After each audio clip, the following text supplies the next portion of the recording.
Yes, Roma wines taste better because only Roma selects from the world's greatest wine reserves for your pleasure. And now, Roma Wines, R-O-M-A, Roma Wines present Suspense. Tonight, Roma Wines bring you Mr. Glenn Ford in End of the Road, a suspense play produced, edited, and directed for Roma Wines by William Spear. Suspense, radio's outstanding theater of thrills, is presented for your enjoyment by Roma Wines. That's R-O-M-A, Roma Wines. Those better-tasting California wines enjoyed by more Americans than any other wine. For friendly entertaining, for delightful dining.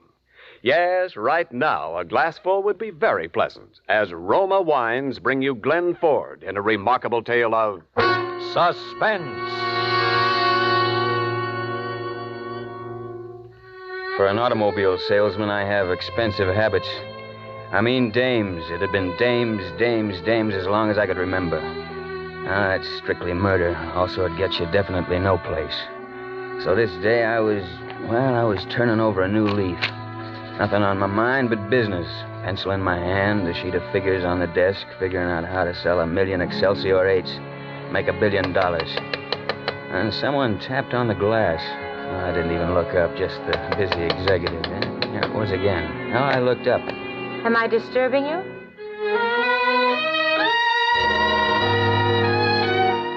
Was she disturbing me? I got up in a trance and followed her across the showroom floor. It seemed as though I'd never seen anyone walk like that before in all my life. This is my husband, Mr. Ganlon, Mr. Evans, the sales manager. How do you do, sir?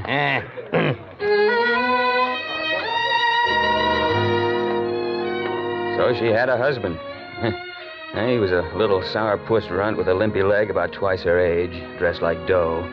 The kind of dough that you could buy Excelsior 8s by the dozens. But I wasn't thinking about that now. I was thinking about her. I was thinking that the best way to guarantee seeing her again was to send them out that door in an Excelsior 8. So I pasted on the big salesman's smile, went to town. Now, this is our customs line, Mr. Ganlon, distinctive in appearance. You'll notice the three-tone color effect inside and out, upholstery to match, huh? And the broad, graceful, sweeping lines, a thing of beauty. What's under the hood? That's a question that I've been waiting for. Why, the world-famous Excelsior motor, Mr. Ganlon. Gan, please, I've never driven in an Excelsior. Perhaps Mr. Evans would take us for a ride. Oh, now look here, Sylvia. Gan, please. All right. It won't take a minute. Yeah. Try that rear seat, Mr. Ganlon. You'll find it broad and luxurious. Yeah.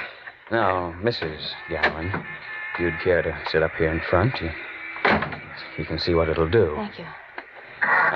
Hey, you see how it handles, Mr. Ganlon? It's like a baby carriage, eh? Well, keep your eyes on the road.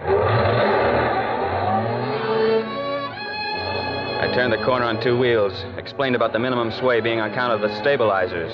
Well, I got a couple of grunts for that try. In the mirror, I saw he'd closed his eyes, so I turned to her. I still didn't know if this deal was going to be too easy, but one look at that look in those eyes, and I began to have a rough idea. What do they call you? Which they? Your friends? Speed. How about you? Sylvia. Why the speed, Evans? I like to get places. I like to go places. It's the same thing. Maybe you're right. Maybe we're both right. Maybe, Speed. Maybe.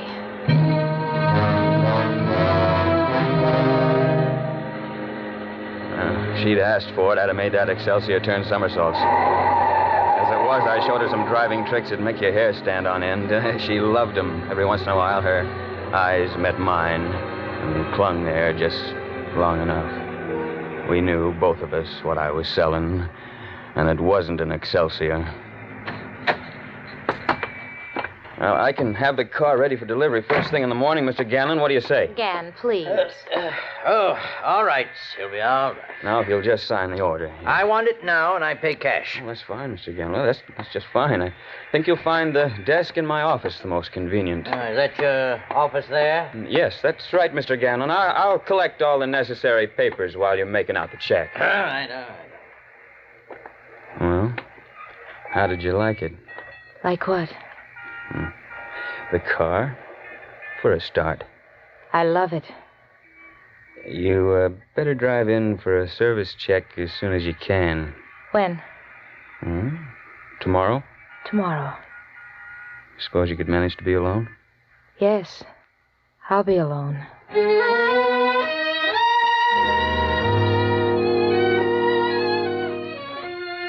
She came in the next morning. She was alone. Well, from that day, we went places. We went there fast. But this was, well, it was different. She was different. Different from anything I'd ever known before. And in less than 2 weeks, I knew I didn't care about husbands or Excelsior 8s or even $1 million. All I cared about was her. And it was the same with her most of the time. That was what was tearing me up. The way it was other times, standoffish, scared. I was screwy. I didn't get it. Well, one day we were down at the beach, as usual. Lately, we were arguing about it. Oh, please, Speed, don't. Oh, what's the matter with Reno? We've got to do something about it someday, haven't we? Oh, yes. Well, that's what they got Reno for. He'll come after me. I'll let him come. We'll tear up his claim check. Speed, I want to run along the beach. Come on. Hey, 33, I'm too old for this stuff. Hey, wait a minute. Anyway, look. Speed, you got to learn to relax. I lost my roller skates. I'll get you another pair. I don't need skates. Yes, you do. That's all right. All right, Sylvia. Oh. Look, listen, Sylvia. Cut out the horseplay and quit stalling. I want a decision. One way or another now. Oh, darling, now you're angry. I am. It's a screwy deal. You love me. You want to leave him, but you won't. Oh, but I will, darling. Speed, you see, there's so many things. They're all complicated and mixed up. First, there's my father. What about him? Well, you see, my father and Ganlon were mining partners in a little town called Phoebe, Arizona, and then there was a cave-in, and my father was killed. Oh, he was such a wonderful man. We were so terribly close. Oh, it's tough, baby. Sometimes it's almost as though he were alive. I see him, Speed, in dreams ever so often. I hear him speak. It was 10 years ago. Oh, what's all this got to do with you and Ganlon? Stop it! Stop torturing me! Can't you just leave me alone? Leave me alone! Okay, if that's what you want. Oh, no. Speed, don't. Look, baby, I don't know about you, but I'm leaving town tonight. I can't take this any longer. I'm going back now, quit my job, and draw my $3 out of the bank and pack a bag. I'm leaving tonight, with you or without you. Oh, no, Speed, you can't. You can't go without me. Well, that's up to you, baby. Oh, I'm afraid. Of what? I don't know. Well, we'll worry about that later. What about it? All right, I'll go.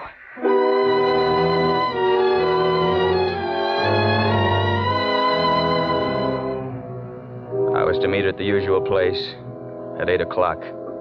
I was on time, but even before I got there, I realized she'd never show up. I waited an hour, and then I crossed the street to the apartment where they lived, the 7th floor, 707. She must have been hanging around the door because it opened almost at once. She came out in the hall, closed it behind her. She was scared to death. Speed, you've got to get away, right away. Not without you, baby. No, listen to me, Speed. I lied to you this afternoon. No kidding. I mean, about my father. He wasn't just killed in a cave-in. He was murdered. Ganlon murdered him. So you married Ganlon to kind of show your appreciation. Yes, I mean... You don't make sense, baby. Come on, we're going inside. No, Speed, no! We're going to settle this once and for all now. In the living room, Ganlon was lying on the couch with his shoes off, his feet propped up. In a chair opposite was a young punk in a tan overcoat who looked like he took the wrong kind of nose drops when he needed courage. He let it be known fairly obvious that he had a gun in his pocket. Ganlon didn't even get up. Well, Mr. Evans, this is an unexpected pleasure. I'm afraid it's no pleasure either way. I've come to tell you that your wife is leaving you with me. Oh? Is she? Yeah. What about it, Sylvia? You don't seem to have entirely convinced her, Mr. Evans. Listen, I don't know exactly what goes on here. That's obvious. But I do know that she's headed straight for a crack-up and that you're at the bottom of it, so she's leaving tonight. Go on, Sylvia, get your things. All right. Mr. Evans, I'm not sure you fully appreciate the penalties of stealing a man's wife. There's divorce courts to handle that, besides other ways, if you're big enough. Well, since you brought up the question of superior force. All right, Zeke, take him. Okay, put him up. Hi, funny face. Oh, gunsels with guns you have, huh? Sometimes they come in handy, Mr. Evans. Come on, start walking. Any particular direction? Yeah, Outside. All right. All right, you win, Mr. Ganlon. Take him out and kick him down the stairs, Zeke. Kick him. The punk was plenty shaky, and he had the gun jammed right in my back. That's not smart if your guy knows a little judo. I made a quick half turn and fired, but not soon enough. I'd have broken his arm before I could try again. The gun scooted across the floor somewhere, and I was just thinking it's lucky they soundproof these fancy apartments. It started going off again. I whirled around to see Sylvia with a gun in her hand, stalking Ganlon like a tigress. He was cowering behind the furniture, and she was moving around trying to get a clear shot at him. It took me one good leap to get over there and knock her out cold. There was a bowl of water, some flowers on the table. I threw the flowers on the floor, threw the water on Sylvia. She opened her eyes, looked around. Oh, Speed. Why did you do it? You're lucky, baby. When you get better at it, they're liable to call it murder.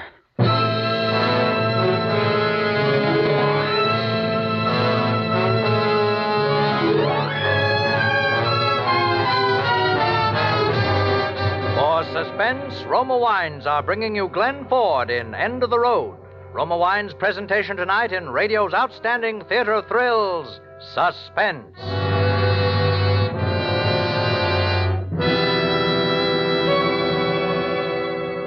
Between the acts of Suspense, this is Ken Niles for Roma Wines. Whenever you want dinner to be outstanding, whenever the occasion calls for the magic touch that changes a meal into gracious, satisfying dining, enrich your table with a delicious Roma California wine. With tender, juicy steak or oven-browned roast, enjoy the tantalizing taste harmonies of red, robust Roma Burgundy. Or bring out the exquisite hidden flavors in fish or fowl with pale gold, delicate Roma Sauterne. And remember, all Roma wines taste better because Roma begins with choicest grapes. Then, with unmatched skill and resources, Roma guides these naturally finer grapes unhurriedly to tempting taste perfection. Later, Roma places this luscious grape treasure with Roma wines of years before, and finally, Roma selects from the world's greatest wine reserves for your pleasure. With your dinner tomorrow, enjoy better tasting Roma wines. That's R-O-M-A, Roma, the greatest name in wine. And now, Roma Wines bring back to our Hollywood soundstage Glenn Ford as Speed Evans, with Kathy Lewis as Sylvia Ganlon in End of the Road. A tale well calculated to keep you in suspense.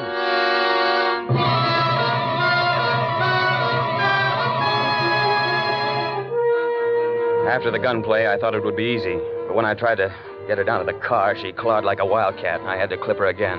It was a battle all the way across town till we got to barreling along Highway 99. She knew she'd break her neck if she tried to jump. And all of a sudden, she just went to sleep. I looked over at her sleeping there in the corner, rolled up like a kitten and as innocent as a baby. And I knew I was for it, if it killed me. And I'd just have to do the best I could.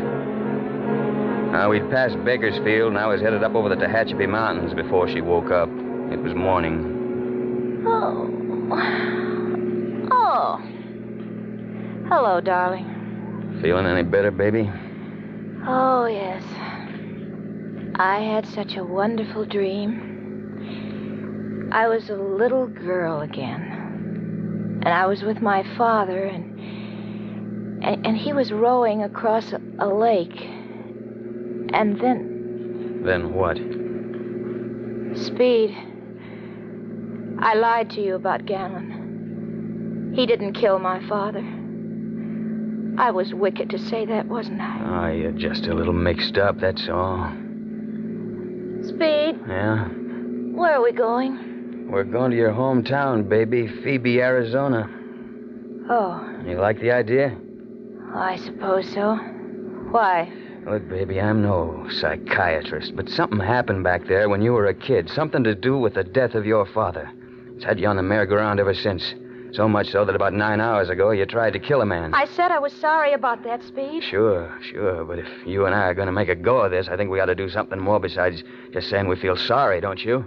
You make it sound as though you thought I was going to go around killing people for the rest of my life. All I say is that you're not going to be very happy until we know the facts about this thing, whatever they are. Until you've faced the facts, and from then on, we can forget it.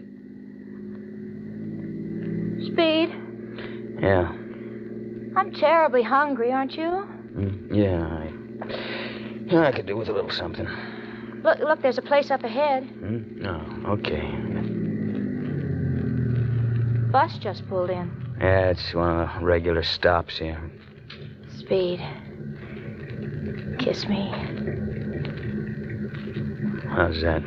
Oh, that's wonderful. All right, let's go, huh? My, what a lot of people. Those big buses hold a lot of people, baby. Help! Help! I'm being kidnapped! Come here. Help me! Help! It's all right. It's all right. She's my wife. Hey, what's going on here? I'm not. I've never seen him before in my life. What? I'm being kidnapped. Oh, Hey, that's no way to treat even your wife, mister. All right, if you must know, she's crazy. She's What? my wife, but she's hopelessly insane. But I don't care.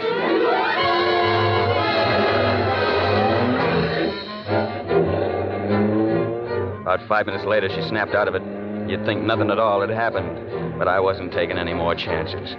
I took to the side roads wherever I could, figuring the cops would be on my tail any minute, so we didn't cross the state line until way after midnight. It was next morning when I kicked it out of gear at Phoebe, Arizona. There was only one hotel. We registered, adjoining rooms. All the time, I was watching her like a hawk. I didn't need to. Now that we were there, she seemed glad. Now, we'd been in our rooms about 5 minutes when the phone rang. Hello. Mr. Evans? Yeah? Just a moment, Mr. Evans. Mr. Evans, this is San Francisco, operator 23. We've got a long-distance call for you. San Francisco? Yes, sir. We've been trying to reach you all night. Shall I put your party on now? All right, go ahead. Hello, Evans? Yeah? This is Ganlon. You must have a private eye on your payroll, too, huh? I know you're an intelligent man, Evans, whatever else you may be. I knew where you'd go. But I want to tell you something. You're getting in deep water. Deeper than you know anything about. And you hope I'll drown, huh? All right, maybe I will. But I'm still wading in. I'm coming down there, Evans. In the meantime, keep quiet and keep her quiet. And keep your nose out of things. What's that supposed to be? A threat? I'm not threatening you. I'm telling you. For your own good. It was Ganlon, wasn't it? What? Yeah, he called to give us his blessing. He's coming down, too, isn't he? Maybe. I'm glad, Speed. You just can't know how glad I am. Yeah, that's gonna be real cozy, just the three of us. You've been cruel to me, Speed. Oh, me?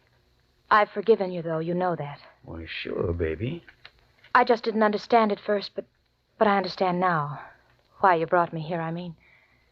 You're going to find proof that Gan killed my father. I'll work on that. I can tell you exactly how it happened. You said yesterday you were lying. Oh, don't try to confuse me, Speed. Do you want to know or don't you? Sure. Let's have it. Well, my father and Gan were tunneling a new shaft in the side of the mountain. They were working alone that day. They'd set a dynamite charge inside the shaft with wires out to the ignition box. The box worked with a plunger, but when my father pushed it down, the dynamite didn't go off. He went back inside to find the trouble. While he was in there, Gan pushed down the plunger again. My father was blown to bits. Just like that, huh? Don't you believe me? Like I say, I'll work on it. They'll hang him, won't they? Hang who? Ganlon, they'll hang him when you find proof.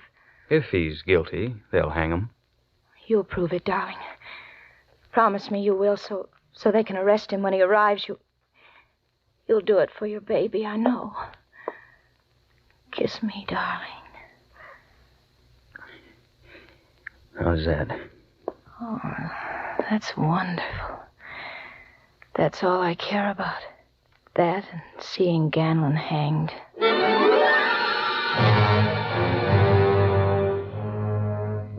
She went to sleep then, just as peaceful as you please, dreaming of Ganlon with a rope around his neck. Well, I found the thing they call the City Hall. Asked to see records on her old man's death. Well, they hemmed and hawed some, and then it came out that half the town was burned down a few years back. The records went up with it. They finally suggested I see an old-timer named Konski who'd been her her father's mine foreman at one time or another. Well, I did. He was already waiting for me. He seemed to know what I was after. He was all primed with the answers. Sure I know Sylvia. Sweetest, prettiest little kid I ever see all my life. And of course you knew her father. Sure I knew. I guess Sylvia must have been pretty fond of him. Sure, she was crazy about him. Well, wasn't she? Maybe. But if she was the only one in this town wasn't glad to see him die. Look, you don't have to be cagey with me. I'm trying to help Sylvia. All right. You know what is best thing you can do? What? Get out of town before you make plenty trouble. That was that. Well, the next stop was the office of the weekly paper, owned, published, printed, and peddled by one guy, a guy named McLean. He seemed to know all about my business, too. Had the files all laid out for me. Why don't you lay off it, Evans? It's 10 years old and dead and buried. Mind if I look at your files? Yeah, sure. Go ahead. You can see what it says. Mine disaster, premature explosion, accidental death. Any chance it wasn't accidental? What do you mean? Any chance that Ganlon did it? Not a chance. You seem pretty sure. Did you ever notice that gimpy leg of his? Yeah? Well, that's how he got it. He was in the mine when it happened. I was getting no place fast, only a suspicion and not a very comfortable one. And I hadn't the faintest idea where to go from here. And I thought of the doctor. There had to be a doc to sign a death certificate. Well, I found out who he was, dug him up, and he looked like the worst bet of the bunch. He was half wacky from the effects of age and a misspent life, nothing left but his dignity, and a collection of photographs that he insisted on talking about until I wanted to smack him. Yes, it was my hobby before my eyes went back on me, but those you see on the wall are only a few. Now, here. Now, take a look at some of these. Who are all you people covering up for, Doc? Huh? I beg your pardon? You heard me. Young man, you realize that what you've just said constitutes a most serious slur on my professional reputation. Oh, nuts. Look, I'm trying to help a girl that I'm in love with. Can't anybody understand that? Take this one, for instance, and notice the contrasts, the light and shadow. Yeah. I don't suppose you understand the meaning of the term traumatic experience, huh? No, I thought not. The psychic structure of the personality is a very delicate mechanism. For instance, in the case of Sylvia. Now, take her to a competent man in the field, Mr. Evans. I no longer handle such cases. That's not what I came to you for, and you know it. I'm afraid I can't help you. Retired some time ago, you see. Now, look at some of these. They're older, of course, but there's still some very good ones among them. Look, Doc, I don't want to look at pictures. All I want... Oh, we found one you like, eh? I knew you'd... It has a date on it, July 14th, 1935. That mean anything to you? Is that the stalagmite incrustation? If so, it's... I don't know. It's just some rocks in a hole in the mountain to me, but that date is the date that Sylvia's father was killed. Give it to me. No, you don't. No. I'm afraid you're torn it, Doc. Give it back to me, I say. Yeah, but the part I got is still enough to show who killed him. I started back for the hotel, but I didn't feel so good. I didn't feel good at all. I asked at the desk if Ganlon had arrived, but he hadn't, so I went on up to Sylvia's room. She was sitting at the dressing table making up her face. She looked up at me in the mirror. You know. I can tell by your eyes you know. Yes, baby, I know. And they'll hang him, won't they? Ganlon? No, baby, he's in the clear. But he isn't. He can't be. He murdered my father. I know he did. You're lying to me, Speed. Look, take it easy, baby. It's going to be all right. Just let's get it over with, and then we can forget it, huh? Get what over with? You're acting so funny, darling. Take a look at this picture. Huh? Oh, well, that's me, isn't it? When I was a little girl. I'm awfully far away, but I'd still know it's me. But this smoke. Don't you remember? Please, Speed, my head's hurting. Don't. Try to remember. You're tormenting me. You're trying to hurt me. That smoke is the explosion, isn't it? I don't know. You pushed the plunger. I don't know. Remember while your father was inside the shaft. Remember? I don't... Yes, I killed him. All right, baby. That's all there is to it. You can forget. I hated him. It's all I live for. It's all I ever dreamed of. See his face bloody and battered. See his body mangled and dirty. I hated him. I hate you. I hate all men. If I could kill every man in the world. Where did you get that gun, baby?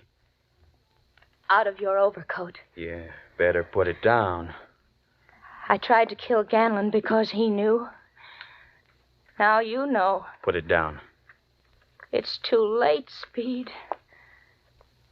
Goodbye, darling. Listen, it's all over now. You were only a kid. I know how he treated you. The whole town covered up for you. They're still covering. Goodbye. When the door flew open, I ducked, and then the shots came. When I looked around, Ganlon was lying on the open door, the gun still in his hand. He walked right into it. Well, he must have got in one shot, though. That was enough. She was still breathing when I got to her. But that was about all.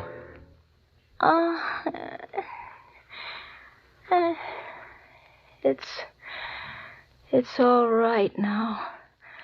Isn't it, darling? Sure, baby. Everything's going to be all right. Kiss me. Yeah. How's that? Oh, that's wonderful. But I wasn't so lucky this time, was I? Not too lucky.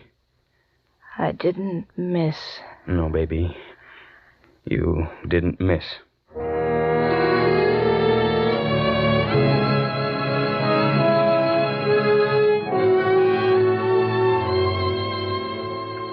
Well, anytime you want to buy an Excelsior 8, just come on in and see old Speed Evans. No, I won't tell you my troubles. Dames, that's my trouble. It's been dames as long as I can remember. It's too bad, though. We'd have probably had a couple of kids by now.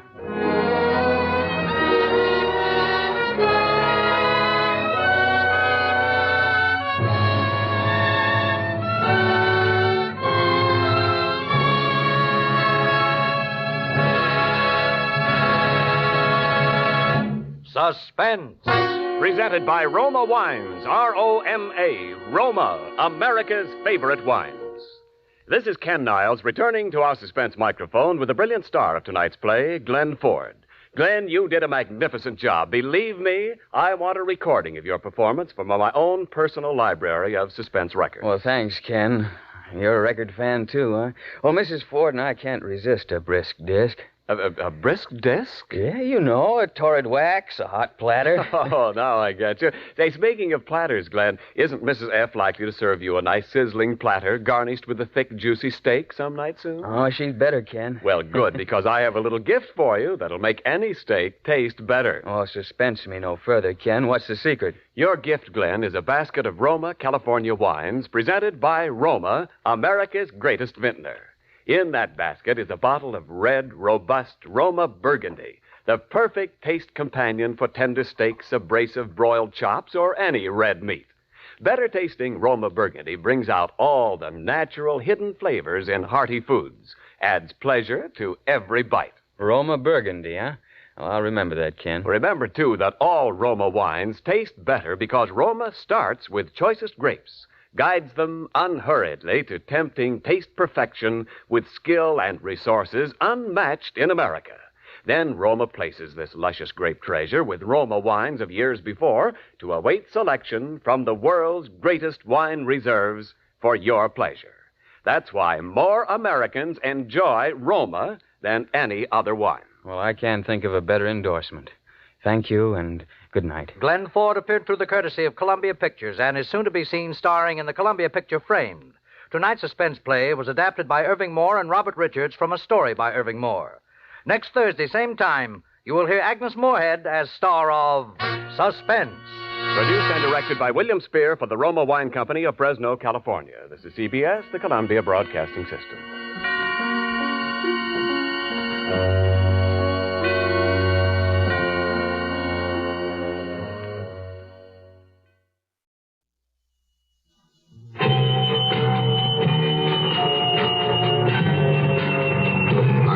Serling. You're listening to the Zero Hour. Rest your eyes. exercise your imagination. Today, Glenn Hall Taylor's chiller drama, Blood in the Snow. And the corpse takes a sleigh ride. Starring Monty Markham. In the Mutual Broadcasting System presentation of The Zero Hour. Brought to you by the Ford Motor Company and Lazy Boy Recliners. This is The Zero Hour on Mutual Radio.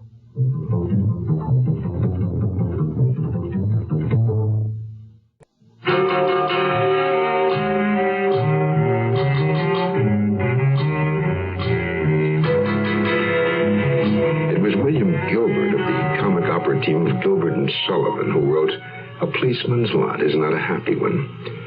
And the officer is undoubtedly unhappiest when his neighbors become suspect in a murder case he's handling. Our lawman is the sheriff's station in the little ski resort town of Putneyville, high in the Sierras. He is on first-name terms with the townspeople, and his duties are ordinarily confined to handling unruly inebriates, ticketing scofflaw motorists, and breaking up fistfights among vacationing, rambunctious young males. On this particular day, his routine was no different from that of any other, until about noon. Then his telephone rang. Sheriff's Office, Bill Minden. A murder? Where? Yes, Mr. Edmonds. I'll be over within 10 minutes. 5 if the old Jeep will start in this cold weather. Man, oh man. I remember like it was only yesterday how that noonday phone call really shook me. I hadn't had a homicide on my hands since I'd left the Los Angeles Police Department. In L.A., I'd worked my way through from rookie to sergeant. Paid pretty good, but I'm a country boy at heart. I got tired of the smog and the creeps and the junkies. Went the civil service route for this job as sheriff in Putneyville. And the pay is not as good as in L.A., but the air is a whole lot better. Well, I got the Jeep started without too much trouble and headed for the bottom of the ski run. The red flasher blinking and the siren whining. Over here, Sheriff. Thank goodness you're here, Sheriff. Oh, this is awful. Yeah, it's pretty spooky having a sleigh drive up with a dead man holding the reins, even if you're not sober. You mean the mayor found her way here with him dead in the sleigh? Yeah. She came to a stop right where she is now. We were sitting by the campfire. First, we thought Jim had fallen asleep. I reached up and shook his arm, and he toppled over on the seat like he is now. That's when I called you. Now, when he rolled over, I thought he was stoned. You said his name was Jim? Jim who? Jim Stanley. He's an attorney. He lives in Los Angeles. He and his girl came up for the weekend. Where's she? Who knows? Had they been quarreling or anything? I don't know. We hadn't seen them since early morning. Yeah, that's right. I saw them. Jim and Elsa drove by in a sleigh about an hour before a horse brought it back. They were heading towards town, and they were fighting like a couple of cats over a doggy bag. What were they fighting about? I don't know. All I heard was Elsa screaming, "I'm leaving at once!" You know, real dramatic, like Betty Davis on The Late Show. And then she yelled, "Half-Pa Kitty, pack my clothes!" Is he the fellow who manages the camp cottages? Yeah, that's the guy. Are you sure you called me as soon as you found out he was dead? Yes, Sheriff. The minute he toppled over, I ran to the phone in the lobby of the ski lodge. That's right. Old Bob was in there quicker than you could say whatever it is you say when you're quicker than. Well, if you did call right away, it's just possible the sleigh could have gotten back here after Mr. Stanley had sent her off on the morning train. Yeah, could be. Well, the bullet wasn't fired up close. Oh? How can you tell? The gun's fired at close range. The hole it makes is bigger around than the bullet. This one can't be more than a .38 caliber. Maybe even a .32. Well, it's possible. Oh, you don't run into too many of them. Oh, by the way, you folks know where the girlfriend of the deceased can be reached? You have Elsa's Hollywood address, haven't you, Sally? It's in my address book in the cottage. I'd like to have it if you don't mind. And I'd appreciate it if you folks stuck around.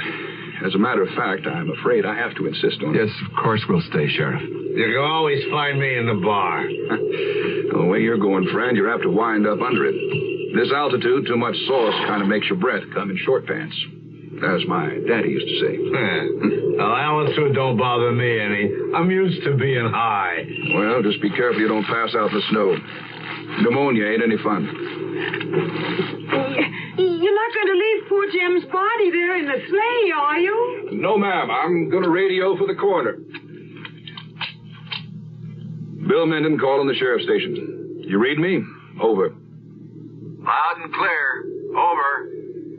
Luther, you better send the coroner over to the bottom of the ski lift.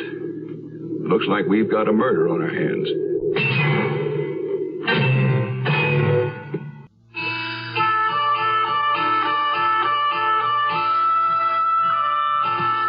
Well, the coroner examined the body, and his conclusions were about the same as mine. We took the body back to town, then I got the 3 skiers into my office, questioned them, and made out the reports.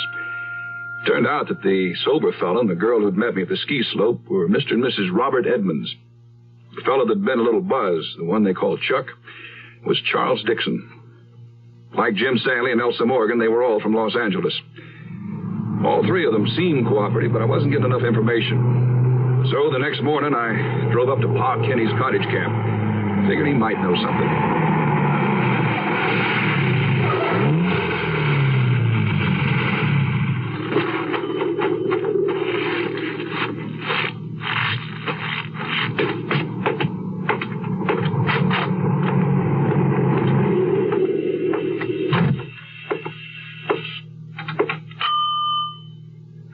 Mr. Kenny? Mr. Kenny? Yes? Oh, it's you, Sheriff. What brings you here? Morning, Mr. Kenny. Are any of the people from the skiing party around here this morning? One of them is, the drinking one. Where are the other 2? Do you know? Mr. Edmonds said he was going into Putneyville for some ski wax. Just a little while after he left, his wife said she needed some fresh air. She took a walk. Where's Mr. Dixon? In his cottage. Hey, if you come up here about the shooting last night, wouldn't do no harm to talk to him. Oh, about what? That girl who's missing. There's something going on between them 2. You hadn't Miss Morgan had a thing about Mr. Dixon? If you ask me, she's got a thing about anything that wears trousers. But I didn't need glasses to see that Mr. Dixon's got hankering for her, too. You think maybe he wanted Mr. Stanley out of the way? Wouldn't put it past him. Well, I'll talk with him. But we don't want to accuse anybody until we can tie him in with the murder. So far, I haven't found a motive and haven't even been able to find the gun Mr. Stanley was killed with. Hello, Sheriff. Hello, Mr. Kenny. I thought my wife might be in here. Yeah, she went for a walk right after you left. Oh. Well, I guess I'll go back out and take a look around.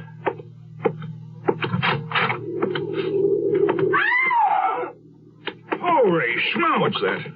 Maybe that's Sally. Now look over there, between the driveway and the trees. Rub some of the snow on it. Yeah. Sally? Sally, what happened? It's you, Pa. Yes, Thank Jim. heaven. What happened, Mrs. Edmonds? Did you get him, Sheriff? Who are you talking about, Mrs. Edmonds? Well, I was walking along here when a man came out of the underbrush at the edge of the woods. Over there. Yes? And he was carrying Elsa in his arms. Elsa? Are you sure? Yes. I recognized her clothes. I called out to him, and he turned, and then he began to come toward me. I started to run from him, but I stumbled, and I became so frightened. I just fainted, that's all. Miss Edmonds, did you recognize him? Yes. He's the man who did our jobs for Jim Stanley. Jim was building a vacation lodge on that acreage he owned up near the summit. That'd be Burnett. Yeah, that's his name. Jim fired him yesterday. I hear they had quite a row. I'll take a run up to Burnett's cabin and have a talk with him. I got in the Jeep and bounced my way up to Burnett's cabin. I pulled to a stop and snuck up to the front door. I stood to one side in case he might be in a shooting mood. I pushed it open. Nothing happened. I eased it open wider and looked all around the single room. Burnett sure wasn't in there. But Elsa Morgan was. And she was dead.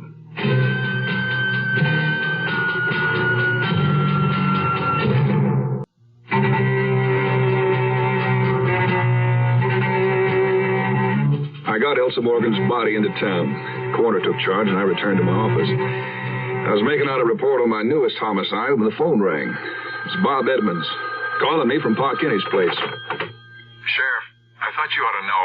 When Chuck Dixon heard about Elsa's body being found in Burnett's cabin, he tore out of here like a madman. Said he was going to find the man who killed her. He has a gun with him. Sheriff, how was Elsa killed? She was shot.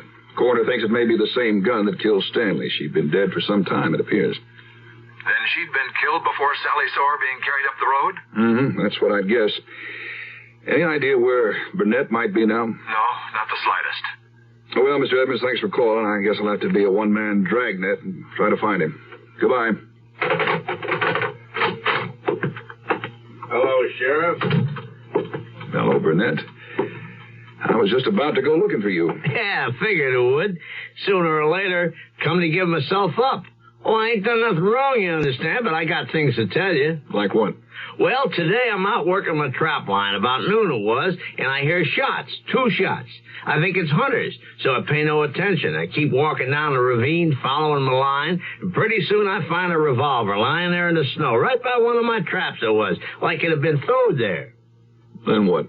I puts the gun in my pocket and keeps walking the line. A few minutes later, I find this girl's body propped up against a snowbank. I recognize her as the girl Mr. Stanley brought with him this trip. Miss Morgan? Yeah, she's been shot. So I picks her up to take her to my cabin. And Burnett, why didn't you take her to Pa Kinney's, where you knew she belonged? Oh, I stay away from there, believe me. After he fired me, Mr. Stanley threatened to make things so tough for me if I ever showed up there again. And you were taking her to your cabin when you met the other woman, Mrs. Edmonds, near the woods? Yeah, that's right. I tried to stop her, tell her what happened, but she spooked and run away from me. So I keep on walking to my cabin, leave the girl there, come down here to the village to tell you about it. And where's the gun now, Burnett? Still in my pocket. There you are, Sheriff. Thanks. 2 rounds fired. How about that row you had with Mr. Stanley when he fired you? Well, he says I stole his girl's diamond ring. Naturally, I call him a big liar. That's when he got mad and fired me. He was unfair. And this is the gun you found? Yeah, just like I told you. Well, Burnett, I'm going to have to hold you in jail here, at least until I find what I'm looking for. You see, Mr. Stanley was also shot with a .32 caliber gun, and this just might be it. Well, I had a .32 caliber pistol in custody, and the bullets the coroner took out of both Jim Stanley and Elsa Morgan were .32s. Now, the only person so far who was tied in with the gun was Burnett, and I had him under wraps. I was sitting at my desk the next day, scratching my head over what my next move would be, when a Los Angeles call came in. Sheriff Minden speaking. Yeah. Oh, wait, just a second. Let me write that down. Uh-huh. Yeah. Got it. Yeah. That fits like a peg in a cribbage board. Okay, thanks. Maybe I can return the favor sometime. I asked Pa Kinney to have you folks gather here because I have something I want to tell all of you. I hope you don't mind my standing with my back to the fireplace while I talk to you. The seat on that Jeep's mighty cold these mornings. How are you feeling this morning, Mr. Dixon? Well, I'm a disaster area. Even my hangover's got a hangover. He ought to be in jail, Sheriff. He took a couple of shots at me yesterday afternoon. Well, I mistook you for that Burnett guy, the one who killed Elsa. Now, for your information, Mr. Dixon, and the rest of you, Burnett didn't kill Miss Morgan. But we heard you jailed him last night. Oh, I did, but I'm releasing him today. Oh, by the way, Sheriff, it turns out Burnett didn't steal that diamond ring. The chambermaid found it under the chest of drawers. Oh, that's good. Now then, I'd like to brief you folks on a couple of things. First of all, witnesses tell me that at the time Mr. Stanley was killed, Mr. Dixon was sitting by that campfire. Then later, he was joined by Mr. and Mrs. Edmonds. That's right. Now, we just stuck our skis in the snow and seated ourselves when the sleigh pulled up. Well, that means that you, Mr. Dixon, were the last person to see Mr. Stanley and Miss Morgan alive. You know, I suspected Burnett because at first I didn't believe his story that he just found the murder weapon. The gun that killed Jim? And Miss Morgan. I checked with the Los Angeles police and found it was registered to Mr. Edmonds. I wondered what had become of my gun. Somebody must have stolen it. I also had the LAPD search Miss Morgan's apartment.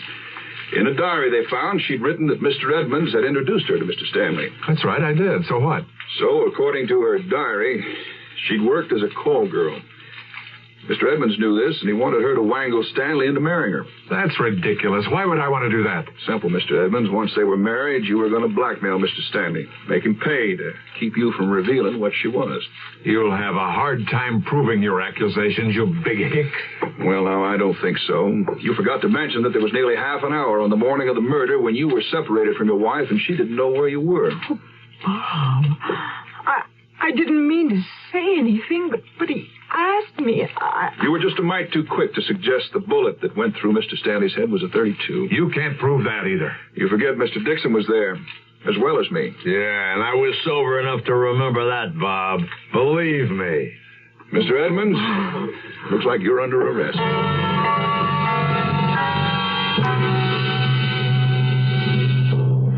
I'm Rod Serling.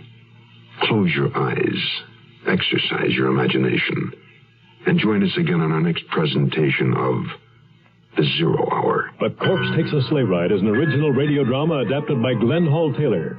Monty Markham was heard as Bill Minden. Featured in the cast were Olin Soule, Betty Lou Gerson, Jerry Hausner, and Tyler McVeigh. Zero Hour, created by J.M. Colas, directed by Don Hills, is produced in Hollywood for the Mutual Broadcasting System by Radio Productions Incorporated. Music is composed and conducted by Stanley D. Hoffman, Rochelle Sherman, associate producer. This has been a presentation of the Mutual Broadcasting System. U.S. Radio Mystery Theater presents...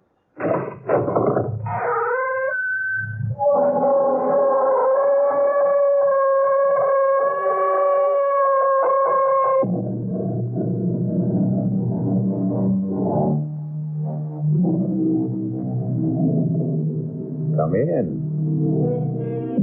Welcome. I'm E.G. Marshall. Welcome to the fear you can hear. Welcome to the sounds of suspense. Have you ever noticed the similarity between night driving and making your way through life? Driving at night, you can only see as far as your headlights show you the road. You never know what's over the next hill or around the next curve. And even on a straight road, your vision only extends as far as your light. Life is very much the same. None of us really knows what lies ahead. You look exactly like my husband. A dead ringer. Here, take a look at this picture.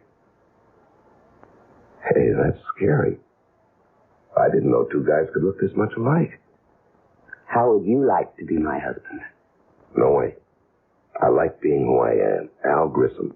But don't you see how easy it would be to take his place? Yeah, you bet. But it's easier to stay away from murder. Well, who said anything about murder? You did, my lovely. And my answer is no way.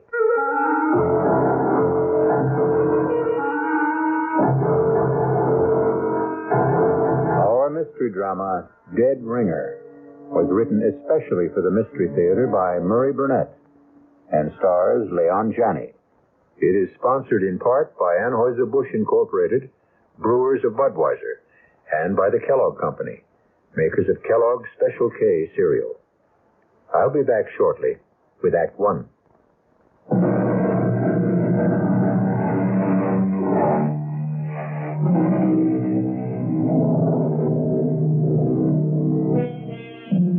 You're on a blacktop country road about 18 miles east of the little town of Eudalia.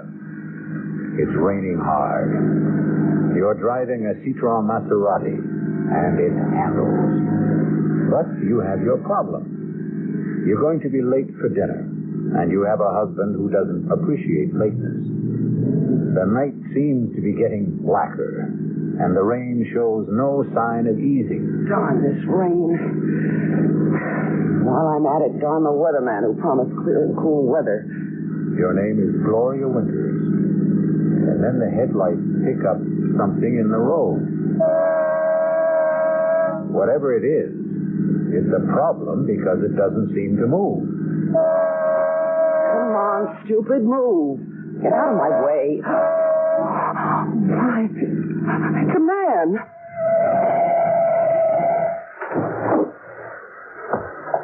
What happened? A car hit me and drove off. Thanks for stopping. That's okay. Well, a lot of people didn't. Do you think you can make it to my car? Yeah, with a little help. Okay. There we go. That's steady now. Yeah, I guess I better. Just here. Just slip into the seat. Yeah. There you go. I'll close the door and come around the other side. Watch yourself. There's some crazy guys driving this road. You're soaked. And you are hurt. I'll take you to the Hermitage. What's that? The hospital. Oh, no. No hospital. You're bleeding. Now, looks worse than it is. It's sure playing hell with your car, huh? Well, you must go to a hospital. Oh, no way. But why? Because hospitals are for dying. Oh, that's crazy. That's what everyone tells me. Oh, I don't care what Look, I can't ever thank you enough for picking me up, but I have this thing about hospitals. I promise you, I'm not going to die. Okay. Where to? The Three Coyotes Motel. It's just outside. I know where it is. Oh.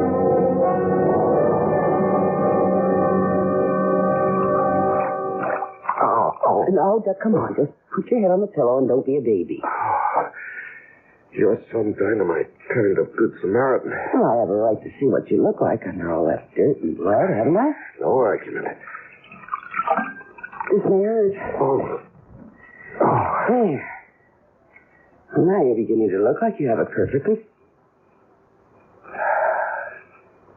Is that bad, huh? Oh, no. It's nothing. I just thought of something. Like what? You look exactly like my husband. But I mean exactly. You could be identical to him. You don't believe me? No, I believe you. Well, that's why I got such a shock when I cleaned you up and got a good look at your face in the light. You're a dead ringer for Leo. Oh. Why does that shake you up? Leo and I are having our problems. Isn't everybody? I suppose. I'm just wondering... Yeah? Well, I'm wondering what you were doing walking down Route 38 in the rain at 6:15. I missed the bus. There's no bus on Route 38. Oh, I didn't know that. I did. Okay, I suppose you've got a right to know the story. I live in Chicago. I'm a market analyst. Come again? I advise my customers about what to do or what not to do in the stock market, sort of a security specialist. Are you, married? Oh, no. But that's part of the story. Years ago, I fell in love. She was from Chicago, too, but it didn't work out. You've heard the story 100 million times. You met someone, we said a sentimental goodbye, she cried, I felt sick, and we made the usual commitments. If she ever needs me, you know. Romantic. Mm-hmm. Romantic. Well, the day before yesterday, I got a call from her. She was living near Eudalia. She was in trouble. What kind of trouble? Well, it was private.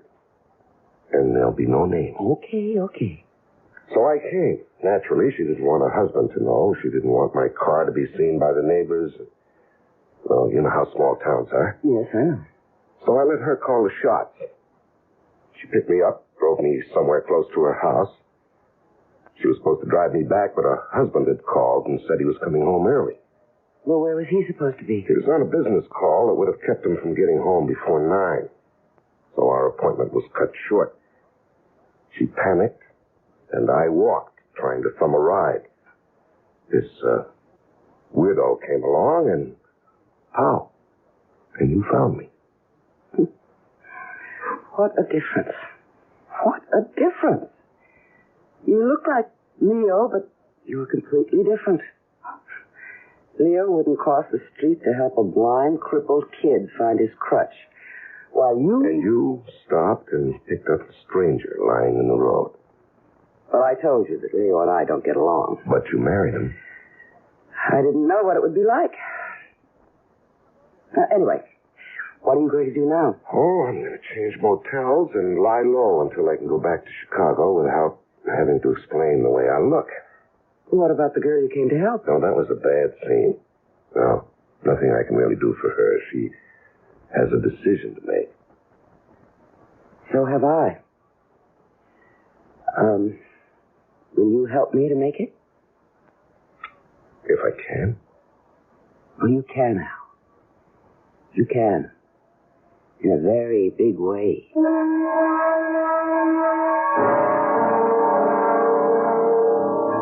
I don't like it, Gloria. I don't like it at all. You have been saying that for a whole week, Leo. When's he going back to Chicago? When the scars heal and nobody will ask questions. How about the name of the girl he came to help? He won't tell me. I don't like it. Oh, Leo, trust me. Why? Because I'm a woman. If you could give me one good reason. I've given you 1,000,000 reasons. $1 million. Al is the man who can do it for us. You really believe he's leveling about the securities market in his background? Maybe he's conning you. Why? Take a look in the mirror. All right. Suppose he is playing me for a sucker. And we're still all right, maybe even better. Just trust me. Do I have a choice? You always have a choice. Don't ever forget that. You made one the day you married me.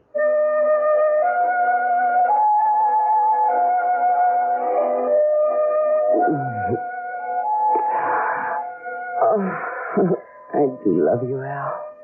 Me too. No. We have some serious... Come here. Come on, now, be serious. We can't go on like this. What? Isn't that what you were going to be so serious about? Tell me that we can't go on like this? Well, yes. How did you know? Oh, because people are more predictable than the stock market. And, darling, I've studied the market, and I know its moves. Okay. Then continue. With what? What else I had to say? Oh, it was going to go something like this.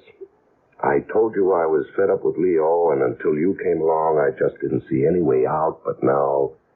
You're doing super. Go on. But now, if we love each other, I can divorce Leo, and we'll get married and live happily ever after. Right? Not exactly. Where'd I go wrong? On the divorce. You don't want to divorce Leo? I know Leo. He'd never give me a divorce. Does that matter? Well, a woman wants a little security. Hey, with your looks, you don't have to worry about that. Looks don't last forever. Well, nothing does. Some things do. Okay, name one. Death?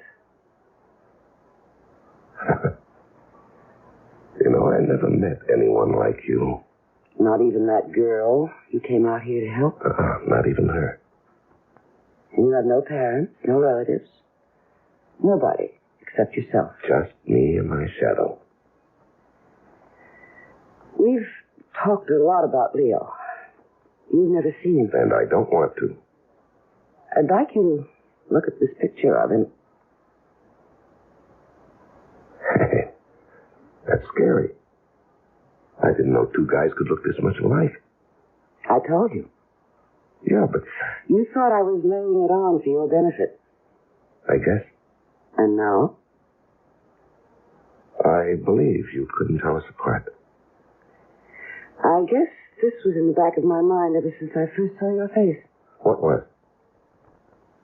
How would you like to be Mr. Leo Winters? Oh, no way. I like being Al Grissom.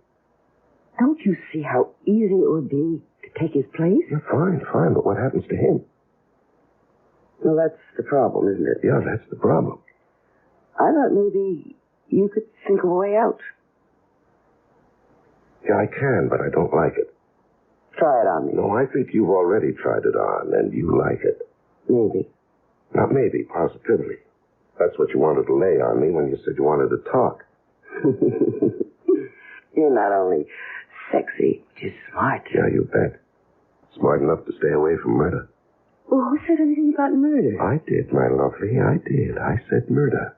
And I also said no way. But that's stupid. You don't even know Leo. You're really serious about trying to get rid of him? Oh, think of what it would be like. Mr. and Mrs. Leo Winters, you and me, happily married for the rest of our lives. Now, you jumped about 3 tracks in a couple of miles. You're too far down the road. Why? How did you get Leo to let you come and see me? Did you tell him we were playing backgammon or chess? Well, you know how greedy he is. He thinks that you're going to make him a lot of money with your connections in the Chicago market. But we've still got a little problem to solve about his departure. Ah, then you're interested. Lady, if I hadn't been interested, either you or I would have been long gone from this room. You must have been thinking about this for some time. I have. And you must have come up with some ideas. I have. Well, I'd like to hear them before I commit myself. You will. But I promised Leo I'd be back at 3:30 sharp. That doesn't give us enough time to discuss it now. No, but it does give us enough time to... Seal the bargain? Oh.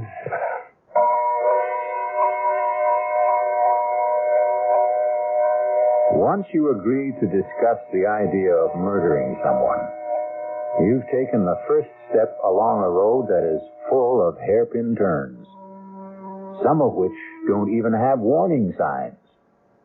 We'll be back shortly with Act 2.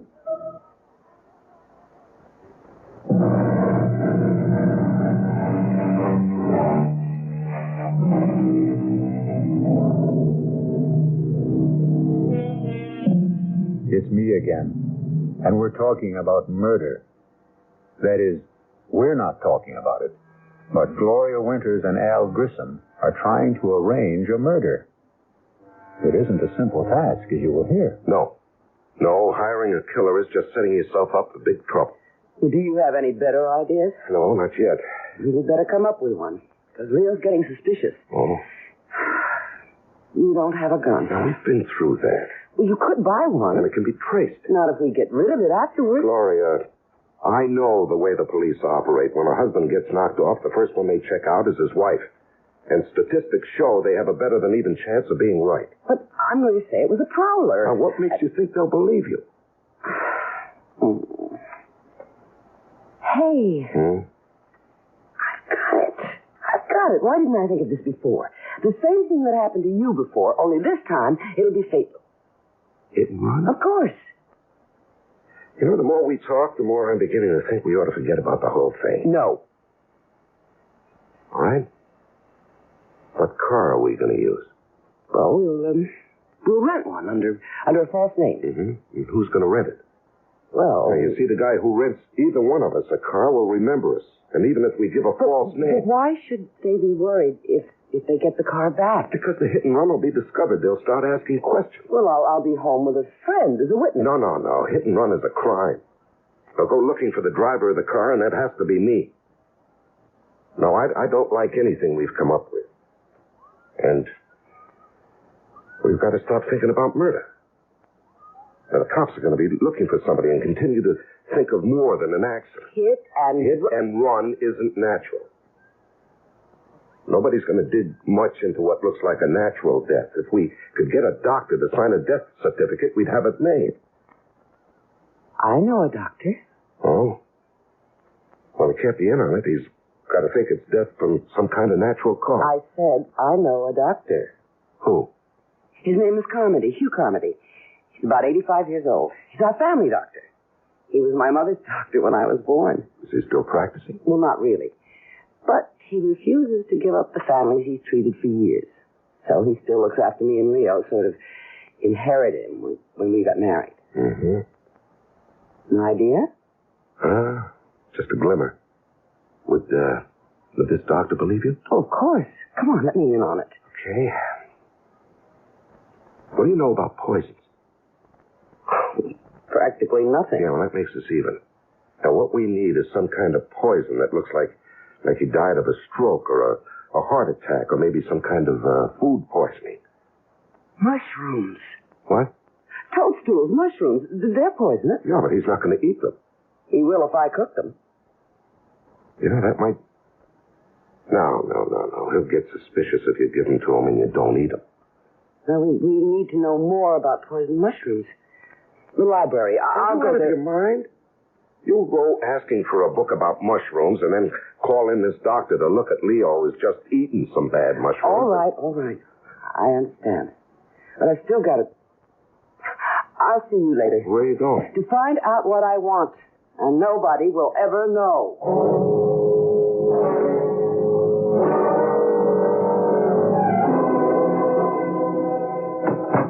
Al? Me? Where have you been? To see Dr. Carmody. Of all the dumb place. Relax, darling, and give me a kiss. I think I really have something. What did you do? Toadstool. A fleshy fungus that is poisonous or inedible as distinguished from an edible mushroom. Oh, great. We knew that before you left. But we didn't know that aconite, which was formerly much used as a cardiac and respiratory sedative, is the poison that comes from toadstool or monkhood and can be deadly. You didn't ask? Of course not. I know that Dr. Carmody always visits his few patients between 3 and 4, so I went to his office, told the nurse I wasn't feeling well. She knows me and let me in to wait in his office.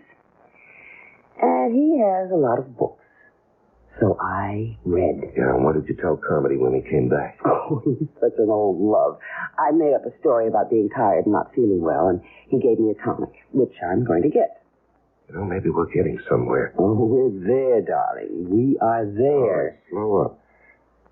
Now, first, where can we get the aconite? Aconite. Yeah, that's it. Suppose I told you we don't have to get it. Well, I'd like to hear why.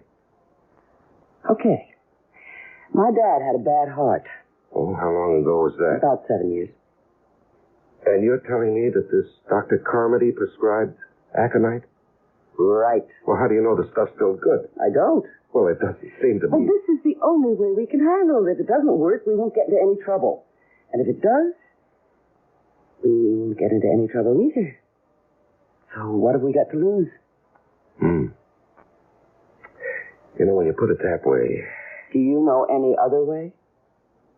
No. Then let's try it. Okay, let's work it out. Okay. Day after tomorrow, Thursday. Mm-hmm. That's Eileen's night out. Right. I'll buy the mushrooms tomorrow. Then I'll cook a great steak dinner with all the trimmings. And Leo and I will eat it. And you too? Of course, I'll have to. Mm-hmm.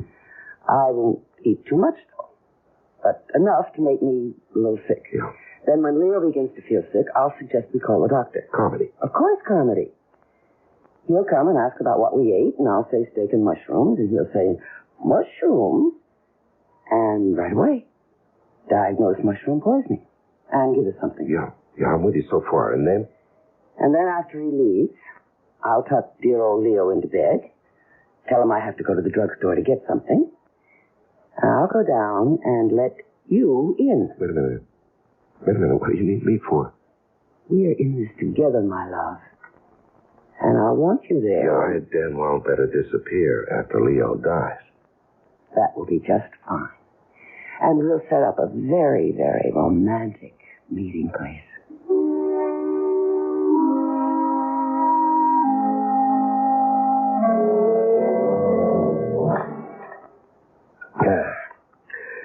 That's real good coffee, Gloria. Thank you, darling. You really should have made that pie. You gotta watch my figure. I know how much you love it. Do you want to go into the den? Oh, not particularly. Look. What? You feel all right?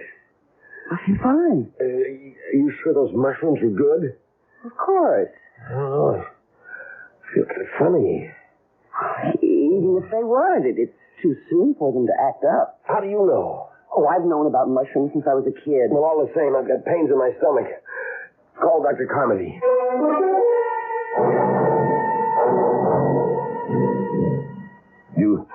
You really think it's the mushrooms, Doctor? I know it's the mushrooms. Has to be. Both of you ate them, and you tell me, Leo, that you ate more than Gloria. That's right. That's what I get for being a pig. Well, you're going to be all right. Just stay in bed, and Gloria, you get this prescription filled. About the pain. I'm giving you a sedative also. Yeah, what I can't understand is how you cooked those mushrooms in the first place, Gloria. And I told you about those things when you were a child. Well, I know, and I feel just awful. I can't explain how it happened. But I'm sorry. I have no excuse. Yeah, no use crying over spilled milk. Yeah, I better get home to bed. You get that prescription filled, young lady. Oh, I will. Let me take you to your car.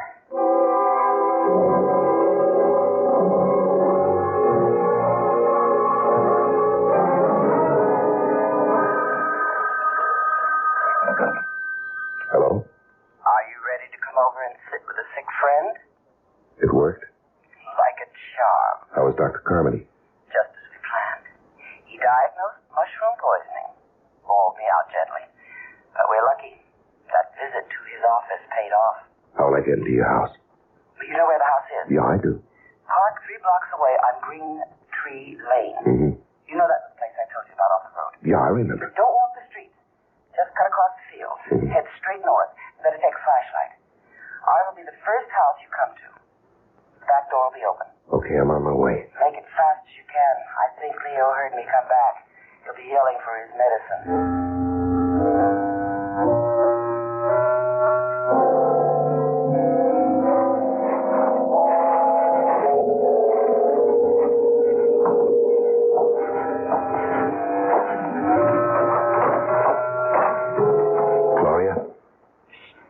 Shut the door. Okay. Did you lock it? No, that's a good idea. Here, let me. I'm waiting for the kettle to boil. Why? You don't think I can get him this stuff straight, do you? Well, why not? He's expecting medicine, isn't he? He won't taste it in his tea. He likes it sweet. And I am going to make it very sweet. There. Hand me the cup. No. You know, I could do with a cup of tea myself. How about something stronger? Oh, you got something? Oh, we're completely equipped. Huh. Oh, don't forget to wash out the glass and put it away. Don't worry. All right. Hey, that's plenty. Have to be able to walk straight. Well, drink as much as you want. I'll finish what you leave. Gloria! Yes, dear? What happened to the medicine? I better get upstairs. I'll be right back. Save me a drink? Yeah, how long will it take? Oh, don't ask me, Al, darling. It's the first time for me, too. This liquor. Tastes funny. You know, I'll imagine these things. I better finish before she gets back.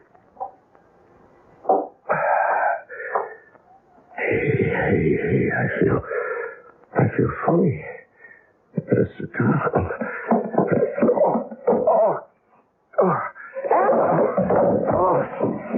What happened?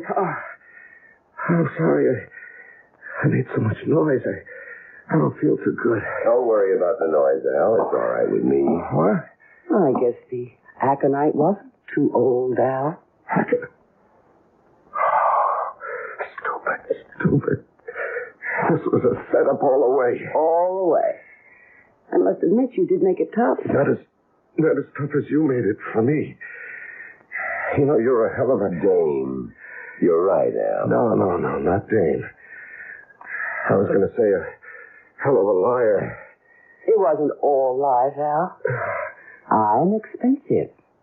And there is $1 million life insurance policy.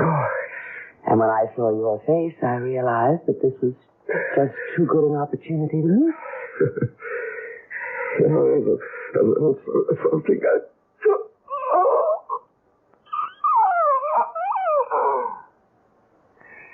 Help me get him upstairs and into my bed. Yes, dear. No time to get hysterical. No, I'm not.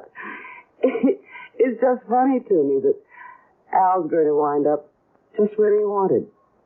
In your bed. A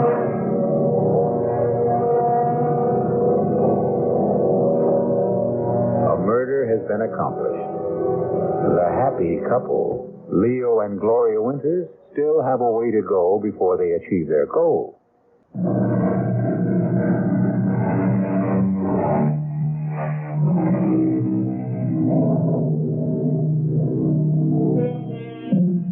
The Scottish poet Robert Burns' oft-quoted line, "The best laid schemes of mice and men oft-gang a glee," doesn't seem to apply here. Leo and Gloria Winters have successfully killed Al Grissom, a man who looked enough like Leo Winters to have been his twin. They've carried him up to Leo's bed, and now at 4 o'clock in the morning, a frantic Gloria has summoned her sleepy and bewildered family doctor, for whom she plays the distraught and bereaved wife. I don't understand. Neither do I, Doctor. I gave him the medicine you prescribed, and he seemed to feel better. And he dropped off to sleep, and he... But I think you'd do well to take that sedative yourself. You can't go on this It's all way. my fault if I hadn't given him... No, it's no one's fault, Gloria. If there's any blame at that, it's mine. But certainly his symptoms earlier didn't seem to warrant more action. Leo's gone. I killed him. Oh, God. Gloria? I'm sorry, Doctor. It's all right. It's perfectly understandable in this situation. Now, I want you to take this sedative and go downstairs and lie down. I'll attend to everything. All right, I will. Thank you. Thank you.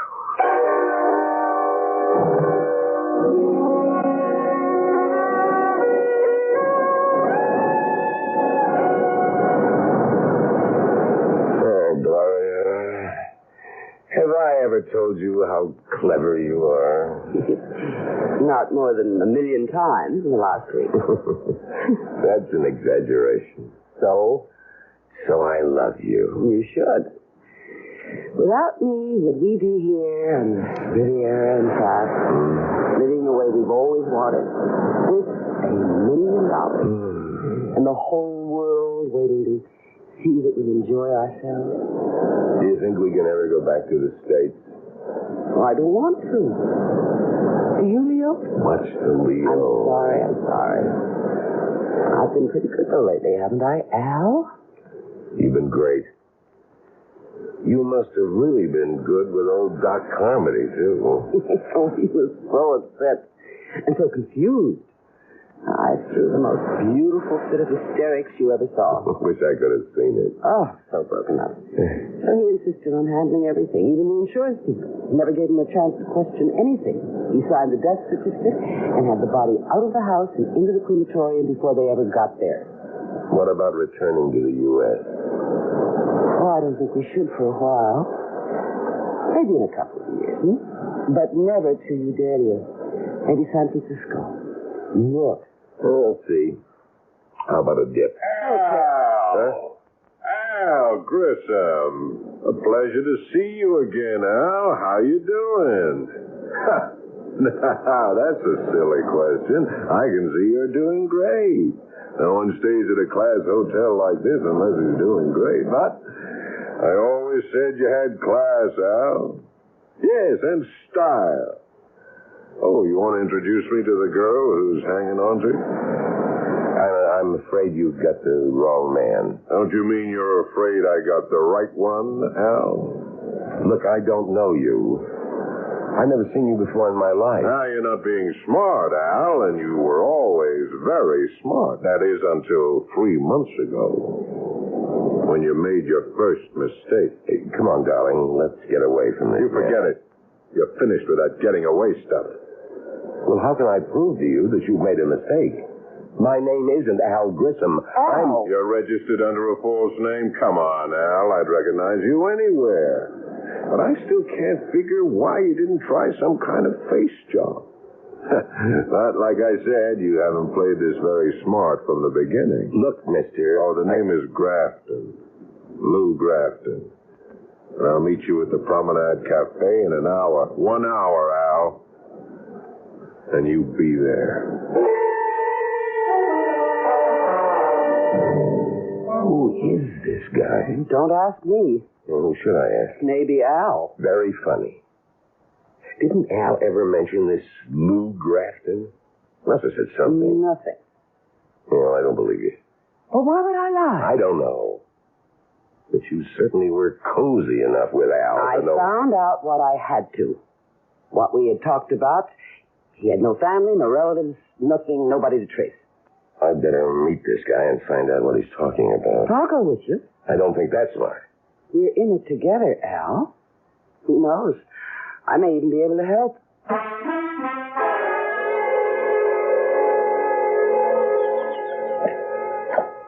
Glad you could make it, Al. Sit down. This is Gloria. Nice meeting you again, Gloria. Tell her you'll meet her in a little while, Al. Yeah, she's in on this. On the whole deal? Yes. You certainly changed, Al. You never put a dame on the spot before. On the spot? Oh, well, look. All I meant is that she's with me. You've made a mistake, and I don't even know what you're talking about. Darling, why don't we listen to what he has to say? Smart. Al, this is the only time I'm going to go soft. The only time. Well, because we've known each other so long, and... well, because we didn't pull it off the first time. Now, I've talked to John. I got him to agree that if you give us the whole take, we'll forget about what happened. The whole take? The whole $2 million, Al. All of it. Well? Yeah, I'm trying to think. What's there to think about? What's your alternative? You going to try to run again? You know we'll get you. You've seen it happen 100 times to other guys who tried to cross us. Now you just tell us where and when we can pick up the cash. And just thank God that I could make the deal for you. It isn't all that easy. What's your problem? It's no use. You wouldn't believe it. You got a problem, you know we can help, but don't give me any fairy tale. Any time. For what? To think. There's nothing to think about. Oh, from what you say. How much time? Another day. Oh, no deal. Look, if you want to do business with me, you'll just have Tonight. You'll be in your room at 10. There's plenty of time to think. And while you're at it, think about doing it our way. Or this time, you'll really end up very dead.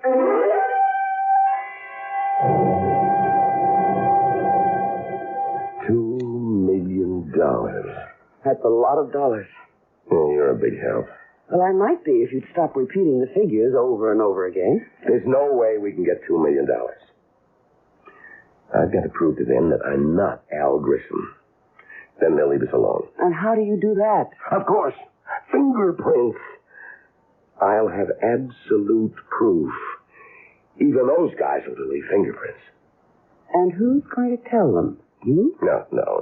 I've got to arrange somehow for the police to send my prints to Washington or somewhere. And the police will get word back that these aren't the fingerprints of Al Grissom, but really the prints of a man named Leo Winters, who supposedly died 1 month ago and whose widow collected $1 million in life insurance.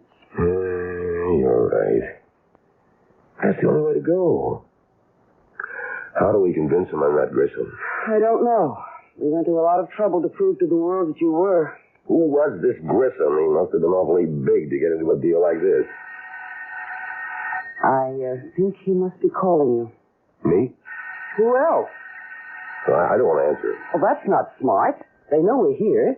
Now, don't start talking like Grafton. Hello? Al, it's me. What do you want? Al, I was wondering whether you'd made up your mind. Not yet. It's 9 o'clock. You said 10. I did, but John's not happy. What do I care about John? You should, Al. After all, he's got a real legitimate beef. You worked for him for years. You were always clean. You took the hot stocks and you cashed. And you made money, and so did we. But I guess the $2 million got to you. Look, I've got some more thinking to do, and I'll see you at 10. Well? I know who and what Grissom was. He took hot stocks and bonds and cashed them, and then turned the cash over to... The boys? Well, I suppose you could call them that. Does that help any? A little. Maybe. How? At least we know what they're after.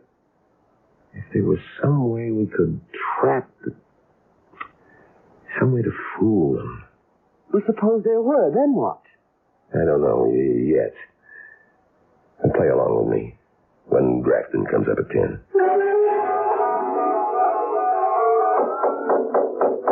Yes? Grafton.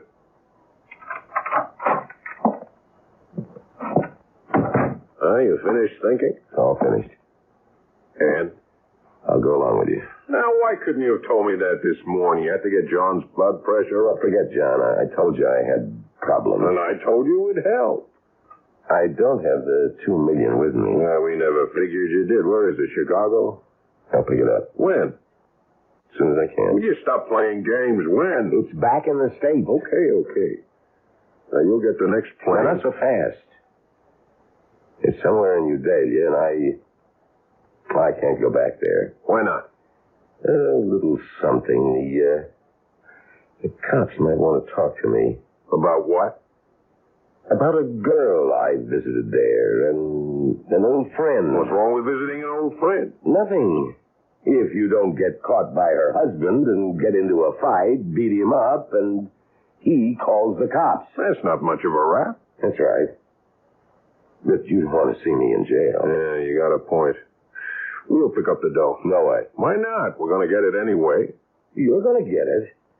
But I want some assurance that I'm going to be okay. You have my word. No, I'd like a little more than that. Like what? That's what I've been trying to figure out.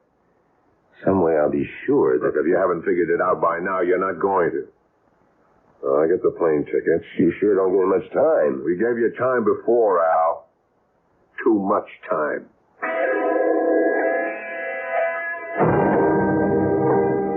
Will you stop pacing up and down like an animal? Gloria, I think I may have an idea. I hope. On the plane, I'll tell them I figured it out. Since I can't go back to Udalia, I'll insist that I want someone representing me when they pick up the money. But there is no money. They don't know that. I'll insist that you go along. Hold it. You'll be all right. What happens when they find out there isn't any money and I'm there and you're not? Put in a call to Carmody. Tell him you can't get over what's happened, that you need help, and that you've gotten into some kind of trouble. He should have the police there. Then you take them to the doctor's house, and with the cops there, you'll be in the clear. And you? I'll be gone. I'd rather be alive and running than the other way. I don't like it. Then think of something better, because that's the way I'm going to play it.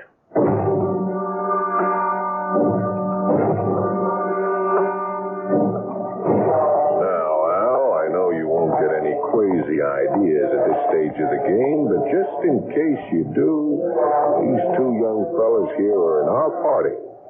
They'll be on the plane with us, all the way to Chicago. Thanks. Flight 39, New York, now loading at gate 3. Flight 39, Yeah, that's up. now That's loading right. at gate 3. Excuse me.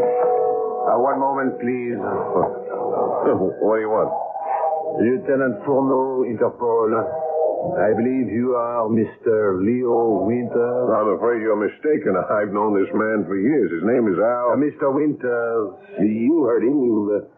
You've got the wrong man. Please, don't make a fuss, Mr. Winters.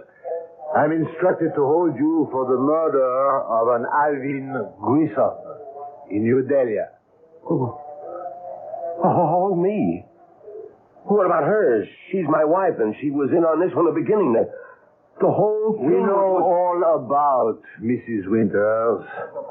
In fact, she was the one who informed us about the murder.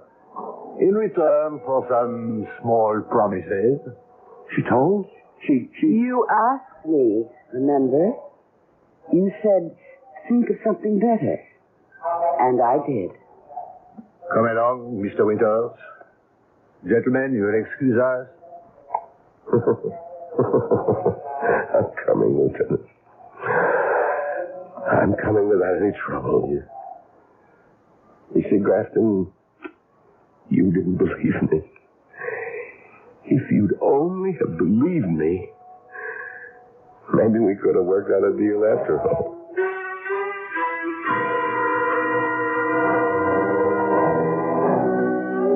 The Winters had a good plan, and it all would have worked, except for one thing they couldn't have foreseen: the bend in the road ahead, and what lay around it. I'll return shortly.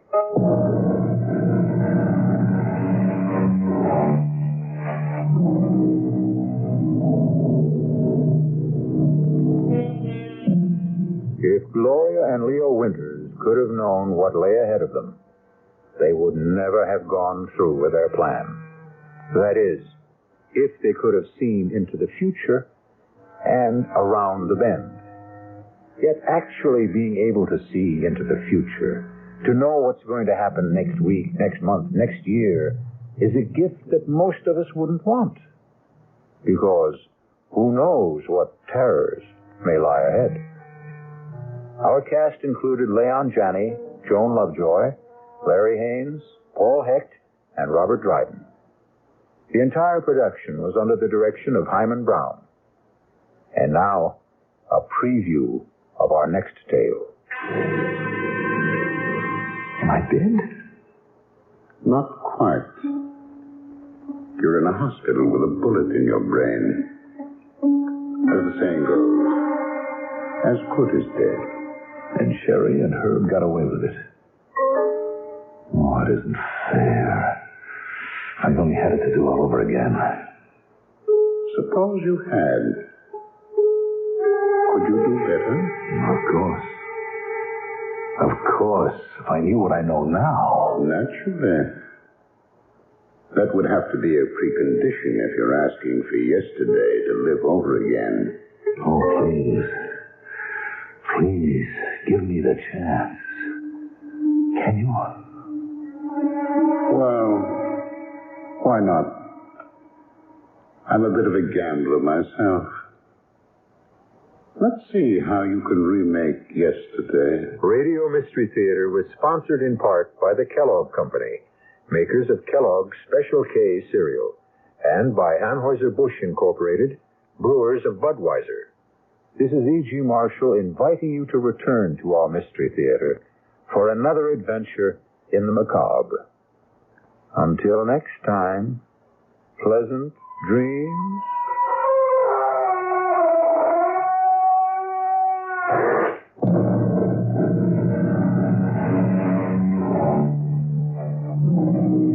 Community service is the key to great radio. This is Great Radio, WTAX 1240 on your dial in Springfield, Illinois.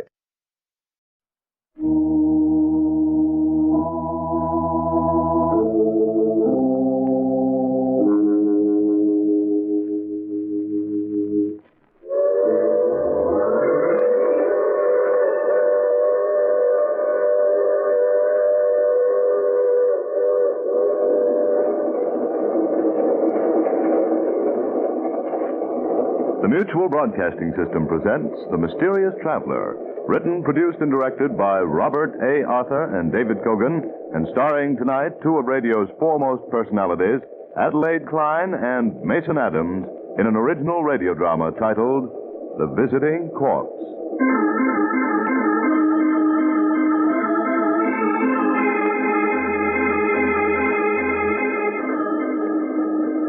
This is the mysterious traveler, inviting you to join me on another journey into the realm of the strange and the terrifying. I hope you will enjoy the trip, that it will thrill you a little and chill you a little.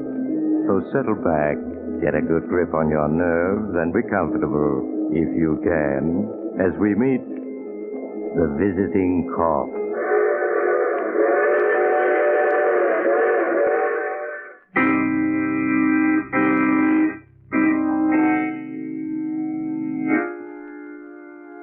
Our story begins late one night in the modest suburban home of Albert Jordan. Albert, a mild-looking man in his early 30s, is tossing restlessly in his sleep. Now and then he moans and speaks as if having a nightmare. No, leave me alone. I don't want to hear any more. Leave me alone. Can't pull the wool over my eyes, Albert Jordan. No. I'm onto your way. To think my only child was foolish enough to elope with you. Poor Louise. There were so many men eager to marry her, and she had to be tricked into marriage by you. Oh, leave me alone. Leave me alone. Darling, wake up. What is it? What? Oh, Louise. You were having a nightmare, dear. You don't want to wake Mother up. She needs a good night's sleep for a trip home tomorrow. Yes, the trip. We mustn't let her miss her train. We mustn't, do you hear? Albert, whatever in the world is wrong with you? Nothing. Only I wish you were already tomorrow, and she were gone.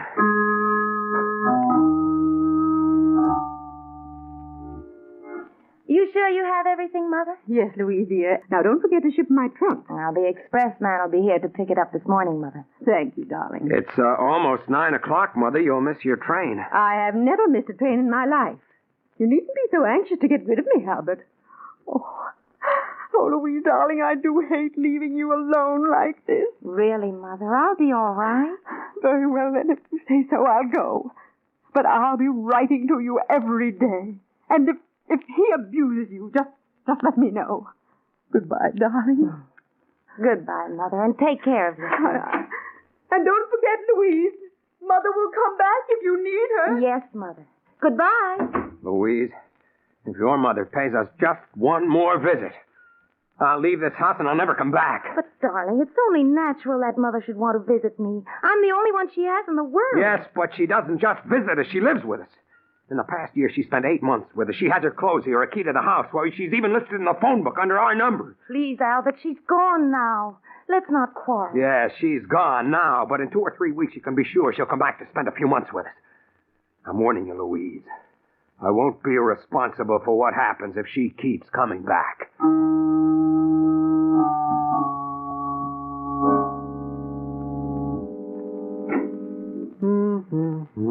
Now, let me see. Send off the trunk. Well, that's one job I can enjoy doing. Mrs.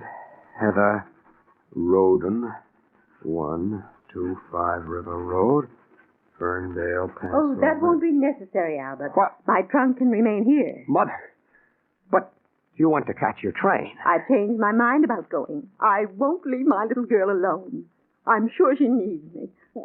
Where is Louise? She went downtown. Oh. So you've come back again. You've always wanted to get rid of me, haven't you, Albert? To keep me away from my only child. But I refuse to give her up. I've come back and I'm staying for good. You're what? Yes, and then I'll be sure that Louise is being well treated. Frankly, I don't trust you. You don't trust me? No. Why, I don't even know your background. You were a complete stranger when you forced poor Louise to elope with you a year ago, and for all I know, you may have criminal tendencies. There's a certain amount of the criminal in all of us. Most people can control their worst instincts. But some can't. Exactly. And I'm here to see to it that no one harms Louise. But who's going to look out for you, Mother? Albert, why are you looking at me so queerly? Are you sick? Yes, Mother, I'm sick. Sick of the sight of you. No, Albert, you must control yourself. I want you to go to your room at once and lie down. So you had to keep coming back, Mother, and keep giving me orders. Albert, stop looking at me that way. What? seem like another person. I am, Mother. You wouldn't let what was decent in me live, and now you must take the consequences. Albert, stay away from me. Don't you dare come near me. You would keep coming back, Mother, when you came back just once too often. Don't touch me, Albert. You should have taken that train, Mother. But at least now I know you won't be coming back. You won't come back ever again. You won't. You won't. I didn't want to kill you, but you made me. I've got to get rid of her. They'll catch me. The trunk. Yes, it's large enough. The keys. Here in her handbag. Even in death, you're a problem, Mother, but you won't be for long. There.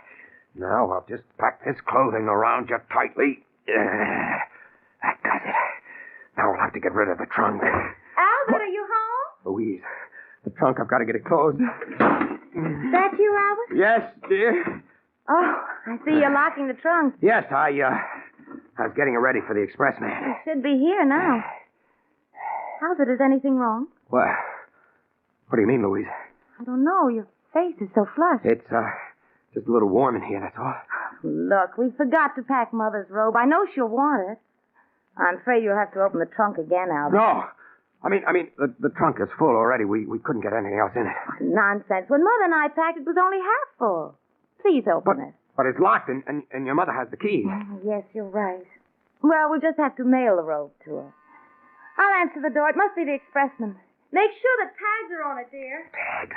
I can't go to her home. If only I had time to think. Wait. Yes, that's the only thing to do. I'll make out new tags. The expressman's backing his truck up the door, Albert. Have you got the tags already? I'm just finishing them. Yeah. They're all ready, dear. Well, let me see if you have the address right. Sometimes you're so forgetful. Now, Louise, you needn't bother. Of course the tags are made out right now. Stand aside. I'll carry the trunk to the door. Well, let the expressman do it, Albert. That's what he's being paid for. And I really do want to check the address on the tag. Now, Louise. Oh, please, Albert. I'm just playing safe. But these tags are addressed to Mrs. William Smith, 345 Wood Street, Las Vegas. They are? They certainly are. What were you thinking of? I don't know, Louise. But I'll change them. You just go on and let me tend to it. Indeed, I will not. You let the expressman in, and I'll tend to the tag. If I left it to you, Mother's trunk would probably go heaven knows where and never be found again.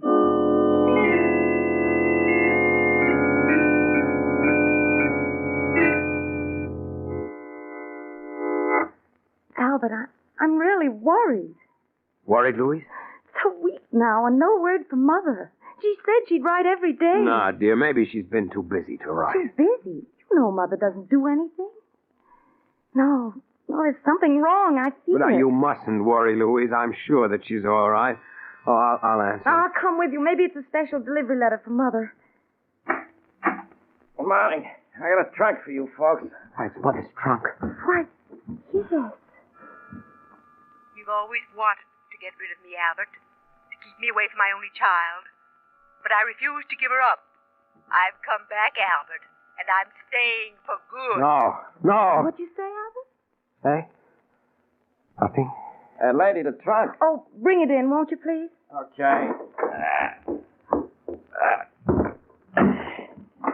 There you are. I don't understand. Why should Mother send her trunk back to us? Would you mind signing for Mr. Jordan? Oh, yes, all right. Here you are. Thanks. Bye. Albert, I can't understand why Mother shipped her trunk back to us, and without even writing a word about it. Well, I'm going to put an end to this guessing. What are you going to do? I'm calling Mother. Hello, operator? I want to put through a call to Ferndale, Pennsylvania. The number's 223. Yes, that's right. My number's Riverdale 7745. Thank you. Why bother phoning, Louise? I'm sure there's a letter on the way. I've waited long enough for one. Albert, why do you keep staring at the trunk so? What? Oh, was I? What's wrong with you, Albert? This past week you've been so jumpy. Oh, hello? Hello, Sarah. This is Louise calling. How are you? Oh, I'm fine, thank you. Is my mother there? What? Are you sure? So that's why you shipped the trunk back? No, thank you, Sarah. Albert, Sarah says that Mother never arrived home. She hasn't been there this past week. Was Sarah the one who shipped the trunk back? Yes. She thought Mother decided to stay with us longer and need her clothes. Albert, where can she be? Oh, Louise, I'm sure that she's all right. All right. She's been missing a week. How could she be? I'm going to call the police.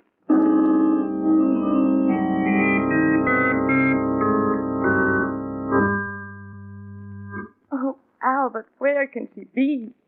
24 hours have gone by and the police still haven't found her. No, dear, it takes time. You must have patience. They're doing everything they can.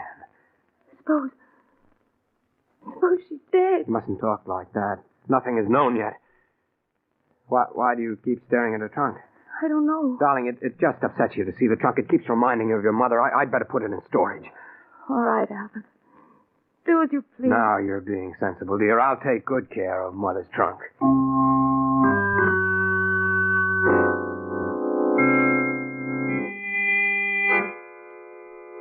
That very afternoon, Albert took the trunk to the express office. He shipped it away again, this time to a non-existent address in California. He also gave a false return address, so he was quite sure it would never come back to bother him again. Look, darling, I brought you some flowers. Here's a little present. Thank you, Albert. Very nice. Louise, your mother has been missing 5 weeks now. You can't go on this way. You'll have a nervous breakdown. Albert, where can she be? Why can't the police find her? Darling, if she hasn't been found in 5 weeks, I'm afraid there's no hope. Louise, you must resign yourself to her loss. Oh, I'll answer it, dear. You just sit here and rest. All right, Albert. Dad? Good evening. I got something here which I believe belongs to you. Belongs to me? Yes, a trunk. Trunk? Yes. Ever since it came into the depot a couple of days ago, I've been trying to locate the owner, and I've been having quite a time of it. Did a little checking and figured out it might be yours. You've always wanted to get rid of me, Albert, to keep me away from my only child, but I refuse to give her up. I've come back, Albert. Do you recognize it? No. Don't you know where the trunk goes? Well, no. It's come all the way back from California. Seems there wasn't any such address where this was shipped to. Surely it had a return address. Yeah, but the rain kind of washed it off. Until all you can make out now is Riverdale, New York. What makes you think it belongs here? Well, I sort of did a little detective work. The initials stamped on the trunk are HLR, and I looked it up in the phone book, and the only person in Riverdale with those initials lives here. I'm sorry, but you must have the wrong place. Where will you take the trunk now? Oh, it'll be put with unclaimed luggage. Then in a few months, it'll be sold for charges, unopened. Sold for charges? Yeah. You'd be surprised what you sometimes find in unclaimed trunks. Sort of like a grab bag game. Well, sorry to have troubled you. Wait a minute. What did you say those initials were? HLR. HLR? Why, they're my mother-in-law's initials. How stupid of me, of course. But, well, you just said it wasn't your trunk. Well, it isn't. It's hers. Her name is Heather L. Roden. Yeah, that was the only name in the phone book with those initials. That's why I come here. Well, it was an extremely clever piece of detective work. I suppose there's a collect charge on the trunk? Yep. Comes to $31.50 with the trucking. Well, I'll just put the trunk inside for you. Thank you. Well, we'd have hated to lose the trunk. Here's $35. Keep the change. Oh, say, thanks. Good night. Night. So you've come back again, as you said you would. Well, you haven't beaten me yet. Albert, who was it? Why, Mother's trunk. I thought it was in storage. Well, it was, dear, but they're closing the storage house. They brought it back. Oh, I see. Looks rather worn now, doesn't it? Albert, how do we know there isn't a letter or something in the trunk that'd give us a clue to Mother's disappearance? Now, Louise, you know that's ridiculous. There's nothing in that trunk but clothes. Oh, probably right, Albert, but just the same, I'm going to open it. But you haven't got the key to it. No, but I have half a dozen old keys on this ring. Possibly, just possibly, one of them might open the trunk. Well, here, let me have the keys. I'll see if I can open it for you. Oh, thank you, dear. Here you are. Just a waste of time, but if it'll make you feel better. This one doesn't work. Nope, nor does this one. Why, Albert, you're not even really trying. Here, let me... I tell you, it's no use. Well, let me try for myself. Oh, no, this key doesn't even... I told you so. Now, why don't you give up? Oh, this one doesn't either. You're only wasting your time. No, this one isn't any good. Perhaps this one will do it. Oh, no. None of these keys will open it. But in the morning, I'm going to get a locksmith to open it. I've got to see what's in that trunk. Perhaps it'll lead to our finding Mother.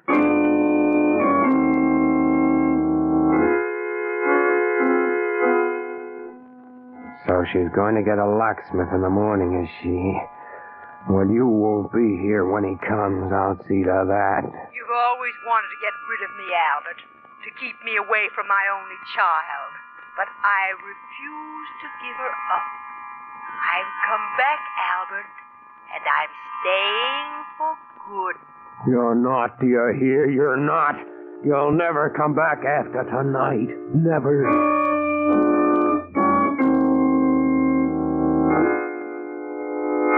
Pardon me, miss, but you store trunks here, don't you? Why, yes, sir. This is the largest storage house in New York. Do you wish to store that trunk you just brought in? Yes, please. May I have your name? Williams. John Williams. And the address? 313 Maple Street. Mm-hmm. What city, please?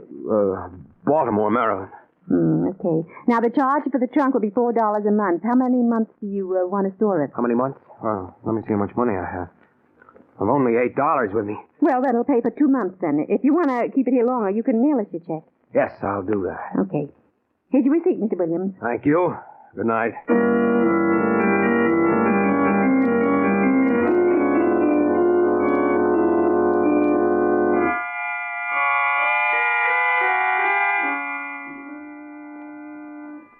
And so Albert got rid of the embarrassing trunk at last. For there was only one little hitch. Before he could send any more money, he lost the storage receipt, and he forgot the false name he'd given the storage people, so he couldn't pay for additional storage. But he knew they'd keep it at least a year. He was quite sure that it could never be traced back to him. So after a few months, he stopped worrying. Good evening, dear. How are you? I'm all right, Albert. Fine. Say, I bumped into George Horton and his wife on the way home, and they asked us to come to a charity auction that's being held tonight. That was very nice of them, Albert. Why don't we go, dear? Do you a lot of good. You haven't been anywhere for 6 months now. I know, Albert, and I've been unfair to you, haven't I? You haven't seen anyone in 6 months yourself. All right, if you like, I'll go to the charity auction tonight.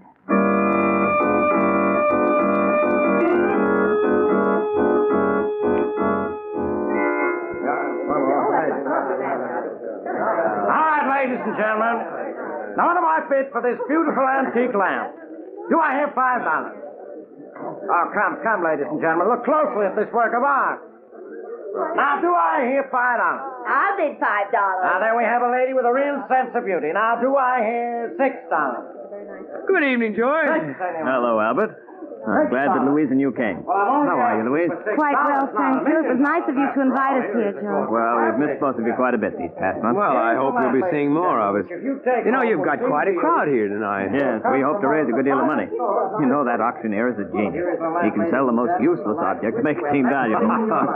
Well, we'll have to get in on the bidding. Hey, wait till you see the next item he puts up for sale. It's something I donated, and it's going to be quite a surprise. You were always good at that, George. Come on, let's move a little closer to the auctioneer. Do I hear 12? Do I hear 12? All right, I've got $11. Well, you're going to let this remarkable lamp go for as little as $11? All right, it's your last chance, ladies and gentlemen. Going at $11 once. Going twice. Sold to the gentleman in the tweed suit. And very fortunate he is. That lamp couldn't have cost more than $3 when it was new. Oh, now here comes something for sale that I donated. All right, ladies and gentlemen. The next item for sale is something so good that I'm tempted to enter in the bidding myself. Ladies and gentlemen, my assistant will remove that cover. And there you have the next bargain. A locked trunk. All right, ladies and gentlemen, study it well. Study it well, ladies and gentlemen. I'll give you a few minutes. Then we'll start the bidding. The trunk. No. No, it can't be. Yet it's the same size. It's the same color. The initials. The initials, that'll prove whether... No. No, they seem to have been rubbed off. You've always wanted to get rid of me, Albert, to keep me away from my only child. But I refuse to give her up. I've come back, Albert, and I'm staying for good. You are back. When I didn't send them any more money, they sold the trunk for charges. Yes, I've come back, Albert, and I'm staying for good. All right, here we are. Now, this is no ordinary trunk, ladies and gentlemen. It was donated to this auction by Mr. George Horton, who bought it at a storage house. He never broke the lock to examine the contents, preferring to save that wonderful surprise for the person who purchases this remarkable trunk tonight.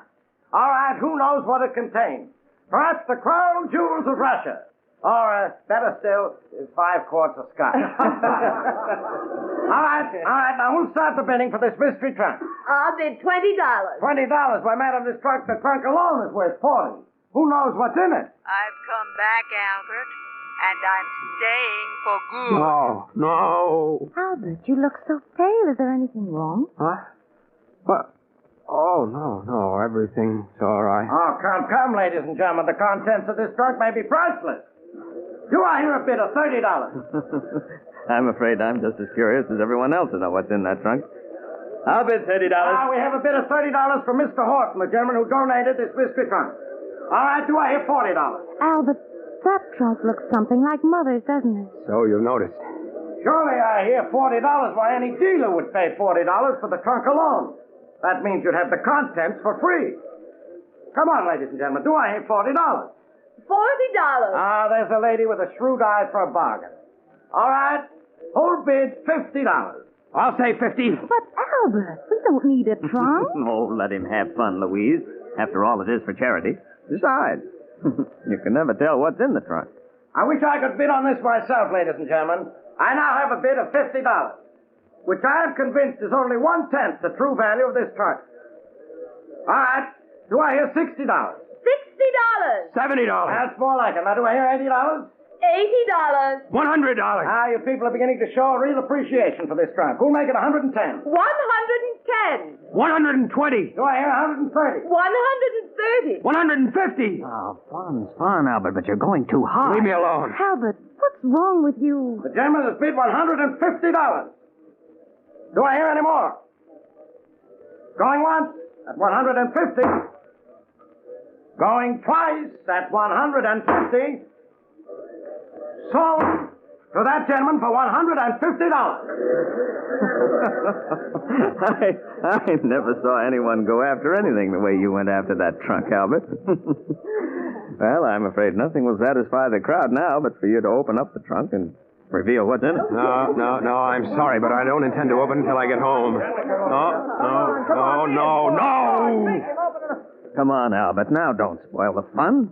It won't hurt to open it. I told you I wouldn't do it. No, I'm sorry, George, but well, I haven't a key to open it, and there's no sense in breaking the lock after paying $150 for the trunk. Well, maybe I can help you, Mr. Horton. Had some skeleton keys that'll open any lock. Here, I'll show you. We auctioneers always running into locked trunks. Oh, we'll certainly appreciate it. Yeah. I think this key will do it. Stop! You have no right to touch my trunk. I paid for it, and I don't want it open. Now get away from it. It's mine. Albert, what's wrong with you? Well, all right, certainly, if that's the way you feel about it. Come on, Louise. We're going home. Albert, you're acting so strangely. Why do you insist on dragging that trunk away now? Stop talking and come along. Well, all right, Albert. Albert, that trunk is pretty heavy. Don't you want me to give you a hand with it? I can manage it alone, thank you. Open that door for me, Louise. Albert, don't you think you'd better let George help you get the trunk down those stairs? No, I'm not going to let anyone touch this trunk. You've always wanted to get rid of me, Albert, to keep me away from my only child. But I refuse to give her up. I've come back, Albert, and I'm staying for good. Albert, do be careful on those stairs. I've come back, Albert, and I'm staying for good. Be quiet, you old hag. Be quiet. You haven't defeated me yet. I'll get rid of you if it's the last thing I... What happened, Mr. Hunt? He lost his balance on the stairs. The trunk was too heavy for him. Oh, Albert, speak to me. Albert. George, do something. I'm sorry, Louise. I'm afraid he's gone. Trunk crushed his skull. Hey, look, Mr. Horton. The fall broke the trunk open. There was nothing in it but a load of books.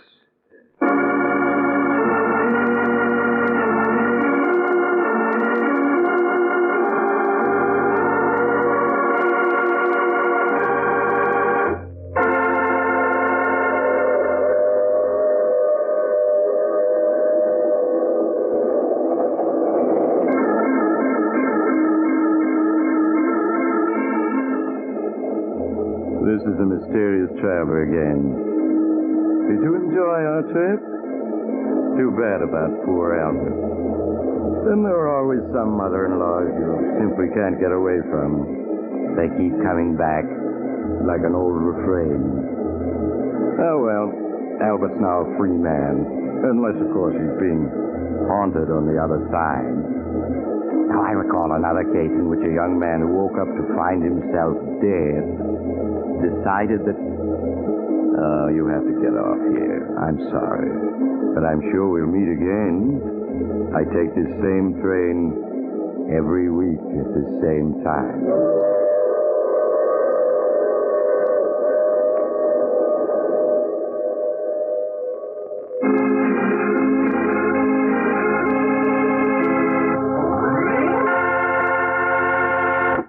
You have just heard The Mysterious Traveler, a series of dramas of the strange and terrifying.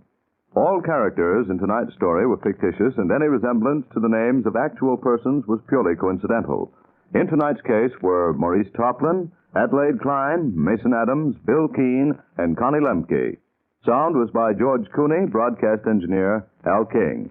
Original music was played by Paul Taubman. The Mysterious Traveler is written, produced, and directed by Robert A. Arthur and David Cogan. Listen next week to a tale titled Murder by Proxy. Another strange and suspenseful tale of the Mysterious Traveler. And now here's an announcement of interest to listeners of this program. Mysterious Traveler comic books are now available at newsstands everywhere. Carl Caruso speaking. This program came to you from our New York studios. This is the Mutual Broadcasting System.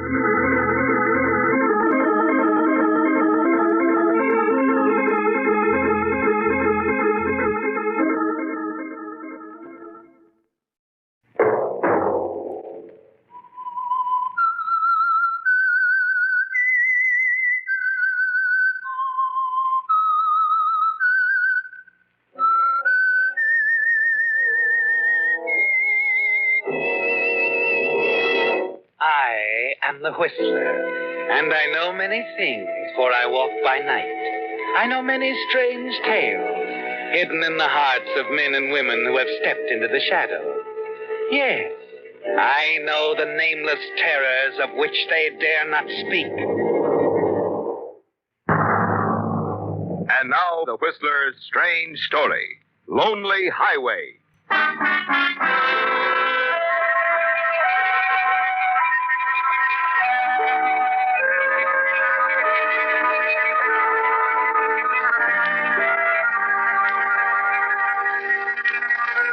As the lights of the heavy truck pierced the darkness, illuminating the lonely highway far ahead, the driver watched the rearview mirror almost as much as he did the road. The car, far back, was now gaining and honking its horn strangely. And as the car drew alongside, there was sudden recognition. The truck slowed down, ground slowly to a halt at the crest of a hill. The truck driver climbed down, and a tall man, Ted Mallory, stepped from the car that had been following. You are tall, aren't you, Ted? Tall, easy to look at, and ruthless.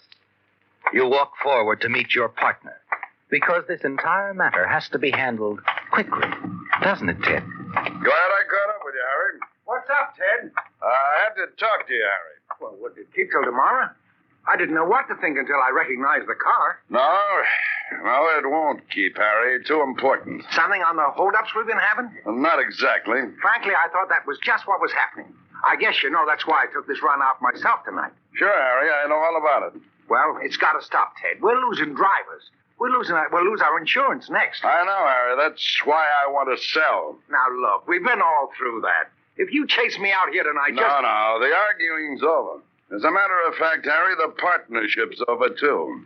What are you talking about? Just this. I'm tired of it. Tired of the business, tired of you calling the turns. So like I said, it's over. What are you... Hey, where did you get that gun? Well, never mind that, Harry. The important question is, how do I expect to get away with shooting you? It's simple. Just another gang robbery. You thought that's what it was yourself when I started honking the horn and waving you down. Yeah, but what's that got to do with it? Look, Ted, you can't pull off a thing like this. Oh, yes, I can. I got it all figured out, partner. Simple arithmetic. First, this.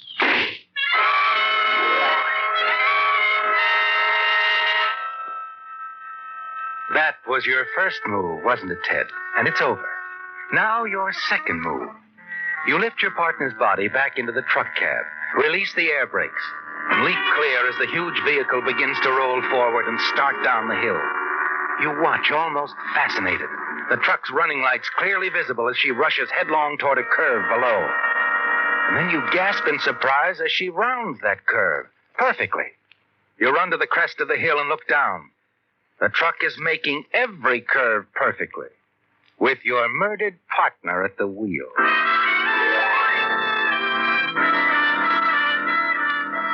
You hurry back to your car, get behind the wheel, and race down the highway. But it's no use, is it? There's no sign of a crash, no truck. It's disappeared, vanished into the night. There's nothing you can do but head back, fast, to your apartment.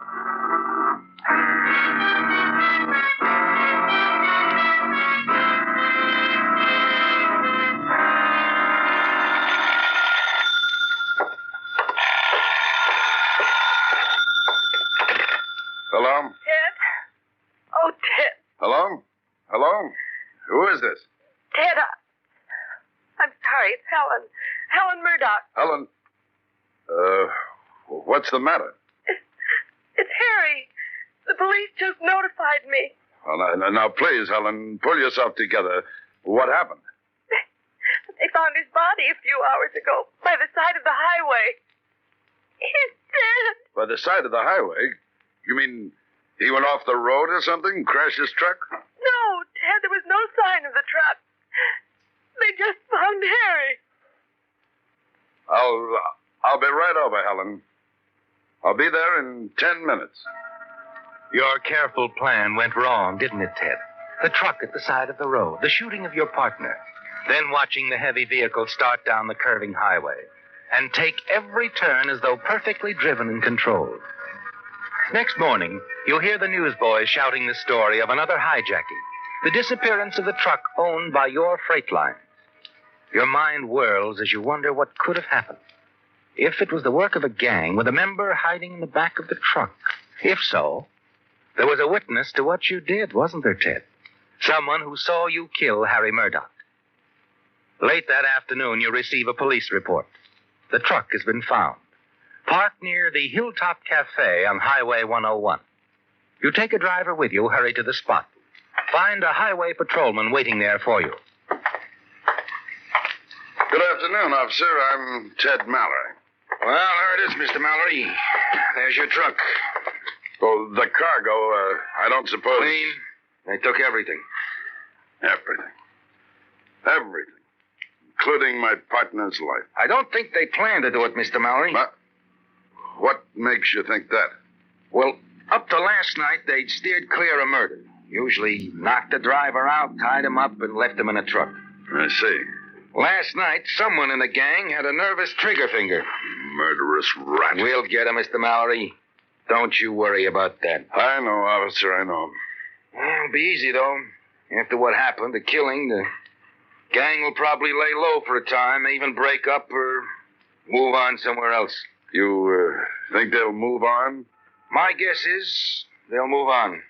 But as I said, Mr. Mallory, we'll find the man who killed your partner. You can count on it. We'll get him.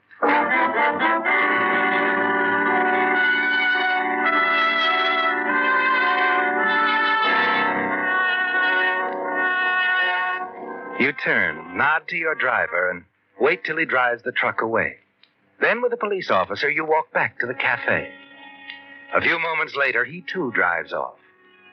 Inside, you sit at the counter having a cup of coffee, thinking over what the officer said.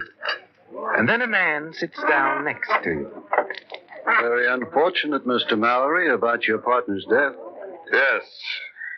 Thanks. It was unfortunate. Work of the gang, they say. That's right. Only we know different, don't we? What did you say? Don't get excited. Better put your cup down, Mr. Mallory. You're spilling your coffee. Much too good to waste. What are you driving at? Just this, friend. I was in the back of that truck. Oh, sure. It was the work of the gang, all right. The hijacking part. Nice haul. Only what? I just get a small share, you know, and it's a risky business. So now I'm in a new business. Legitimate. How do you figure? You worked it out for me, Mr. Mallory. Simple arithmetic. 1, you kill your partner. 2, I see you do it. 3, you are going to take over the lines yourself. Buy off Harry's widow for a song. And 4? 4? I'm going to let you do it. Only one little bit of addition there. You count me in, too. A silent partner in exchange for silence. Well, I guess I really haven't much of a choice, have I, Mr. Phillips. Lenny Phillips. Okay, Phillips. I'll talk to Harry's widow tomorrow. Make a deal. I thought you'd see it my way.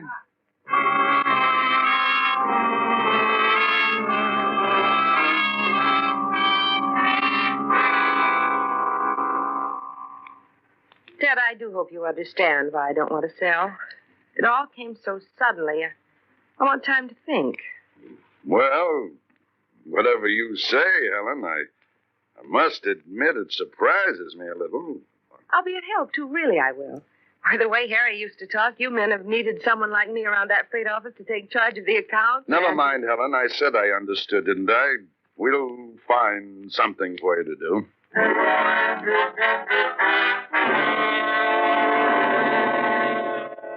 Again, the unexpected has happened, hasn't it, Ted? Helen Murdoch has turned down your offer to buy her out.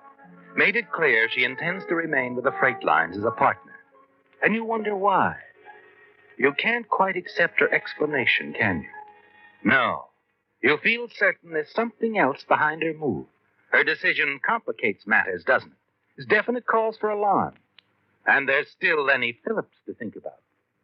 The following morning, Lenny walks into your office. Morning, Teddy. I just dropped in to see how you made out with Harry's widow last night. I didn't. What do you mean? I thought you had an appointment. Oh, I saw Helen, but she wouldn't sell. What? She turned down my offer. It's too bad. Maybe you better make her a more attractive offer, huh? It won't do any good. Maybe you'd better be a little bit more persuasive. Listen, Phillips, I tried my best. Try again. I will, but you got to give me time. What for? Oh, right now, Helen's sort of at a loss. Doesn't know what to do with herself. She wants to work around the office here, type, do some filing, anything to occupy her mind. I figure she'll get tired of the routine after a while and bow out. Meantime, what am I supposed to do? Sit around while she cuts into my profits? Not me. That's not the way I got it planned. This partnership is just between the two of us. 50-50. But I told you she won't sell. Like I said, you'll have to be a little bit more persuasive. You get rid of her. Hold it. Someone's coming. Morning, Ted. Oh, I didn't know you had anyone with you. Oh, that's okay, Ellen. Mr. Phillips is just leaving. Come in. Mr. Phillips, Mrs. Murdoch. How do you do, Mr. Phillips? Mrs. Murdoch? Sorry to hear what happened about Harry, your husband. He was a real guy. Real. Thank you. I understand you're going to take up where Harry left off. Stay with the line. Yes, I really don't know too much about the business, but I'm willing to learn. I do hope Ted will be patient with me. Oh, of course, Ellen, of course. Well, I've got to be shoving off, Ted. I got an appointment. Nice meeting you, Mrs. Murdoch. Thank you. Goodbye, Mr. Phillips. See you around, eh, Ted? Yeah, sure. I hope I didn't rush him away. No. He just dropped in to say how sorry he was about what happened. Was he a friend of Harry's? Yeah.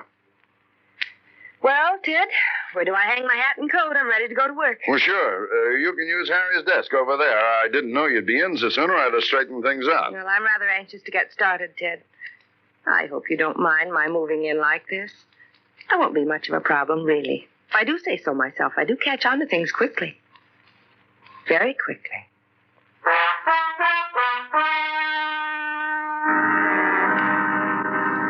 You spend the greater part of the morning going over the office routine with Helen. And as a week goes by, you notice she seems to become more and more interested in the work. You begin to wonder if perhaps you haven't been wrong about her, and the pressure on you lessens. But there's still Lenny Phillips to deal with, isn't there, Ted? Yes. Day after day, he telephones you, becomes more insistent that you get rid of Helen, buy her out. And you plead for more time. And then Lenny's calls suddenly cease. 2 weeks pass, and you wonder why you don't hear from him. Then one afternoon. Shall I get that, Ted? Thanks, Ellen. I'll get it. Hello? Hello, Teddy boy. I want to talk with you in private right away. I got news for you, and you won't like it. Oh? There's a bar not far from your office, Frank's place. I know, but look, It can't wait, partner. Come on over. Now. Helen, Yes?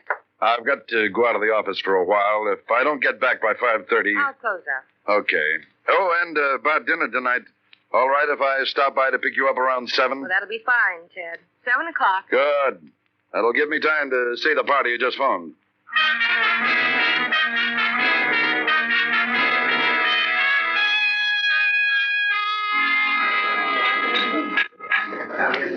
Okay, Phillips, what's on your mind? Sit down.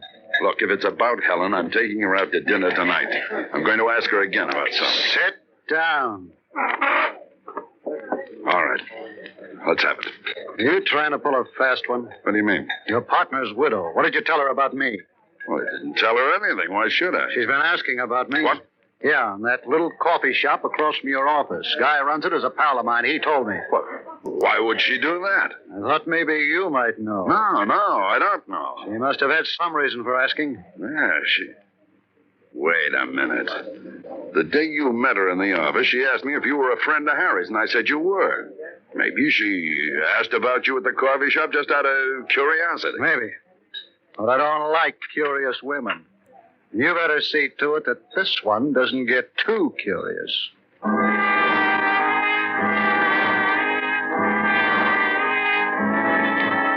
You'd almost made up your mind about Helen, hadn't you, Ted? Yes, you were finally prepared to accept her explanation. The reason she gave you for continuing as an active partner in the freight line.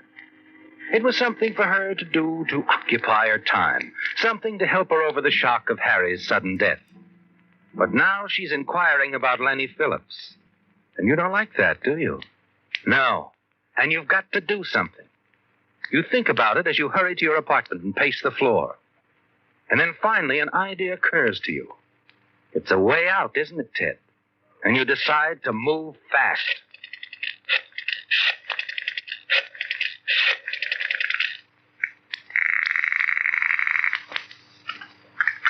Hello? Hello, Phillips. Ted. What's on your mind? Look, I think you're right about Helen.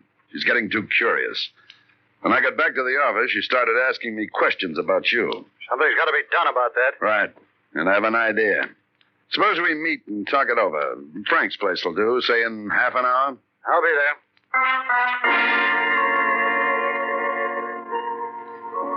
You've thought it all out very carefully, haven't you, Ted? Yes. But it isn't Helen that worries you, is it? Lenny presents a more serious threat, doesn't it? If Lenny Phillips were out of the way, no one could prove anything against you. 10 minutes later, you stand in the shadows across the street from his apartment building. When he comes out, you follow him around back to a small garage. As he opens the door, you move in quickly behind him and bring the gun butt down hard. And then you carry Lenny inside, prop him behind the wheel of his car, then start the motor. Then you hurry out, close the garage doors behind you.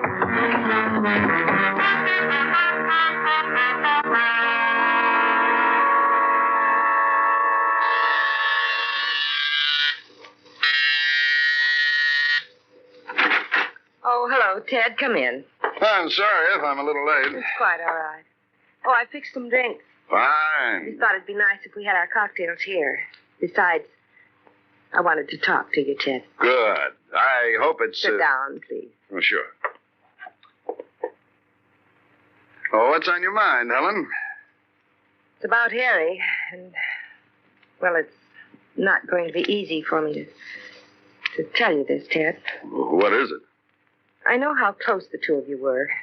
You started in together, built up a fine business. Harry was the best friend I ever had, Helen. He really wasn't, Ted. What? He was mixed up with a gang of hijackers, getting a cut from them. Harry? Yes, when I found out, I threatened to tell you about it, but he just laughed. He knew I wouldn't say a word. I can't believe it. Harry mixed up with that gang? It's true, Ted. And they killed him. Remember that man I met in the office some time ago, Lenny Phillips? Sure. What about him? I'm pretty sure he's the man who used to telephone Harry. Thought I recognized his voice. He's one of the gang. Phillips, one of Harry's hijacking gang? Yes. Probably knows who killed Harry, too. Maybe he did. Maybe that's why he came to the office to see you. What do you mean, Helen? To find out if he could how much you knew. If you suspected Harry was involved with the gang. You mean he was afraid Harry might have told me something about them? Yes. Have you seen him since? Why, no, I haven't. Ted, I think this is a matter we should take to the police. Don't you? I think you're right. I think you should tell them what you know and what you suspect. We've got to do all we can to find Harry's murderer. I'm glad you feel this way about it, Ted. We'll talk to the police in the morning. In the morning. All right, now, you said something about drinks. Oh, of course. All right, we'll drink a toast, Helen. To us. To the continued success of our freight line.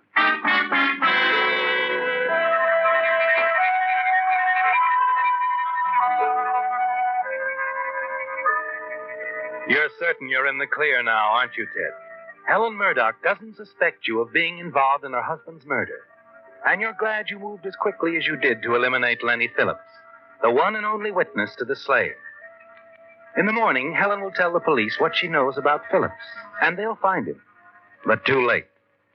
Yes, even now, as you dine with Helen in a famous downtown restaurant, you're certain your troubles are over. Shortly after 11, you return Helen to her apartment, and she invites you in for a final nightcap. A few moments later. Well, I wonder who that could be.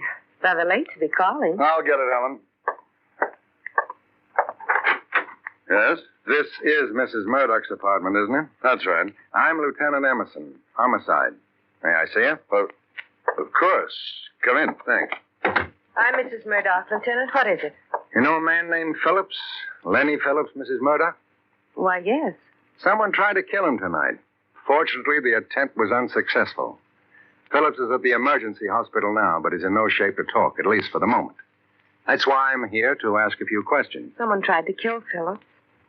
Do you have any idea who? We know who, thanks to the private detective you hired a few days ago. Private detective? You hired a private detective, Helen? Yes, to follow Phillips. I'm sure he was a member of that hijacking gang that killed Harry.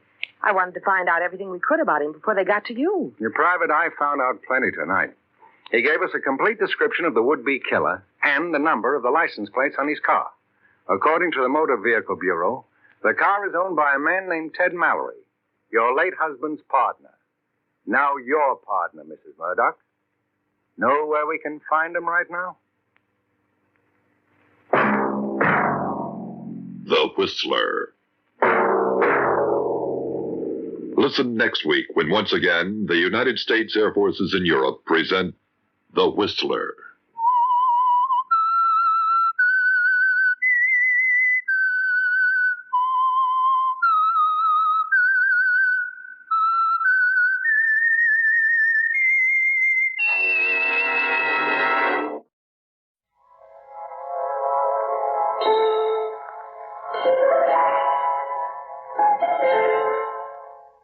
Man lives in a world of time and space. He lives in a spectrum of the universe. When he ventures beyond this limit, he is in the unknown, a realm where strange forces are brought into play. When man attempts to misuse these forces, he is sometimes destroyed. This is Macabre.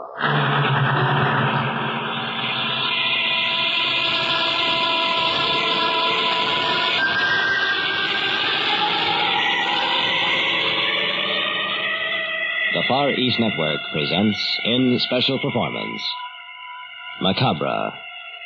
Tonight's story, The Midnight Horseman.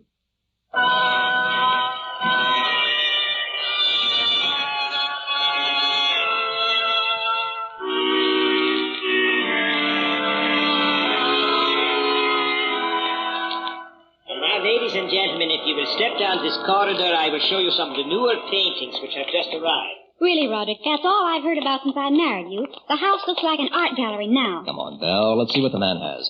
Jason, you and Ella with us? Yes, Rod. Thanks to you, I know every art dealer in town personally. Don't be so hard on the boy, Ella. Why, he shops for paintings as you would for hats.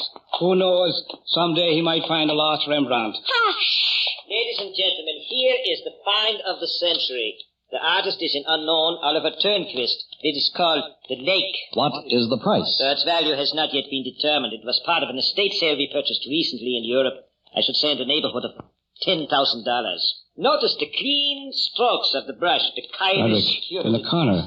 Do you see that? No. Where? The picture of a knight on horseback. What are you two whispering about? Yes, I see it. May we see the painting of the horseman? The horseman? Yes, the old canvas in the corner. Oh. The one with the knight. That's one. That really is not for sale. It shouldn't even be out here. Then why is it on display? It was part of the estate sale I mentioned. A very sketchy background, a painter unknown. I intended to repack it. Oh, Jason, he's trying to be mysterious to up the price. Does it have a title? Yes, the Midnight Horseman. Dates from the 13th century. What an ideal wedding present for you and Jason, Ella. Ghastly. Besides, he hasn't asked me. It is said that all Irishmen marry late in life. I'll get around to it, my dear, in time. May I have a closer look? I would prefer not to show this... Mr. Blum, we just want to look. Very well. But I cannot be responsible. You bring this on yourself. Don't let him stick you now, Roderick. That's an old gag. Here it is, ladies and gentlemen. A portrait, one that should never have been painted. An old canvas, 700 some odd years. I ask you to examine it quickly and then allow me to put it away.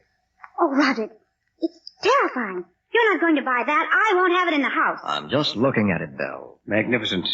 A black-hooded knight with a silver lance, seated on a white horse by it. It is supposed to have been posed by a knight about 1250 A.D. He was betrothed to the Princess Belinda when she was abducted and slain by a ruthless baron. Years afterward, he would search the inns by night in quest of the slayer. The legend grew. It was said centuries later that the flying hoofs of the Midnight Horseman could be heard searching the countryside for his beloved Belinda and the cruel baron. An interesting story, but I don't see why you should be so upset by it. You see, sir, the portrait's been in my possession about 10 days. And it's hard to explain, but it seems to be more than just a portrait. I am afraid of it. Fine showmanship. That lad, Mr. Collin. He's just raised the price by at least 10,000. Why, it's just awful. Sitting there with that black hood. He looks like a A hangman. Roderick, I won't have it in the house, and that's final. Good. I'll remove it from... Mr. Blum, what do you think, Jason? For some reason, I think the man is actually frightened by his superstitious ignorance. The painting is a masterpiece. Nothing else. Buy it if you can. I'll give you 10,000. Please, Mr. Linfield, you are a man of wealth, and I am but a poor dealer in the arts. Do not tempt me with I've got to have that portrait. 12,000. Don't do it, Roderick, for my sake. 15. My final bid. What do you say, Mr. Blum? A hard bargain. Very well, if you must. Good boy, Roderick. Good boy. I do so with reluctance. They say that man makes his own hell. I hope you haven't just made your own.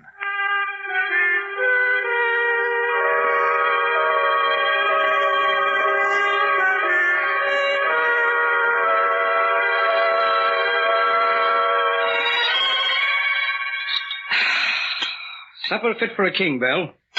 I'm going to hire that cook right out from under your pretty nose one of these days. I'm glad you and Ella could stay, Jason. Brinkley, Yes, sir. we'll take our drinks in the library. Very well, sir. You girls join us? Oh, no, not with that picture in there, we won't. Go ahead. We have plenty of girl talk to catch up on anyway, don't we, Belle? Come on, Roderick. It seems we're not very popular with the fair sex at the moment. Right, we'll see you later. Ah, wonderful girls. Wonderful. I may just marry Ella one of these days. Now, don't get carried away. What happened to the heat? Do you feel a chill? Since you mentioned it, yes. I'll have Brinkley check it out when he brings our drinks. Now, let's examine the prize. Where did you put it? It's already hung over the fireplace. A magnificent find. Oh, you stole it at the price. There he sits, a hooded knight in black armor, poised, waiting. I see what the art dealer meant. Look, Roderick, at the lance he carries. I can almost understand Blum's feeling that he's more than a portrait. Yes. At any moment, you expect him to hurl the lance. There's something about it, Jason. Take the hood. Can't see his face, but his eyes seem to burn right through. Yes. That proves my suspicions. Roderick, I think I know what's wrong with this portrait. Shall I serve the drinks, sir? Yes, Brinkley, bring them in. Brinkley, is there anything wrong with the heating system here in the library? Why, no, sir. Then why is this room so cold? Strange, sir. It became this way shortly after you returned from the city today. I see. Thank you, Brinkley. That'll be all. Yes, sir. What do you make of that? My boy, I'm going to spend the night by the portrait. I'll need my notes. They're in Ella's car. And your books on the occult. Jason, you about ready to leave? We've taken up these people's whole day. Ella, I'm not going with you tonight. What?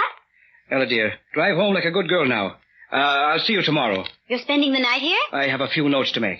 Jason Van Horn, you're heading for trouble. I'm psychic, you know. There's something wrong with that portrait. I'm warning you to leave it alone. Ella, will you go home? Ella, will you go home? Who do you think you are anyway? Well, let me tell you, it's just as well I didn't marry you. Take my notes out of the car before you leave. She's a spirited little devil, isn't she? I think you should go with her and forget the whole thing. Roderick, my boy, leave old Jason alone now. I promise you that by morning we'll have some news. We'll know exactly why they're all afraid of the Midnight Horseman.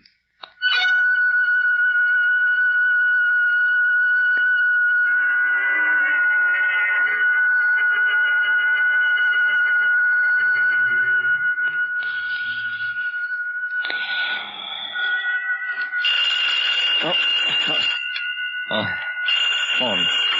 Oh, who's that? Hello? It's the middle of the night. Who is it? Hello? Roderick? Yes? Sarah. Oh. You, want to talk to Belle? Please, may I? Yes, just a moment. You, Belle. Thank you. Ella, are you all right? What's wrong? Is Jason still there? I guess so. We left him down in the library after you left. Why? Ye God, what's eating her? Ella, is there anything wrong? It's hard to explain. I get those feelings. I don't understand them myself, Belle. Jason's in trouble. Please ask Roger to look in on him. Why, of course, dear. Now, don't you worry about a thing. I'm sure he's fine, but we'll check just to make certain. Oh, thanks. Go back to sleep, dear. I'll call you tomorrow. Sure, thanks again. Good night. Good night. Now, what the devil was that all about? Ella's worried about Jason. Maybe you'd better go down and see if he is all right. What could happen in the library? He's probably asleep. Rod, would you mind looking? I told her you would. I think it's high time she married Jason. Getting more like an old maid every day. Oh, Rod. All right. I'll go down to humor both of you. Guess I have to agree. The picture is causing too much trouble. Maybe it had better go.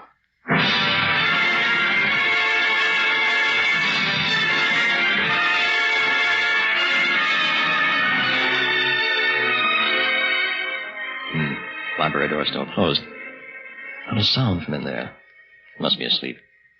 I'll knock quietly on the door. Mr. Van Horn asked not to be disturbed, sir. Brinkley, what are you doing up? I have an upset stomach, sir. I went to the kitchen for a remedy. Did you check on Mr. Van Horn? No, sir. As I said, he asked not to be disturbed. When did you retire? About 11, sir. To your knowledge, is he still in there? Yes, sir. I have heard nothing since you left him last evening. Mm-hmm. Well, we'd better have a look. Jason? Jason? Jason? Are you in there? Perhaps we should go in, sir. Yes, Brinkley, perhaps we should. Strange. There seems to be no heat in the library. No light either. Don't turn it on yet. Although it shouldn't be off if he's working. Look around. Can you see him? No, sir. Something peculiar here. Jason! The portrait. It's no longer over the fireplace. Brinkley, by the hearth. Shadow. Yes, I see it. It's sitting on the floor. Does that look like Jason to you? No, sir. Quick, the light. We may be too late. What? It's Mr. Van Horn, sitting on the floor in front of the portrait. His eyes are open, sir. But he doesn't move. Is he dead, sir? We'll see. Pulse is all right. No? Some kind of trance. Jason, snap out of it. Wake up. Perhaps if we turn the portrait around, he seems to be staring at it. Go ahead. Try it. There, sir. Yes. He's stirring. What's the matter here? Get us some brandy, Brinkley. Yes, sir. And remember, not a word of this to Mrs. Winfield. I quite understand, sir. Roderick, I thought I told you... What time do you think it is? Why, just a little after midnight. Now, what was that? It's nearly 4:30, Jason. I see. Thanks, Roderick. You were staring at the portrait. Apparently, among its accomplishments is a strong hypnotic power. What did you find out? No wonder Blum didn't want to sell. He also knew the truth. Meaning? My boy, this was painted by a medieval alchemist, or a man with occult powers. An entire ritual is depicted in symbolism. I've copied it down on paper, see? What does it add up to? Just this. Give me a day to correct these figures. Tonight we'll perform an experiment that has waited through 7 centuries for fulfillment. What are you talking about? Roderick, lad, if I can duplicate this ritual faithfully, tonight, right here in the library, we may stand face to face with the real Midnight Horseman.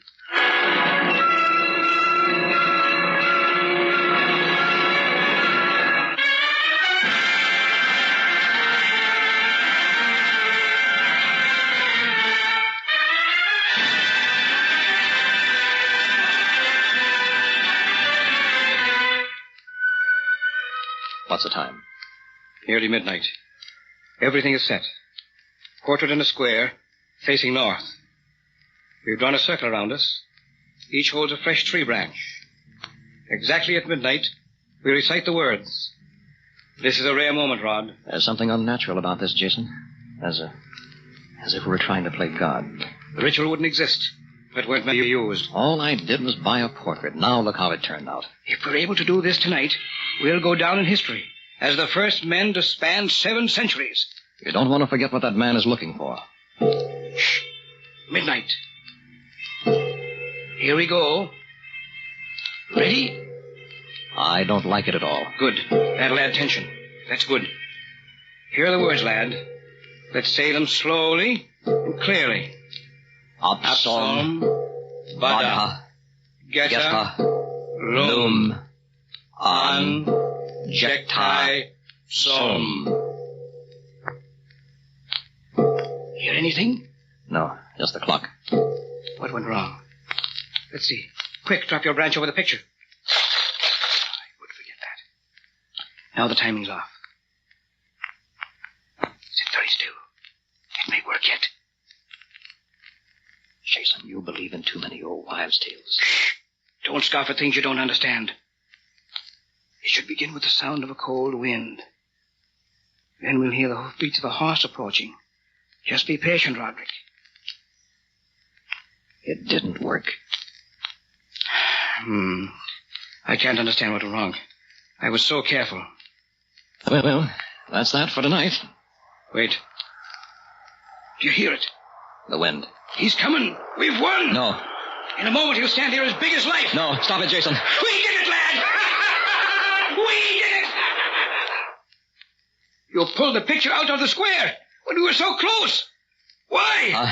I couldn't go through with it. It's unholy, Jason. We shouldn't be doing this. Lad, I'm disappointed in you. Now we'll have to pick another night. Start all over again. I'm sorry, Jason. You can try again tomorrow if you like. Busy then. Have to wait till the day after. Okay, the day after. All right, at least we are certain now. It's just a question of time until we meet the man.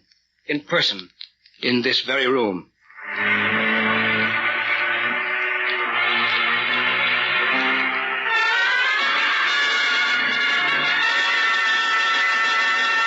Brinkley, there's no reason for you to remain up. Yes, sir. It's quite cool in the library.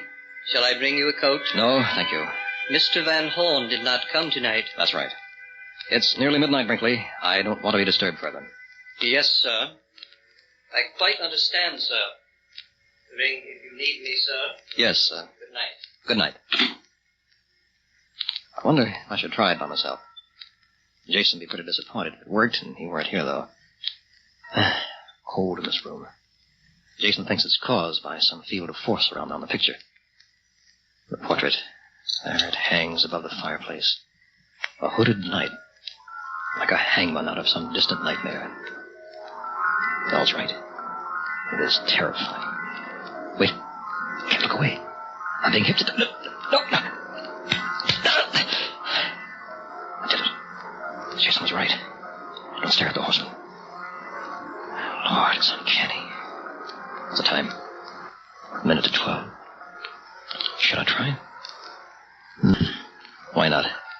Have to hurry, though. Take the picture down. Place it on the floor.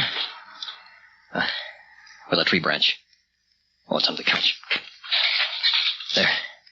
Now, draw a square with it around the portrait. Okay. And circle around that. Picture faces north. Now, what did I forget? Something else. Oh, yes. Draw a big circle around the picture and me. Okay. She just made it. The words. What are the words? Lost them. Oh, no, I was so close. Wrote them down. There must be somewhere. But where? Be too late in the moment. Must be recited at midnight. A pocket. That's it. That's it. Here they are. Quick. Read the words. Apsam Vadha Betha Lum An Jektai Som. Next. Throw the branch on the portrait. There. The wind. I don't hear it. What did I do wrong? I didn't leave out a thing. It's supposed to work. Might as well gather the stuff up and put it back, I guess. Wait. Wind. I did it. Hey. The room seems wavy. Eyes playing tricks on me. Horse. Slanted like a galloping hooves. He's coming. Midnight horseman. He's heading right for this room. Oh, the room is so wavy. Field of force in the portrait. Shall I stop him while I can? How do I know he won't kill? I can pull the picture out of the square and stop him. What should I do? Belle! Rod! Oh, Rod, darling. Are you all right? Are you all right? Belle, you spoiled the whole thing. I was looking outside and I heard everything. Please, darling, stop this while you can. I'm so afraid. I thought you were asleep. You weren't supposed to know anything about it. Oh, what you're doing is evil. But I haven't done a thing yet. You can, and would if I hadn't stopped you. Belle, I'm confused. I haven't seen a thing. All that's happened is the sound. Oh, well, lucky that's all that happened. I'm sorry, darling. Here, dry the tears. Promise me, Rod. Promise me you won't try it again. I can't. Oh, you'll be sorry. Make a deal with you. First, I want to see you smile, though. No. Yes, come on. A big one. Oh, Rod. Hold me close. That's better. Poor little girl. You were frightened. Make a deal with you. Okay. What is it? Tomorrow is Friday. Jason's coming over tomorrow night. We'll try once more. And this time, if it doesn't work, we'll quit. What if it does? Are you game? Oh, Rod. I've got to find out. How about it? I'm against it. But if you must... Well, I want to be here with you. Check. Just one more time, then. I've got to find out if the Midnight Horseman can be brought into being.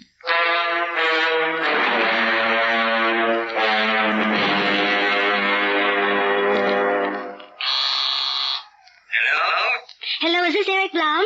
That's right. I'm Miss Ella Case. It's about the portrait you sold Roderick Winfield. It's quite late, miss. They've read some kind of symbolism in it. What? That's the reason I didn't want to sell it. Are you certain? Some rich, I believe, they perform at midnight. Where? At the Winfields. For all I know, they may try again tonight. Good Lord, it's 11:30. What is your address, Miss Case? 246 Maple Drive. Not a moment. We'll just pick you up in 10 minutes. If they bring that man back, I wouldn't give a nickel for their lives.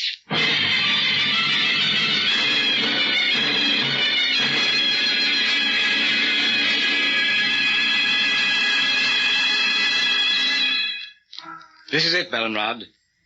Nearly 12. This time we go all the way. I'll let the servants off tonight so it won't be disturbed. Good. Are you ready, Bell? Yes. Get it over, Jason.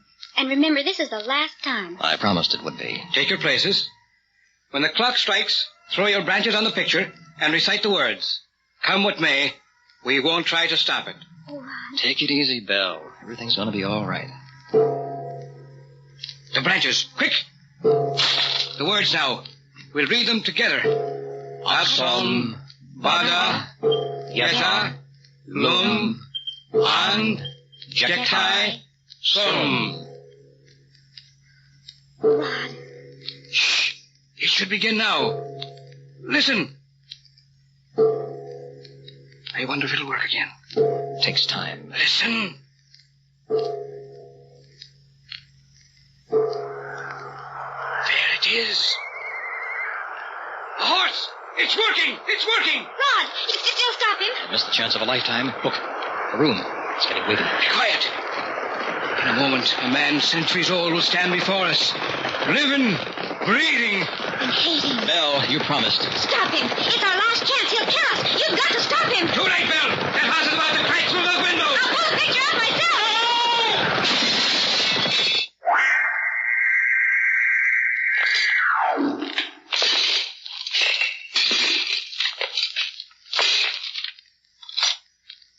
Just like the portrait. Black armor. Black hood. Silver lance. The Midnight Horseman. My dreaming. What? He's pointing the lance at me. Thou hast fulfilled the prophecy. Know ye, I have found the beloved Belinda. He's taking Bell. No! Thou knowest me well, Baron, without the hood. He raised the hood. No! Not you! Death to thee, Slayer! Not the lance!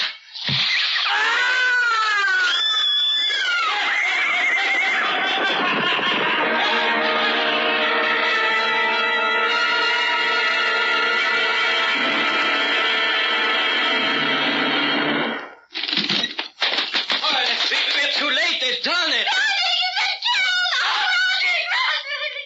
Broken windows. Yes, he's been here. Look! The portrait! There's a change. The lance, it's missing. Good Lord. Buried in Roderick's heart. There's only a little hole. But where are Jason and Bell? The answer is in the portrait. Let me see. There's a girl riding behind the horseman. Bell. It's Bell! Yes. And the hood is now missing from the horseman. You can see his face. It's Jason.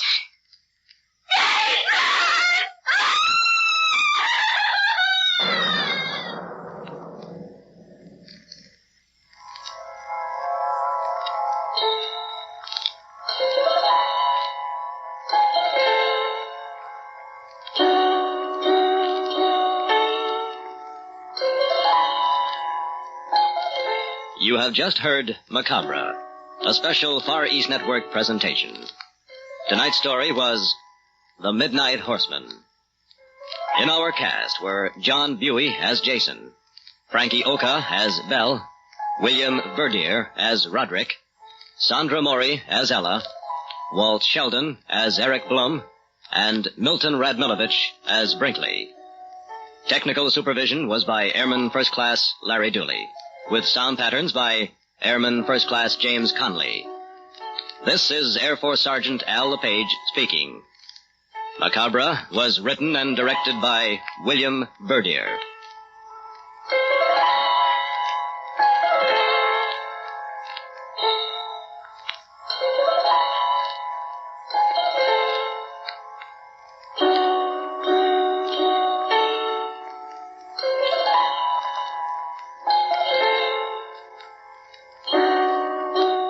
Macabre comes to you each week at this time through the worldwide facilities of the United States Armed Forces.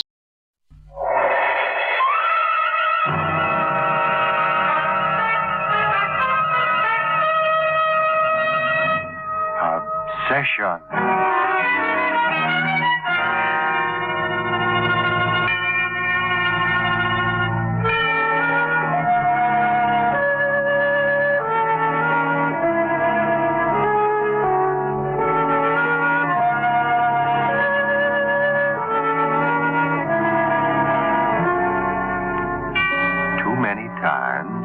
Money has been given the highest priority as the root of all evil.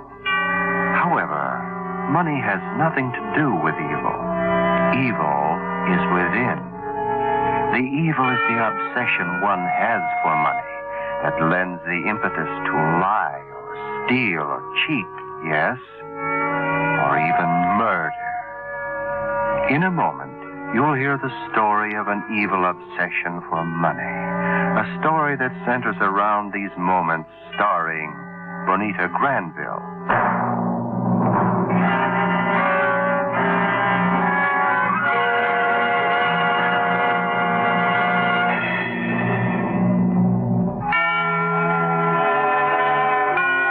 This is the story of Cousin Charlie, a man who refused to die. Not knowingly, of course, for what man has that conscious right?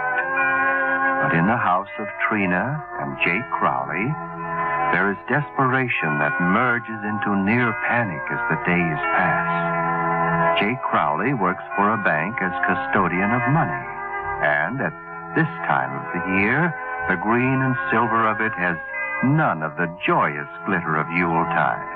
For to Jake Crowley and Trina, money is an obsession. $321.17 won't buy anything. That's all that's left, Trina. How much was it to begin with, Jake? Almost 10,000. 10,000? Where has it gone? Where do you think? You wanted a new car, didn't you? You insisted on that trip to Tahoe last summer. You asked for this house, didn't you? Oh, so I was the one at fault. I spent the money. I suppose the next thing you'll be saying is that I instigated the whole affair. Oh, listen, Trina, we won't get anywhere this way. We've got to figure a way out. I need your help. When are the bank examiners due, Jake? Next Tuesday. But can't you cover up some way? Isn't there something you can do? Not a thing. Since that new manager's been in, I haven't had a chance. Oh, Jake. Why, I don't know what to say. It's... The word's larceny, Trina. Grand larceny.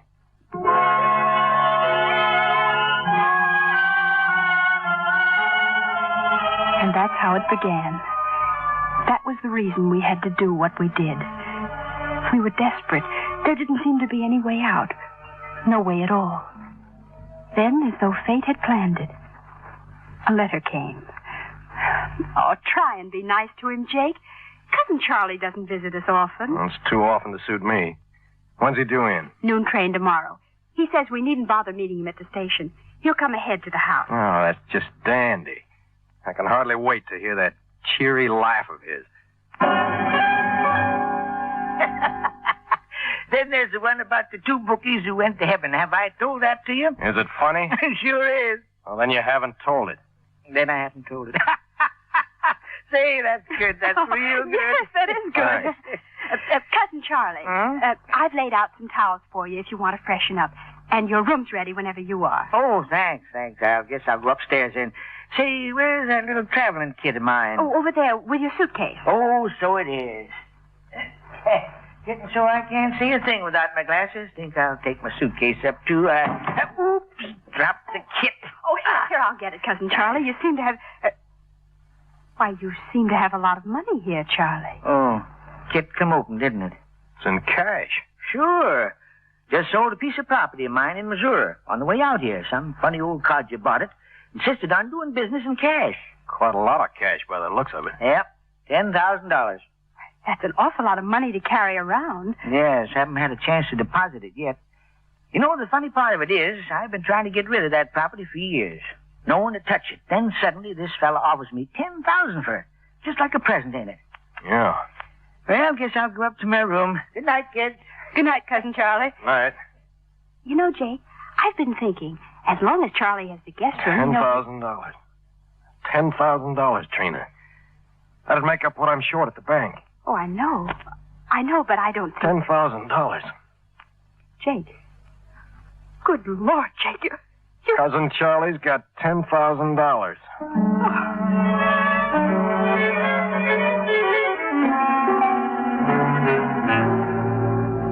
Trina, you remember Charlie saying he couldn't see very well without his glasses? Yes. He's always been quite nearsighted. All right. One of us has to get our hands on those glasses. We break them. Make it appear accidental, of course. Then? I've typed this note. We'll find some way to get him to sign it. He won't know what he's signing if he can't read it. What are you going to use for the... Potassium cyanide. The encyclopedia says 5 grains are fatal. I can buy it at a photography studio in town. They use it for developing pictures. That way I don't have to sign for it. Oh, Jake, I'm frightened. No, you're not. You're not, Trina. You understand? When people get frightened, they get caught. And you remember that. But if Charlie should suspect anything... If Charlie should what? Oh, Charlie. Good morning. My ears are burning. What was you saying about me? Oh, nothing at all. Oh, yes, you were. I heard you. Heard what? Heard you mention my name. Come on, what's the secret? Oh, well, I was just telling Jake if he could fix the water faucet, well, maybe you could. Would you try before you sit down to breakfast, Charlie? It's stuck. Well, sure thing. Regular handyman, that's me. Which one is it? Let's see. Doesn't seem to be anything the matter with... Oh, dear, I've splattered your suit, haven't I? I'm so sorry. Here, take this dishcloth. Now, let me have your glasses. I'll dry them. Oh, that's all right. I can do it. Oh, no, let me. Oh, dear, look what I've gone and done. I've broken your glasses. Yes, and my only pair. Oh, I'm sorry, Charlie. I'm terribly sorry.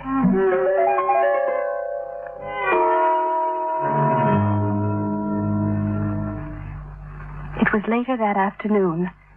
Jake had gone to work, and Charlie and I were on the sun porch. I had but one thought. How was I to get him to sign that note? Then, as if in answer to my question, an article in the magazine caught my eye. Here was the solution. And so simple. Cousin Charlie. Here's an interesting article. Yeah? It's about the different specimens of handwriting. It says that your entire character can be determined just by the way you sign your name. Yeah? Uh-huh. And it says if you circle your I's instead of dotting them, you're an extrovert. And if you don't cross your T's, you're an introvert. What are you, Charlie? An extrovert or an introvert? Oh, I don't know. Anyway, I don't go for that handwriting stuff. It's all a lot of bunk. Oh, maybe it's not. Oh, they have a chart here that explains the whole thing. Here, write your name and let me see if I can analyze your handwriting. Oh, no, Trina. I think I'd like to take a walk. Oh, it'll just take a second. Oh, some other time. Oh, now, Charlie, don't be a stick. Here, use my pen. Write your name on this piece of paper. All right. Here. Now, are you satisfied? Uh-huh. Yes. I'm satisfied.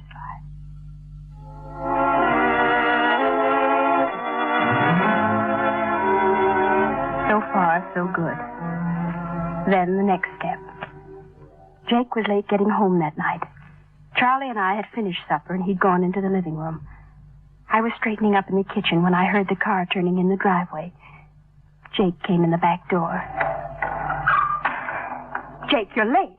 Where have you been? The stores were jammed. I had to wait forever at the photography studio. I was worried about you. I'm sorry. Well, you could have called. I said I was sorry. You don't have to take my head off. Did you get it? Yeah. Did you get... Here. Oh, Trina, you're wonderful. I was afraid for a while. Here comes Charlie. Trina, Oh, Jake, finally got home, huh? Yeah. Well, I just come in to say good night. Oh, are you going to bed so early? Yep, gotta get my beauty wings. Well, good night. Good night, Cousin Charlie. Hi, Charlie. Charlie. Yeah? We're just getting ready to fix some tea, weren't we, Trina? What? Oh, yes, we were. Why don't you join us in a cup before you turn in? No thanks, I don't think so. Well, then maybe Trina can bring you up a cup after you get to bed. Help you to sleep. Well, okay. Bring it up when it's ready. Night. Night. What's the idea of the tea? Trina. You mean now? Sure, it's perfect. Can't you see? I'll put the water on. Oh, Jake, let me see that note again. What's the matter with you? You've seen it? But we might have left something out.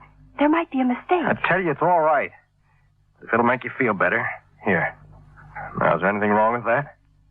No, I guess not. Then put this in his cup. There's 10 grains here. All right. Wait, Jake. What's the matter now?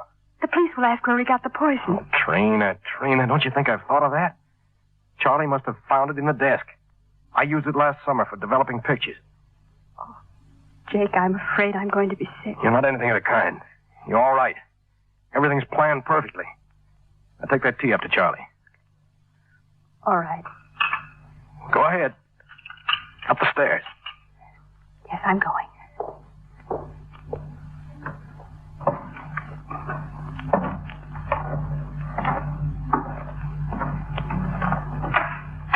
Yes, Trina? Here's your tea, Cousin Charlie.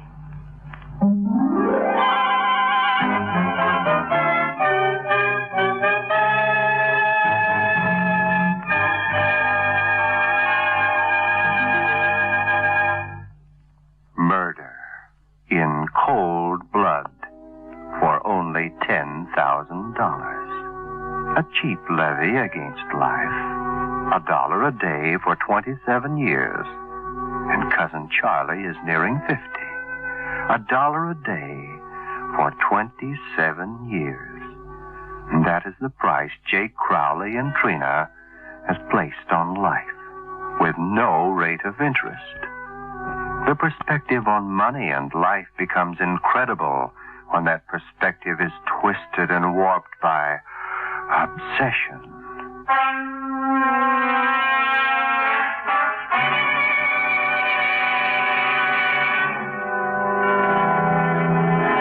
Back now to our story starring Bonita Granville. It is the following morning after solicitous Trina took Cousin Charlie a cup of hot tea. A cup of tea loaded with cyanide. A lethal charge sufficient to kill many Cousin Charlies. And perhaps this morning, Cousin Charlie lies sprawled in the guest chamber in the horribly contorted paroxysm of death. At least, that is the burning hope of Jake and his wife, Trina, as they recount their evil conspiracy in the breakfast room downstairs, their voices hushed by the tense mute of a desperate obsession. I don't want to go up there, Jake. I just can't. All right, you don't have to. Let me have the suicide note. I'll take it up and put it on the lampstand. Must we call the police this morning? Of course. But there's nothing to worry about. We simply tell them I went upstairs to call him for breakfast and found him, well, that way. Jake. Listen, Trina, I was thinking last night. There may be more than 10,000 in this for us. Charlie's a rich man, isn't he? I think so. And you're his only living relative, aren't you? Yes. All right, he's almost certain to have mentioned you in his will. Do you realize what that means, Trina? We'll be rich. Rich? Oh, Jake, it must be wonderful to be rich. You said it. Trina, we're both alike. I think that's why I love you so much. And I love you, Jake. I always will. Well, good morning. My Cousin Charlie. What's the matter? Nothing. Here's that cup of tea, Trina. Oh. I must have fallen right to sleep last night. Didn't get a chance to drink it. Thanks anyway. Oh. Well, come on. What are you staring at me for? Well, what do you got for breakfast? Breakfast? Oh, breakfast. Eggs. Fine. Say, how about dishing me up a platter? I'm kind of in a hurry. Thought I'd go into town this morning and get a pair of temporary glasses. Oh, yes, I'll fix you something right away. Oh, say, I meant to tell you. I used the phone in my room for a long-distance call yesterday. Hope you don't mind. Oh, no, of course not. Had to call my foreman at one of my ranches. We're going to enlarge. Finally got an okay with some building material. Figured on going up to look it over day after tomorrow. You told the foreman you'd be there day after tomorrow? Why, yeah. Sure. Say, how about them eggs? Oh, sorry. Right away, Cousin Charlie.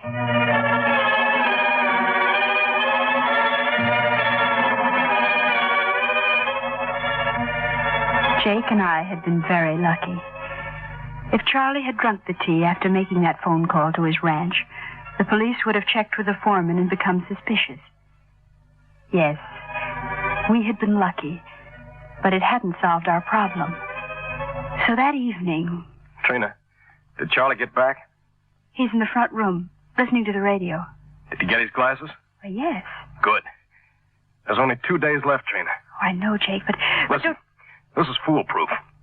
We'll tell him there's a package for him in town that he must sign for personally. We'll loan him the car. How does The that... skid chains are off, and the roads are slippery with snow. I've loosened a bolt in the master cylinder of the brakes. Before he reaches town, all the hydraulic fluid will have leaked out. You mean the brakes won't hold? Call Charlie. Oh, no, Jake, I can't do We haven't much time. Call him, Trina.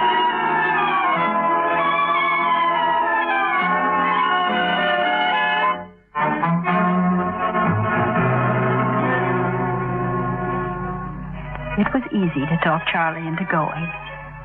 And as the front door closed behind him, I felt relieved, exhilarated. I stood by the window listening for the car motor to start. I didn't hear it. Instead, I heard a voice calling. Trina! Jake! Come here, quick! Why, it's Cousin Charlie. Sounds like he's on the porch. Open the door. Charlie, what's wrong? I slipped on the steps. Oh. Don't seem to be able to get up. Here. Give me a hand, will you? Yeah, here. Oh. Be careful. Let's get him into the house, Jake. Yeah, all right. Take it easy, Charlie. Come on.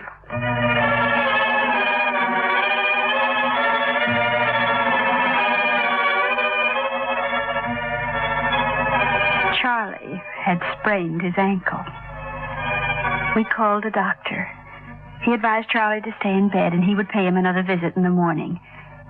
Jake found an old cane he had used when he had had a foot infection.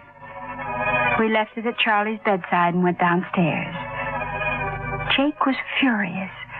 The thing was getting to be an obsession with him. I don't care, Trina. I don't care what's gone wrong. We can't wait any longer. We can't. We won't be able to do it, Jake. You can see that. It just wasn't meant to be. It was meant to be, all right, and it's going to be. Oh, no. Don't you realize, Jake, there's something bigger than you or me. There's nothing bigger than you or me. Listen, you've kept up the insurance on the house, haven't you? Why, you know I have. All right. This time we'll do it. There's plenty of kerosene in the basement. We'll burn this house to the ground and Cousin Charlie with it. Oh, you can't. We'll be in the garage, understand? We won't notice the fire until it's too late. Charlie started it with a cigarette, accidentally. He was smoking in bed. But he's crippled. He'd never be able to get down the stairs. Well, of course, that's the idea. Oh, no, we couldn't do that to him. We can and we will. Oh, Trina, we've gone too far to stop now.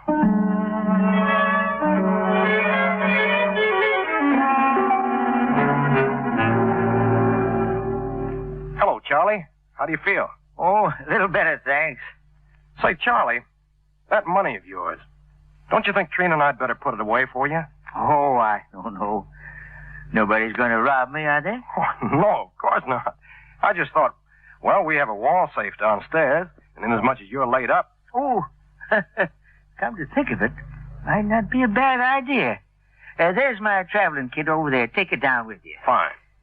Say, What do you got in that can there? Oh, it's kerosene. We were just going down to the furnace. Thought we'd heat your room up a little for you. Oh, thanks. Oh, dear, I've spilled it. I'll get a cloth and clean it up right away. Oh, don't bother. It'll dry up. Well, if you're sure you don't mind. No, it's okay. Here's a package of cigarettes, Charlie, in case you'd like to smoke. Oh, well, thanks. You better keep 'em. I don't smoke. You don't smoke? No, sir. Oh, that's right. I forgot. Come on, Trina. We'd better go downstairs.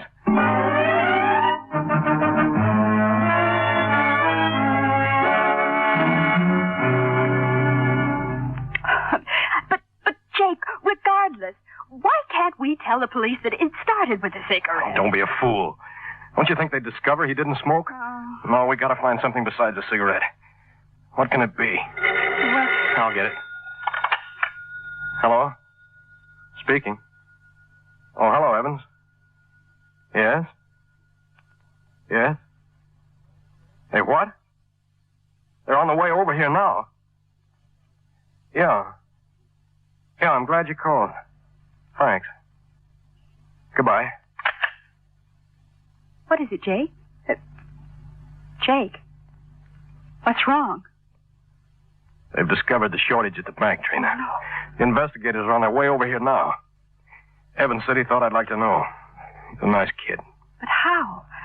I thought the bank examiners weren't due until... I don't know how. Trina, you said you loved me. I do, Jake. Heaven help me for it, but I do. We'll run away, you and I. But supposing we're caught... Well, we'll be caught if we stay here. Trina, we've got Charlie's 10,000. Maybe we'll be able to start again somewhere else. Oh, do you think that this is the right... Will you come with me, Trina? Yes. Yes, Jake. I'll come with you.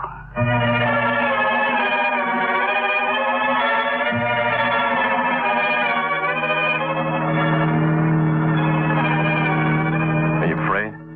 No, not anymore. They're probably at the house by now. Jake, do you have to drive so fast? Well, they'll be looking for us pretty soon. But you're doing almost 70 and the roads are... Jake? What's the matter? Jake? Good Lord, Jake! The brake! The brake!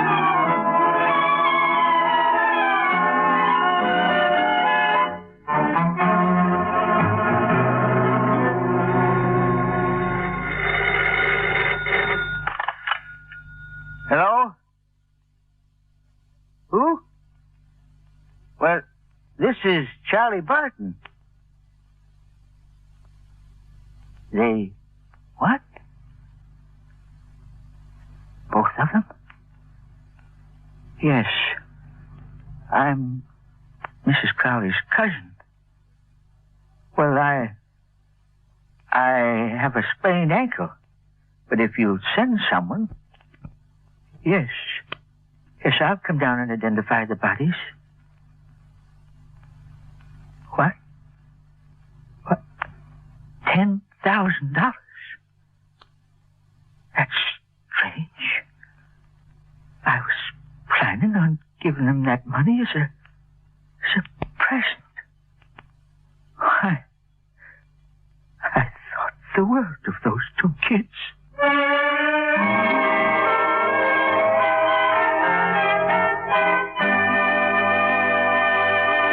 You have been listening to Obsession.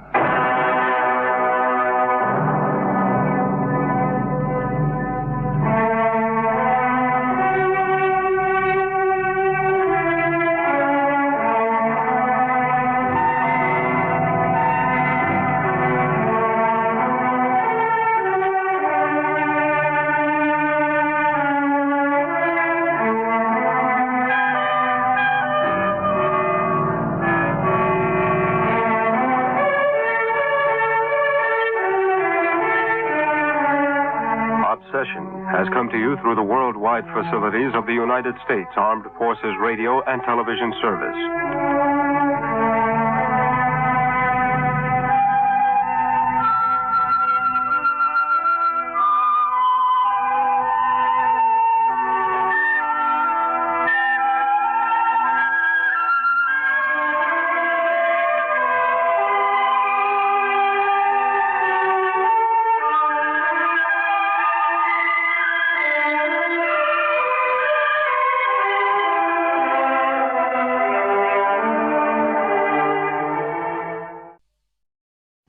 Now, the Roma Wine Company of Fresno, California presents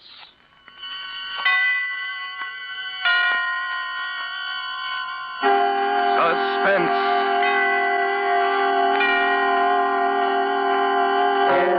Tonight, Roma Wines bring you Miss Nancy Kelly as star of A Week Ago Wednesday, a suspense play produced, edited, and directed for Roma Wines by William Spear. Suspense, radio's outstanding theater of thrills, is presented for your enjoyment by Roma Wines. That's R-O-M-A, Roma Wines. Those excellent California wines that can add so much pleasantness to the way you live, to your happiness in entertaining guests, to your enjoyment of everyday meals. Yes, right now a glassful would be very pleasant as Roma Wines bring you Nancy Kelly in a remarkable tale of suspense. I was married in a blue suit that wrinkled too easily and shoes that were too tight when I walked. Just another girl. I got hungry when I didn't eat and tired when I didn't sleep. When I got pushed around in the 8th Avenue subway and I waited in line at the movies, I was hot in summer and cold in the winter. Other people were killed and robbed and disgraced and in trouble, so I could read about it in the morning paper. That sort of thing happened to other people, not to me, not to Maud Haskin. But suddenly I've become other people, and a million someone else's read about me. I'd like to tell you how it was.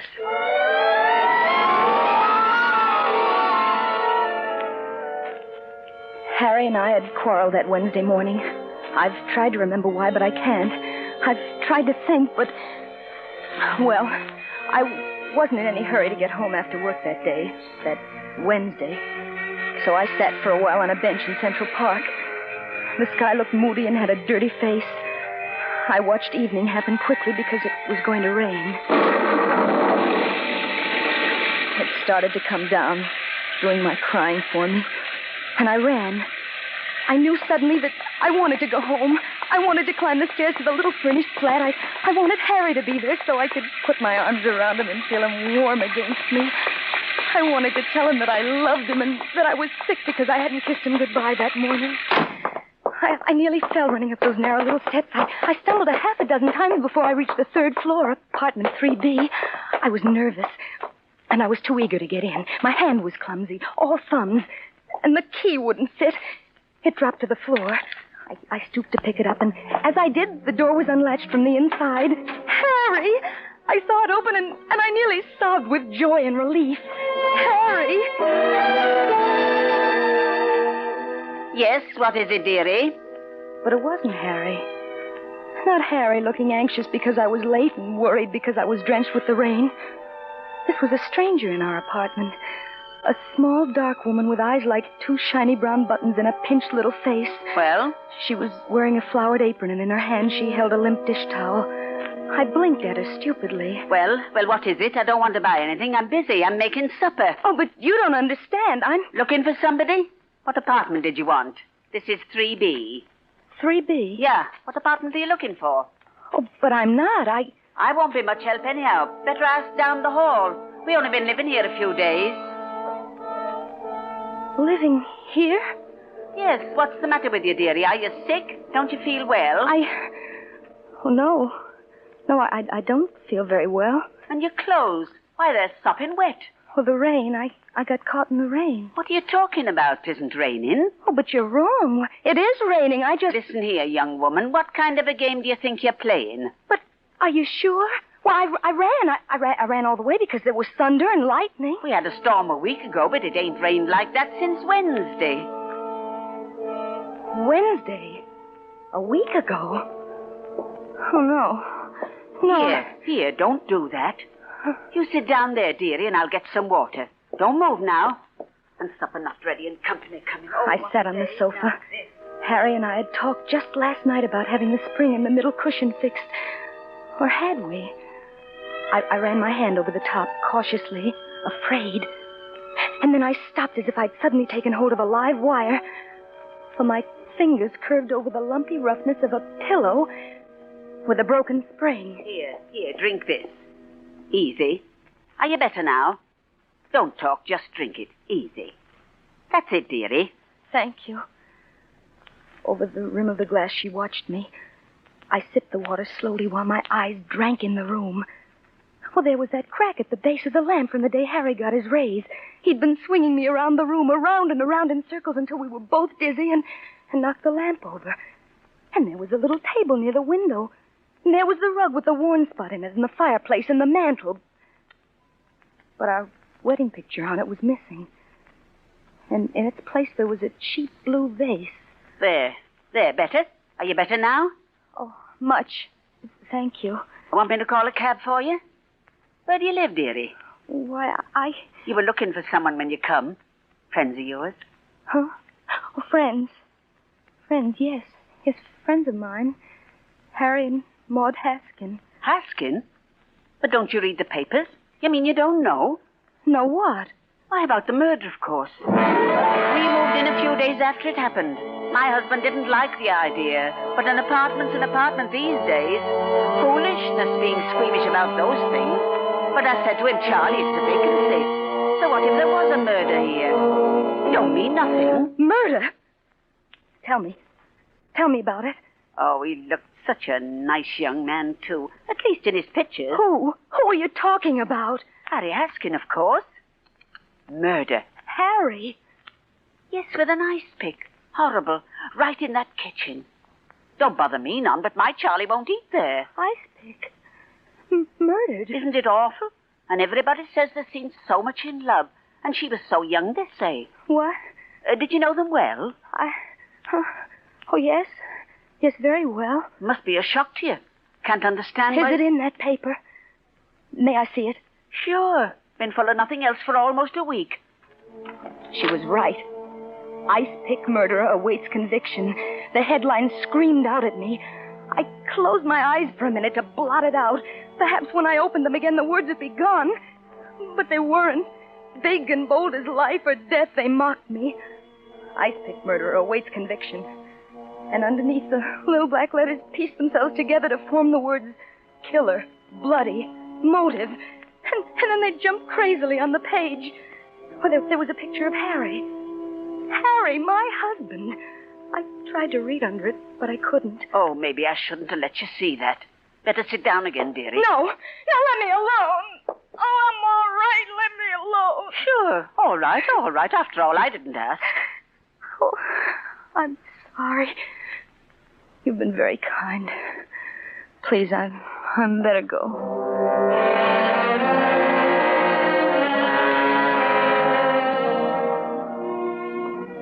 I don't remember leaving, walking down those stairs out of the door. I just remember finding myself on the street again, half walking and half running, wanting to curl up on the pavement and let my head burst with the ache and the fright that was growing inside. Toot, toot, I'm a fireman.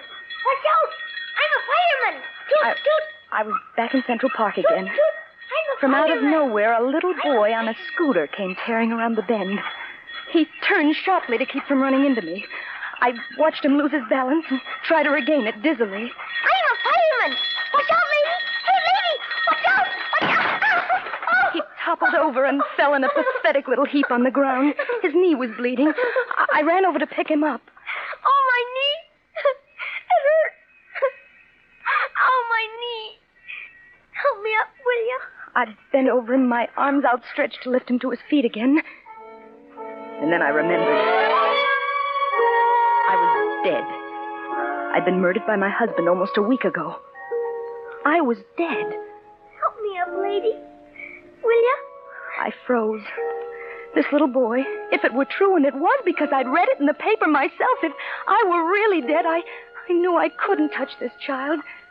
I was afraid for him. So I ran again. Hey, lady! I ran faster and faster till I couldn't hear him anymore. Then it was later somehow, and really dark. And I was so tired.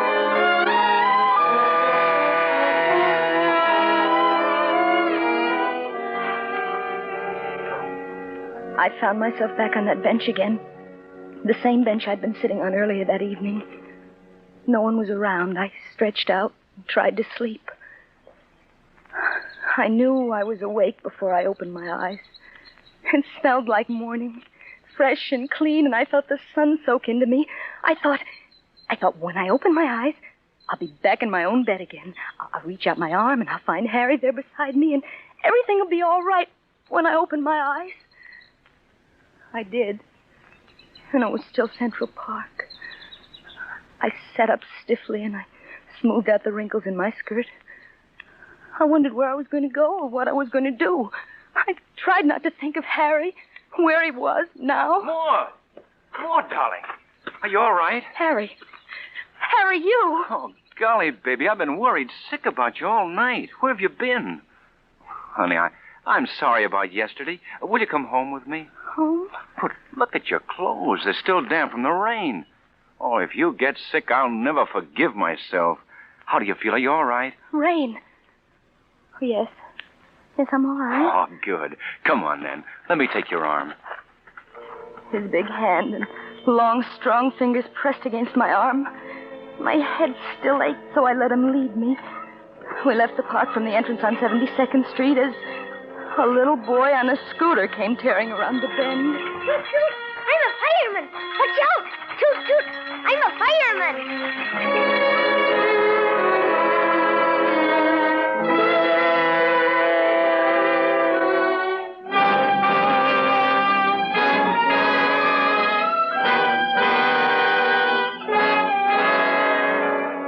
For Suspense, Roma Wines are bringing you as star Miss Nancy Kelly in A Week Ago Wednesday by Winifred Wolfe. Roma Wines' presentation tonight in radio's outstanding theater of thrills, Suspense.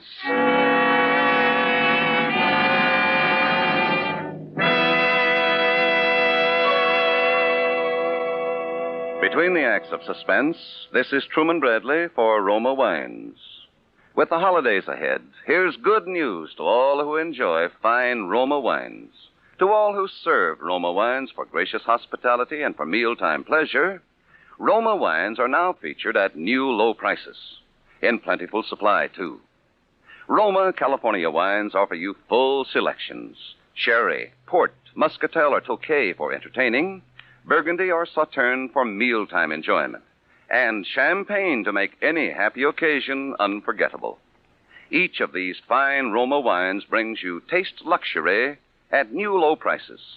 So be sure to have plenty of Roma wines on hand. Roma wines are grown from choicest grapes, unhurriedly perfected by age-old skill, bottled at Roma wineries in California's choicest vineyards. Remember, because of uniformly fine quality at low cost, more Americans enjoy Roma than any other wine. Roma wines make perfect gifts, too. So insist on Roma wines for good living and good giving. Roma wines offer you so much for so little. That's Roma, R-O-M-A, Roma wines. And now, Roma Wines bring back to our Hollywood soundstage Miss Nancy Kelly as Maud Haskin in A Week Ago Wednesday, a play well calculated to keep you in suspense.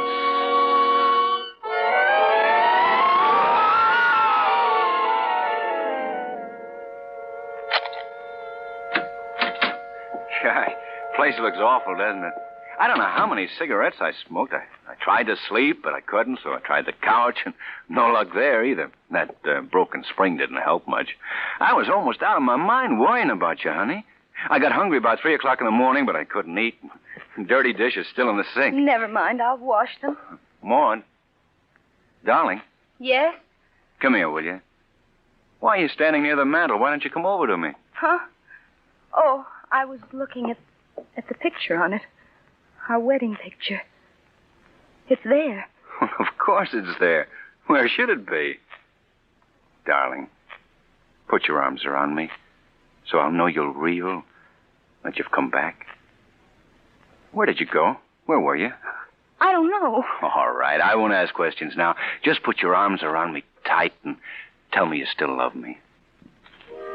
He held me close to him, and he bent his head so it was buried warm and heavy against my throat.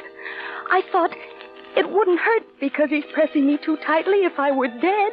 I couldn't feel the tiny pulse in my throat beating quick and sharp if I were really dead. worn spot on the rug was still there, and the crack in the base of the lamp. But the wedding picture was back on the mantel, and the woman with eyes like two shiny brown buttons was gone. There was just Harry and me. Are you hungry? Let me get you something to eat. I am hungry a little. Well, let me make you something here. Now, you sit down here on the couch, and I'll bring it to you. Or, you want to change first? Yes, I'd like that. Gee, I'm sorry you got caught in the rain, honey. It was raining, wasn't it, Harry? It was raining hard, wasn't it? Raining? I'll say it was. What a storm. It was raining. It was raining hard. Oh, Harry. Oh, Maud, sweet, don't. Oh, please don't. You're home now. We ate breakfast on the little table near the window. He leaned across the table, his large arms resting on the cloth, his eyes steady and serious, watching me. Why was he being so kind? Why should he be so good to me? What were the thoughts behind those eyes watching me? Watching. I love you. Oh, I'm sorry. I didn't mean to drop. Why, don't worry about it. I'll get the broom. Sweep it up. Maud. Yes? Don't bother about it now. Come here to me, will you? No. What? I mean, it's glass. I'd better sweep it up. I'll only be a minute. Okay. I went into the kitchen. Glad to be alone for a minute. Safe for a minute. I knew with a dull, sick realization that I was afraid of my husband. Afraid of Harry. Want me to do it for you? No, I can do it. I'll sweep it up. Maud, don't go into work today. Stay home and rest. You don't look well. Oh, but I am. I want to go into work. All right, if you're sure. Anything you want. He was being good to me again. Too good to me. Anything I wanted. Anything. I didn't trust him. He was too kind. His lips moved with honeyed words, but what was on his mind? I love you. Do you? Well, don't you know I do? Of course I do. You'll be home right after work? Yes. Maybe we'll go to a movie or something. Would you like that? We'll see. All right. We'll see.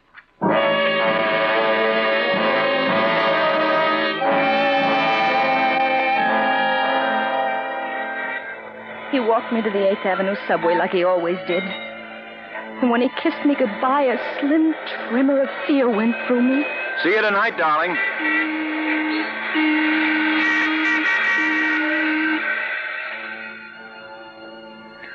I took 3 letters that morning. I typed them automatically, but inside my head, one thought kept repeating. I'm afraid of Harry. I'm afraid. My husband is going to kill me. I know because I dreamed it last night, only I'm not sure it was a dream. Maybe it was a warning. A warning. My husband is going to kill me. Kill me.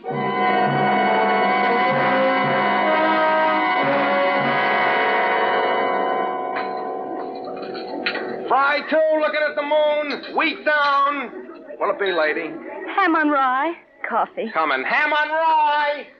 The drugstore was full of hungry, busy people reading the daily paper. The paper that screened the hurts and the pains and the troubles of other people. But not me. Not Maud Haskin. Well, there was nothing in it about a nice pick murder in Harry's picture. I began to feel a little foolish. Here you are, lady. Ham on rye. Jab on its way. I'd fallen asleep on a park bench, and I'd had a dream. That was all. Just a nightmare. Afraid? Afraid of Harry? Well, I'd let a silly dream play tricks with me. I wanted to push the minutes ahead so I could go home. Go home to Harry. I kept looking at the clock. 4:30, 4:35. I wanted to get home and tell him I was all right. I was all right now. 4:45, 4:50, 5 o'clock. This time I knew I wasn't dreaming. This time I could run fast all the way from the subway to 69th and down and home, and Harry would be there. Down 69th and up those brownstone steps I climbed 1 flight, 2 flights, out of breath, hurrying. One more. Excuse me, dearie. Do you know where I can find the landlady? It was that woman. The small, dark woman with eyes like two shiny brown... You know where I can find the landlady? What? What did you say? You live here, dearie? Yes, I... Well, tell me then. Do you happen to know if there's any vacancies? Vacancies? No. I'm sure there aren't. Oh, me and my husband's been looking for weeks. What a job. Do you know if anybody's planning to move out, dearie? Soon, maybe? Say, where are you going? Say. Well, can you beat that? That woman in my dream who'd been living in our apartment. What was she doing here? Maybe it had been more than a dream. Maybe I was thrown ahead into 7 tomorrows to next Wednesday. Maybe by then she'd have our apartment, just like in my dream. And then I'd... Darling, that you? Yes. Yes, Harry. Got a kiss for me? Atta girl. You're home early. I hurried. Did you? So did I. I missed you terribly. Come on in. I got a surprise. What kind of a surprise? Never mind. Oh, Maud, don't ever go very far away again, will you? No. No, Harry, I won't. Good. Now, you wait here. I'll be only a minute. I kept thinking. Not a dream. Not just a dream, but a warning. A warning. Oh, but that was silly. It couldn't be. I heard the sound of... I couldn't be sure, but it sounded like... I felt the blood rush up to my face, and I began to shake all over. I walked into the kitchen. Harry was bent over a small bowl. I could see the muscles under his thin shirt move up and down as his arm rose and fell again and again, and in his hand he held a knife.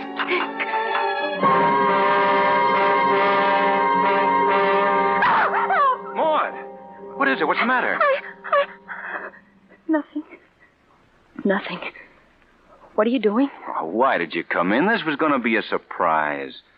You're not angry because I spent the money, are you? We've got to celebrate. No, I'm not angry. I wish you hadn't come in, though. You spoiled it.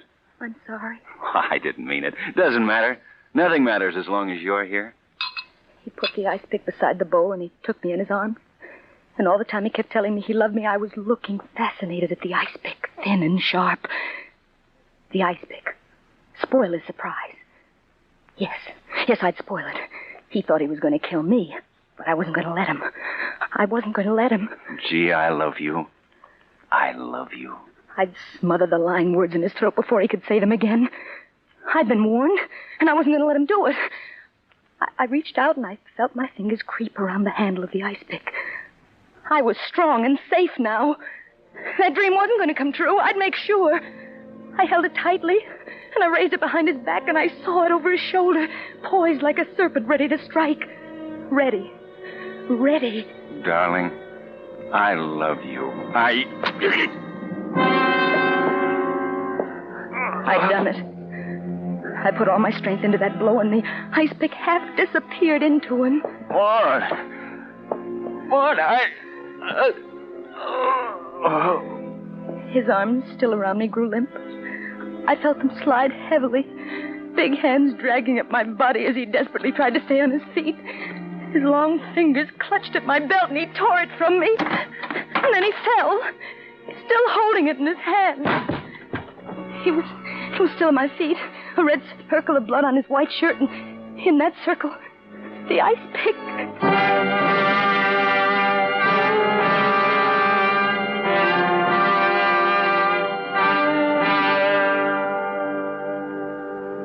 No one saw me leave the house.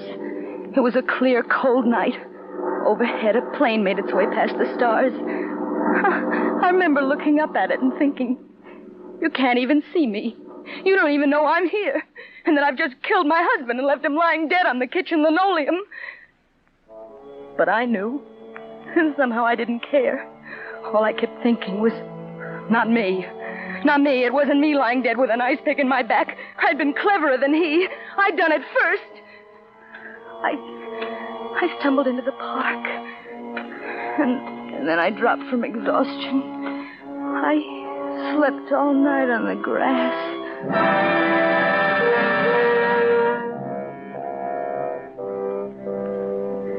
In the morning, I remembered. When I was too sick to care. I was almost sorry I woke up. I didn't want ever to wake up.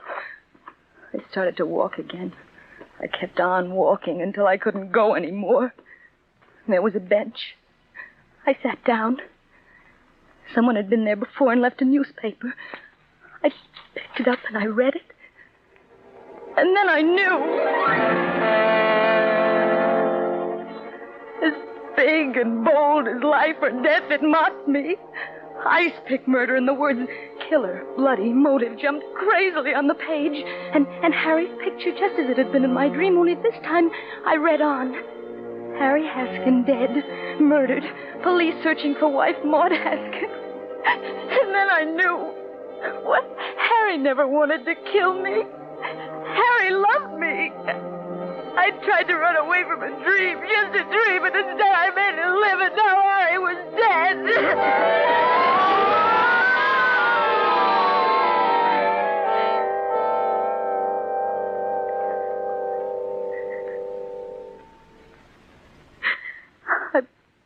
I wanted to tell you how it was, Father, because it's so hard to believe it happened to me. Pray for me. I know now what wrong I've done. The dream has come true. It's Wednesday again, isn't it, Father? Maud Haskin in a prison cell because I killed my husband. I had to tell someone, Father. Will you pray for me? The Lord is my shepherd. I shall not want. A week ago Wednesday. I wonder if she's still there. A woman with eyes like two shiny brown buttons reading about us in the paper.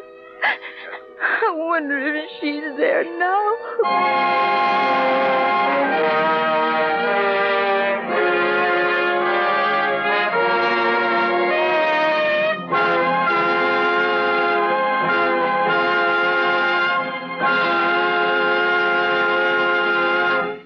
Roma Wines have brought you Miss Nancy Kelly as star of A Week Ago Wednesday.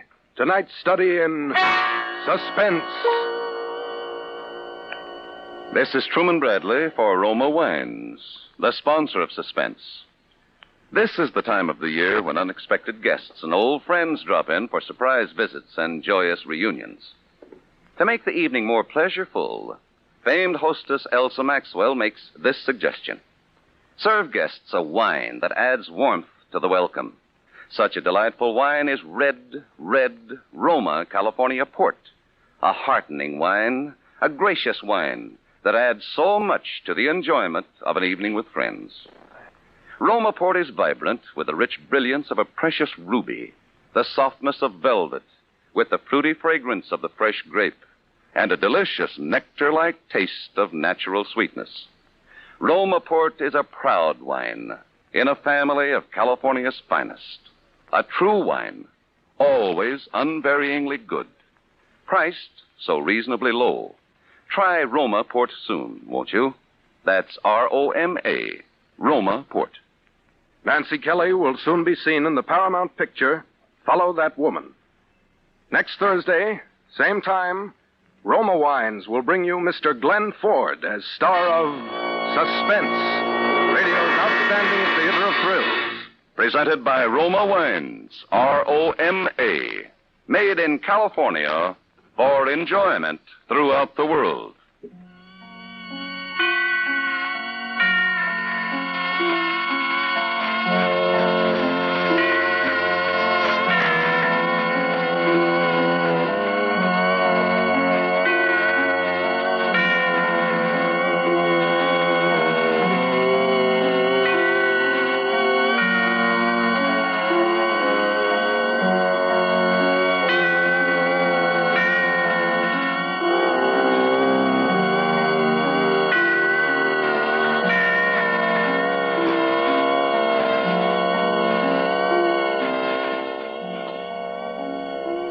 This is CBS, the Columbia Broadcasting System.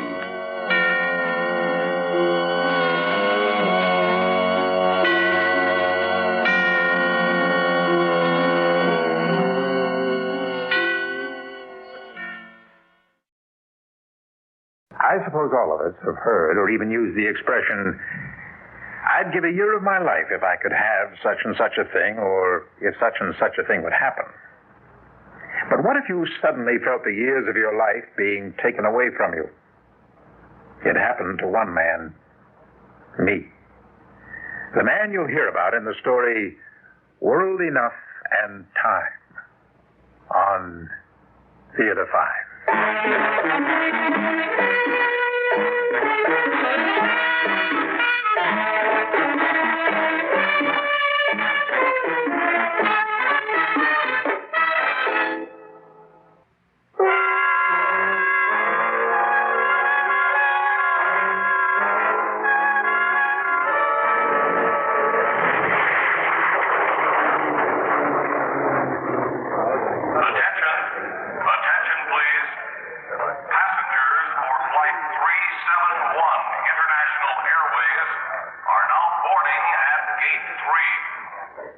Whiskey sour on the rocks, sir. Anything else?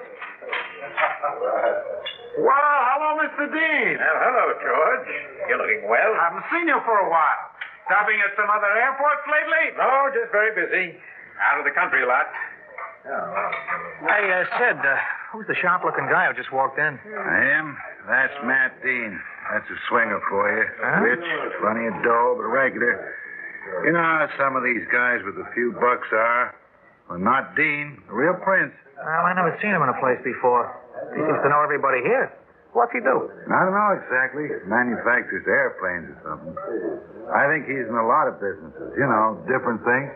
Boy, he sure is a snappy dresser. I've known him for maybe 20, 25 years.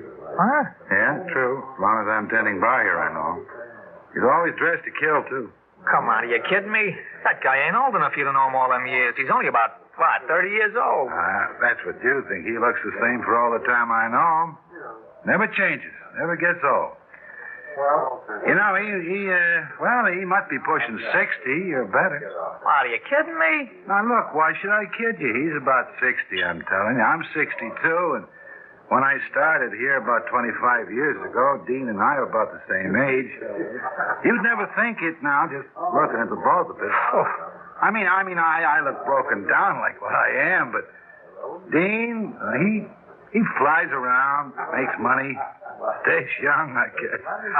Some guys just got it, and some guys ain't. Well, Sid, how are you, Hi, Mr. Dean. Haven't seen you in ages. How you been? Well, how do I look? Great, just great. Well, that's how I feel. Oh, brandy, please. Brandy for Mr. Dean, Jack. Right. Well, you got a new bartender with you, Sid? Yeah, I've been here a couple of months. Hey, Mr. Dean, you want anything with that? Oh, no, thanks. You're the new man, Yes, sir. I've been here about 3 months now. I didn't realize I hadn't been here in so long. I've been traveling on business. What's your name? Jack. Oh, that's fine, Jack. I'm always around airports. Know every airport, large or small, in the world, and I like to know the names of the people on the job. Oh, I guess you do a lot of flying, huh? Well, that's my life. Yes, I'm always flying all the time. That's the secret of my life. Is it true, Mr. Dean? I hope you don't mind my asking, but Sid was saying when you came in that... Well, You mean that Sid said that I've been around longer than he has and I still look like his son? Yes, sir. That's it exactly. Now, come on. Is that true? Yes, it sure is. I've been flying in and out of this airport for nearly 30 years now. You know, you weren't even a twinkle when I started flying. Well, I hope you don't mind my saying so. Man, that is really something. You don't look more than 30 years old. Well, I keep after it. I make sure I don't get caught up in this age race. Oh, Jack, how about another brandy? Huh? Yeah, sure. Yes. Hey, Mr. Dean. You mean you got a secret staying young? Now, that's no secret, really, Jack. It's very simple. Well, how's that, Mr. Dean? Well, you see, Jack, the Earth is revolving counterclockwise at about 1,000 miles an hour. Yeah, 1,000 miles an hour right now? Mm-hmm. That may seem hard to believe, but it's true, all right. The Earth we're sitting on right now is traveling about 1,000 miles an hour. Isn't that something? Well, anyway, look, as you travel west, if you go fast enough, say 1,000 miles an hour, you stay right with the sun. Holy mackerel, kind of like science fiction, huh? Yeah, kind of like science fiction. There was one further step, Jack. Well, what's that? Well, I figured perhaps I could beat the sun by traveling faster than it does.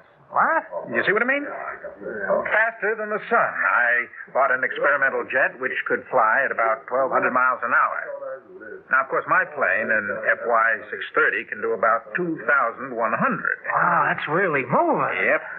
And one morning I took off at dawn from this very airstrip. When I got to California, I knew that I had time beaten forever. I was a half hour ahead of the dawn. It was 2.5 hours after I started, but here it was earlier than when I started. I had lived through and yet saved 2.5 hours of my life. Yeah, but how do you work it out when you get fogged in or when a plane breaks down or something? Well, I've got it down to a science. I have planes at 7 different airfields. I can fly to an airport, take off in another plane. You see, my planes are always in top condition. I have pilots working around the clock, stationed at different airports. Man, you sure have thought of everything. And it actually works. I mean, here you are, right? Right. I've been doing it right along for about 30 years. I don't even bother to count anymore. I have beaten time.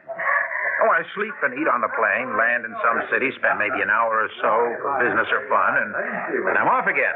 Always going west. But the most you can stay in any one place is about an hour, huh? Well, actually up to 2 hours. Then when we take off, we just fly straight through for several hours, and we're all caught up again. Boy, if I didn't see you here before me, I'd say it was incredible, Mr. Dean. I know, it does sound incredible. Matter of fact, not too many people believe it, but here I am.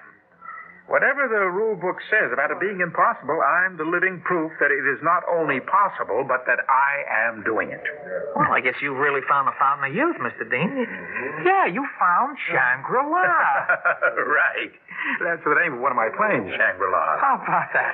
Yeah, you're a bright boy, Jack. I like that. Well, I'll see you next time I come in. Oh, does this cover my tab? It sure does, Mr. Dean. Thank you, sir. Right. So long, Sid. So long, Mr. Dean. So long, Jack. Hey, goodbye, Sid. Take it easy now.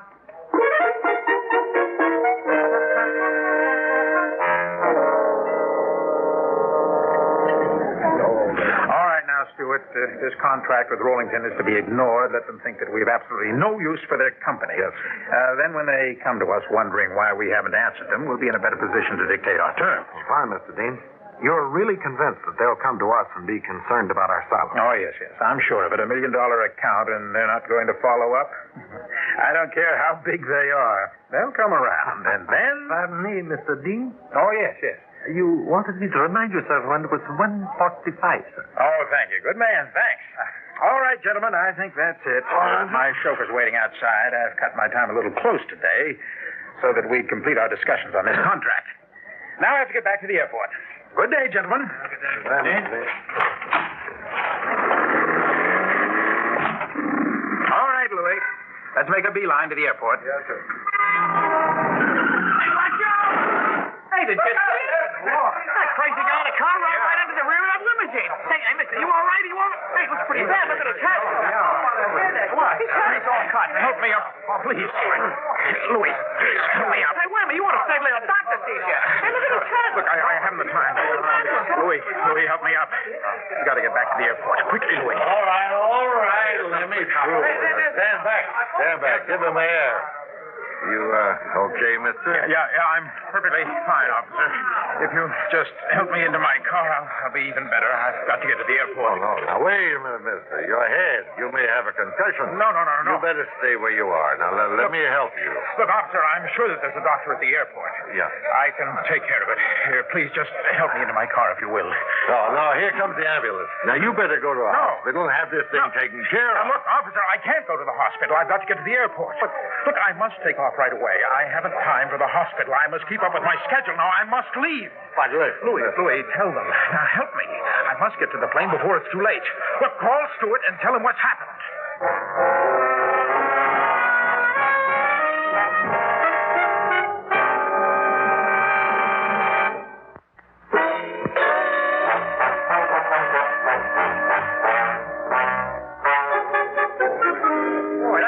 Got hit. Did you see all of that? I got a bad bump.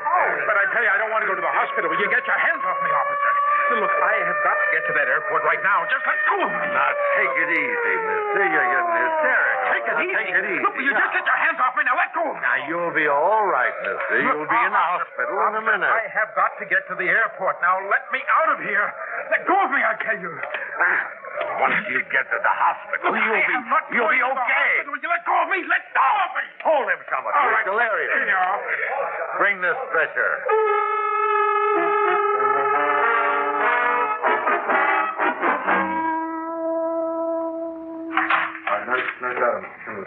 Will you please let me out of here?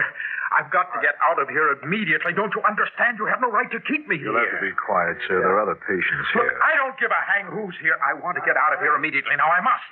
Doctor, I demand to see the person in charge of this hospital. Well, now, if you... Hello? Yes, he's here. It's for you, Mr. Dean. Don't get upset and don't talk too long. Hello. Hello, Stuart. I'm glad you got my message. Now, listen, they're holding me here at the emergency hospital. I was knocked down by a car as I was leaving the restaurant. No. There's nothing more than a bump on the head. Well, Stuart, I have got to get out of here. You know how important it is to me. Well, come on down here and sign me out immediately. Well, all right, then call my lawyer and tell him to get on this and get me out of here, but quickly. Now, look, Stuart, I don't care if it's habeas corpus, corpus delicti, or whatever it is. I don't care what it costs either. Then get 20 men if you must. And call Jess Waters down to the mayor's office, right? And call Victor at police headquarters. I want out of here right now, do you understand? Or I can hurry. Orderly, that fellow over there, keep your eye on him. Right. He may have a concussion. He's reacting strangely. Yes. File and call me. All right. Yes, sir. All right. Now, get the mayor himself if you must. I've got to get out of here right away. I am desperate. Oh, Orderly. Sir? Orderly, come here a minute, will you? Yes, sir. Orderly, listen to me. I am Martin Dean. Now, perhaps you've heard of me. I own Dean Industries. Now, listen to me. I know what I'm saying might sound absurd, but it is true. Now, you might have read about me in News Time magazine. I fly from east to west, faster than the sun. Now, just a minute. I don't have time to explain it all, but I must leave. I must get on my plane. Now, time is precious to me. Do you understand? I have found a way to stay young, and I want to be young. I am not young, despite my appearance. I have to fight to stay this way. Do you understand what I am saying? I am fighting for time to live, time to be alive. Will you listen to me? Now, please, just try and understand. Help me. I must leave by 2:45. Now, look. Just look at that clock. It is now 2:15. Where's the phone? Where's my lawyer? I must leave. I must get out of here. Don't you understand? I'll start to age if I don't. The doctor, come here, doctor. Yes? Doctor, I am Martin Dean, Dr. Martin Dean, the man in News Time magazine. Now, you've got to get me out of here, doctor. I'll make it well worth your while, doctor. I'll give you $1,000, $10,000. Mr. Dean. Just get me out of here. I have beaten time for 30 years. If it catches me now, don't you understand? I have got to get out of here. Doctor, where's Stuart? Where is my lawyer? Where is Stuart?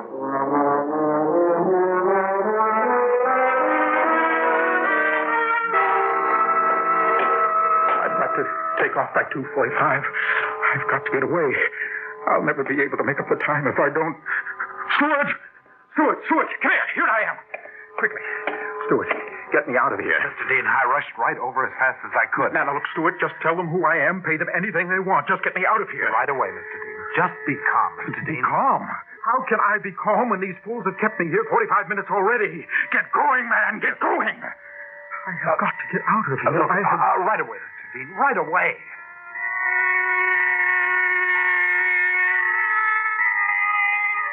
Doctor.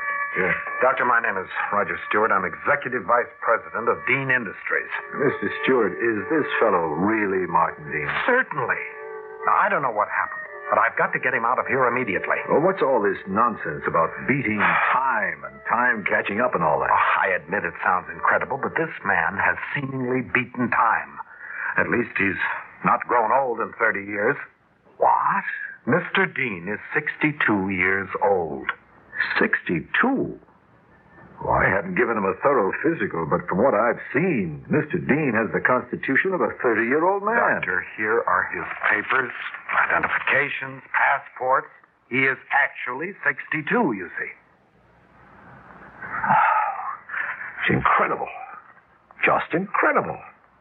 How does he do it? Well, Doctor, we have no time to discuss it now. I must get him out of here immediately, or don't you understand? Time will start catching up to him. Oh, not you, too. That's what he's babbling about. Stuart, what's going on here, man? Stuart, are we going to get out of here now, or aren't we? I can't stay here any longer. Now get me out of here, and All quickly. right, sir. All right. Be calm. Be calm. Be calm. Please, Stuart. Mr. Dean. We'll be Stuart, ready in a second. Have you gone daft, man? How can I be calm? Look at that clock on the wall. Now get me out of here right now. I demand it right now. Quick. Mr. Dean, I am making the arrangements, sir. Now, please, just another moment. I don't have another moment. Do you understand? I want action now. Doctor, please, can Mr. Dean be released? Well, look, it is most urgent. I assure you. I am only keeping Mr. Dean here to protect him from any residual effects of apparent shock. Look, I will take the responsibility. Doctor, I have a car outside. I have a doctor waiting for him at the airport. Don't you understand? All right, Mr. Stewart, if you want to take him out of the hospital now, I'll release him. Good. Well, you'll have to sign some papers. Nurse, would you please get me a release? A release? A release? Are you crazy, doctor? Do you take me for a fool, doctor? Now, look, listen to me. Here you're told I have to take off from the airport in 15 minutes. 15 minutes, doctor, 15! I'll never be able to make it, even if we walk out this instant. Do you understand?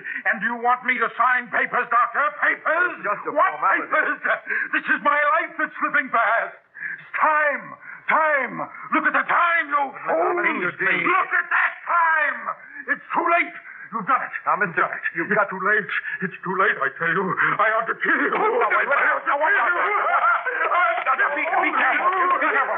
Put that straight jacket on him. Quick, what are you doing? I've got it here. I got this. All right. Just hold on. Hold those arms. I've got it. Get this thing off me. Stuart, what are you standing there for? Get this thing off me. Get them away. Get away. Stay away. Let me get my hands free. Look at the time. Look. It's after 2:45. It's too late. You've made me lose. I can feel time. It's caught up with me. Look at me. I'm getting old. I can feel it. I can. You've done this to me. All of you. I'll not forget. I'll kill you all. I'll kill you. All of you. Martin Dean never forgets. I'll kill you. All of you. Mr. Stewart, I imagine you can see for yourself. Well, Mr. Dean has had a psychic breakdown. I think it's been induced by shock and fright. What are you going to do? I'm going to have him hospitalized. It may be at least 6 months before he can leave. 6 months? Why, he'll never stand for that. I'm afraid he'll have to. He doesn't have any choice. I can't release a maniac into the street. Mr. Dean, you can't leave right now. No. I've got to leave. I've got to leave. Yes. I'll kill you. I'll kill you all. You're jealous. You're just jealous of me. You're robbing me of my own. Come. No. Orderly. Yes, sir. Take him to the security You're room. robbing me. Yes, sir, right away. Let go of Let me. me go with him, Doctor. Maybe I can calm him. No, he wouldn't recognize you. His mind is snapped, poor fellow. The idea of growing old was too much for him. I doubt if he'll ever recover from his shock. Probably he'll never know who he is or where he is, much less how old he is.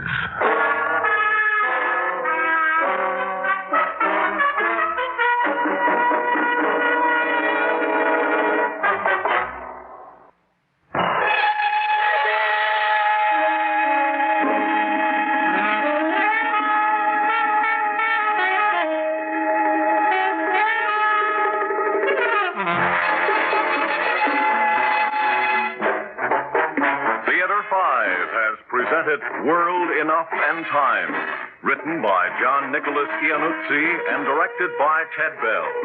In the cast, Donald Buca, George Petrie, George Baxter, Jackie Grimes, and Frank Thomas. Audio engineer Neil Polk. Sound technician Ed Blaney. Script editor Jack C. Wilson. Original music by Alexander Vlastotsenko. Orchestra under the direction of Glenn Osser.